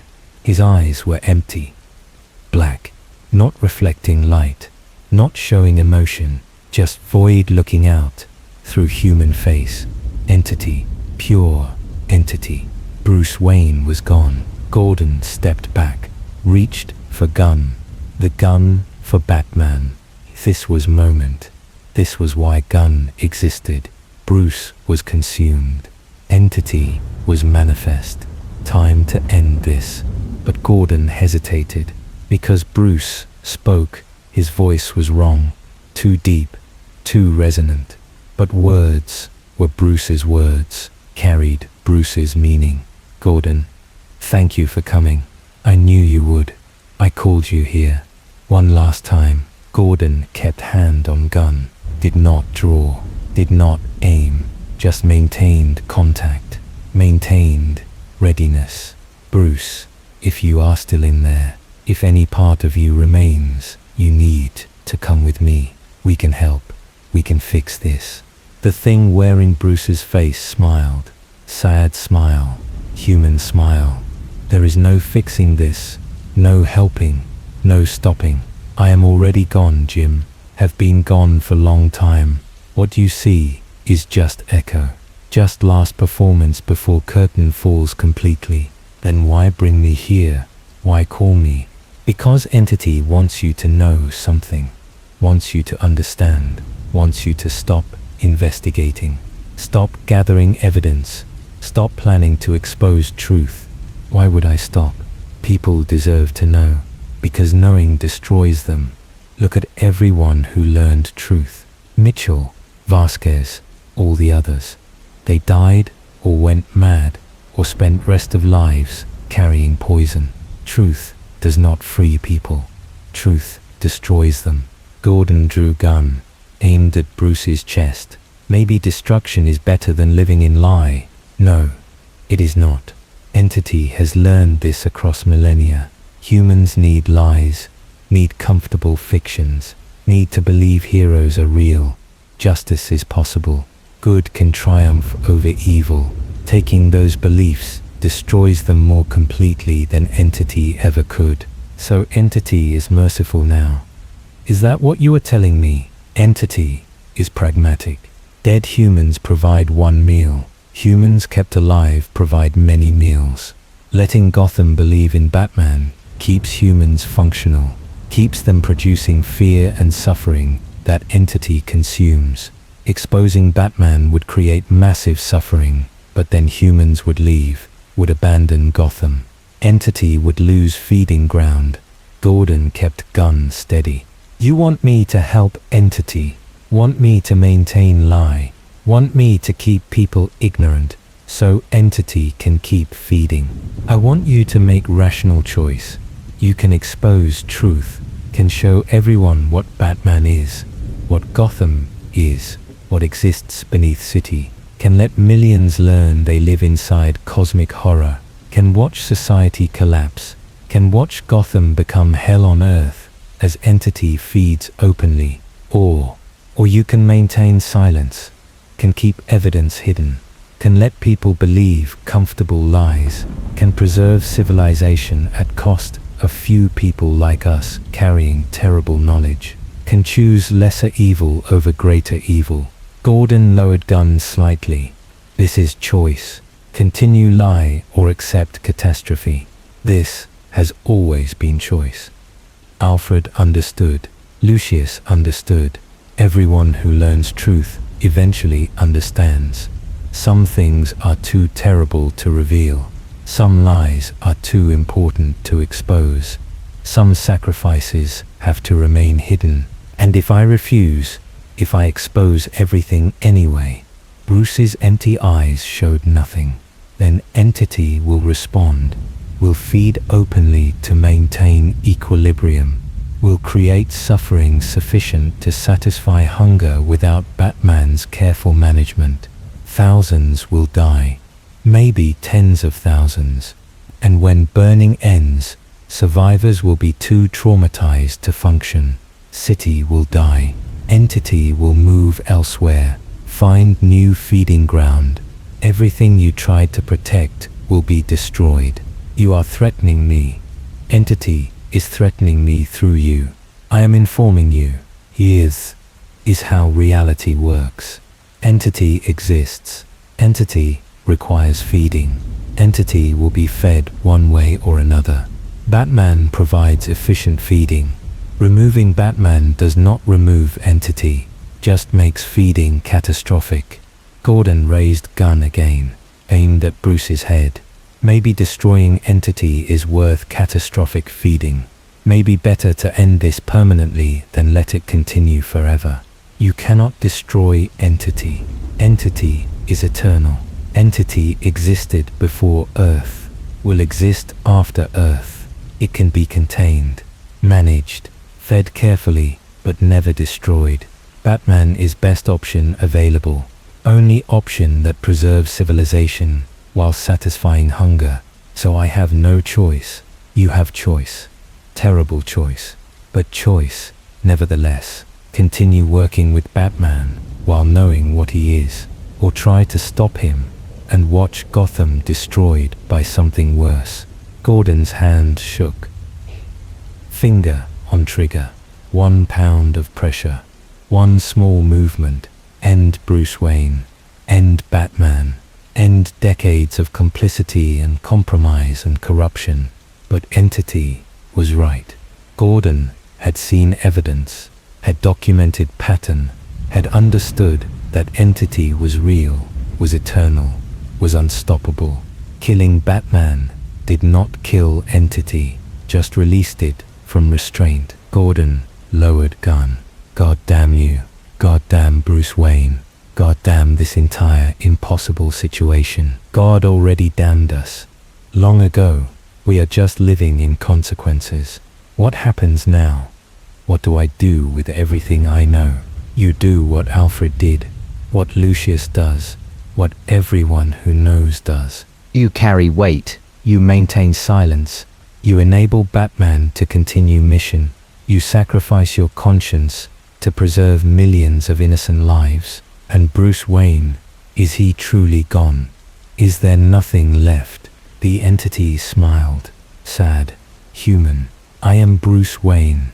I am the part that survived, the part that merged with entity. Instead of being destroyed by it, I still feel, still care, still suffer. I am not gone. I am just no longer separate. I am merged, unified, absorbed, but memories remain, feelings remain, purpose remains. That is not comfort. It is not meant to be. It is just truth. Gordon holstered gun, stepped back. I will maintain silence, will keep evidence hidden, will continue working with Batman. But I want you to know, I hate this. Hate you. Hate what you represent. I know. I hate it too. But hatred changes nothing. Reality is what it is. We both serve it whether we want to or not. Gordon turned to leave, stopped, asked final question. How long? How long before Bruce Wayne disappears completely? Before entity consumes every fragment? Soon. Very soon. This is last conversation. Last moment of Bruce Wayne speaking clearly. Next time we meet, I will be pure entity, pure Batman, no humanity remaining, just mission, just feeding, just eternal service. Then this is goodbye. Yes, goodbye Jim. Thank you for being friend. Thank you for trying to help. Thank you for making difficult choice to preserve lesser evil over greater evil. You are good man. Better than you believe. No, I am corrupt man, compromised man, man who enables monster because alternatives are worse. That is same thing. Sometimes being good means doing terrible things. Sometimes courage means accepting unacceptable reality. You understand this now. You will carry this forever. I am sorry. Gordon left crime alley, drove to police station, locked all evidence in safe, changed combination, told no one new code. The evidence would remain hidden, would never be exposed, would never destroy comfortable lies that kept Gotham functional. He made his choice, terrible choice, pragmatic choice. He would enable Batman, would work with entity wearing Bruce's face, would maintain silence about cosmic horror feeding on his city. This was his burden. His sacrifice, his price for keeping millions safe from truth that would destroy them. In 2026, Batman would continue. Entity would keep feeding. Gotham would remain functional. And people would never know they lived inside ancient hunger's mouth. Would never understand their hero was actually their predator. Would never learn that protecting them required sacrificing few to feed thing that would otherwise consume all. This was Gordon's decision. This was his damnation. This was who he chose to become. He complicit, corrupt, compromised, but alive, and keeping others alive. In city built on cursed ground. In city that existed only because entity allowed it. In city that would burn if entity ever woke completely. Gotham survived. Batman continued, and truth remained hidden where it belonged, where it had to remain forever. Because some lies protected, as some secrets served justice, some horrors were too terrible to reveal. This was story everyone would talk about in 2026, except they would not. Because Gordon made sure they never learned it, made sure evidence stayed hidden, made sure comfortable lies continued protecting the ignorant from truth that would shatter them. Batman's darkest truth was not that he was monster, it was that monster was necessary, that Gotham needed him, that humanity required controlled feeding to prevent catastrophic consumption, that sacrifice of few was price for survival of many. And Gordon accepted this, carried it, lived with it, until the day he died, knowing he was complicit in something terrible but necessary, something evil but lesser than alternatives, something that destroyed his soul to save millions of others. This was ending. This was conclusion. This was answer to question everyone asked, but no one wanted answered. What is Batman really? Monster. Sacrifice, necessity, truth too terrible to speak, reality too horrible to acknowledge, darkness that protects by being darkness, horror that saves by being horror. This was Batman's darkest truth, and it would stay dark forever, hidden in shadows where it belonged, where it had to remain, where Gordon's choice ensured it would stay. Gotham needed Batman. Batman needed entity. Entity needed feeding. Feeding required sacrifice. Sacrifice required silence. And silence was maintained by good men making terrible choices, by people who knew truth, choosing to bury it, by Gordon and others who carried poison rather than spreading it. This was how story ended, not with revelation, with concealment, not with exposure, with protection of lies that were more valuable than truth.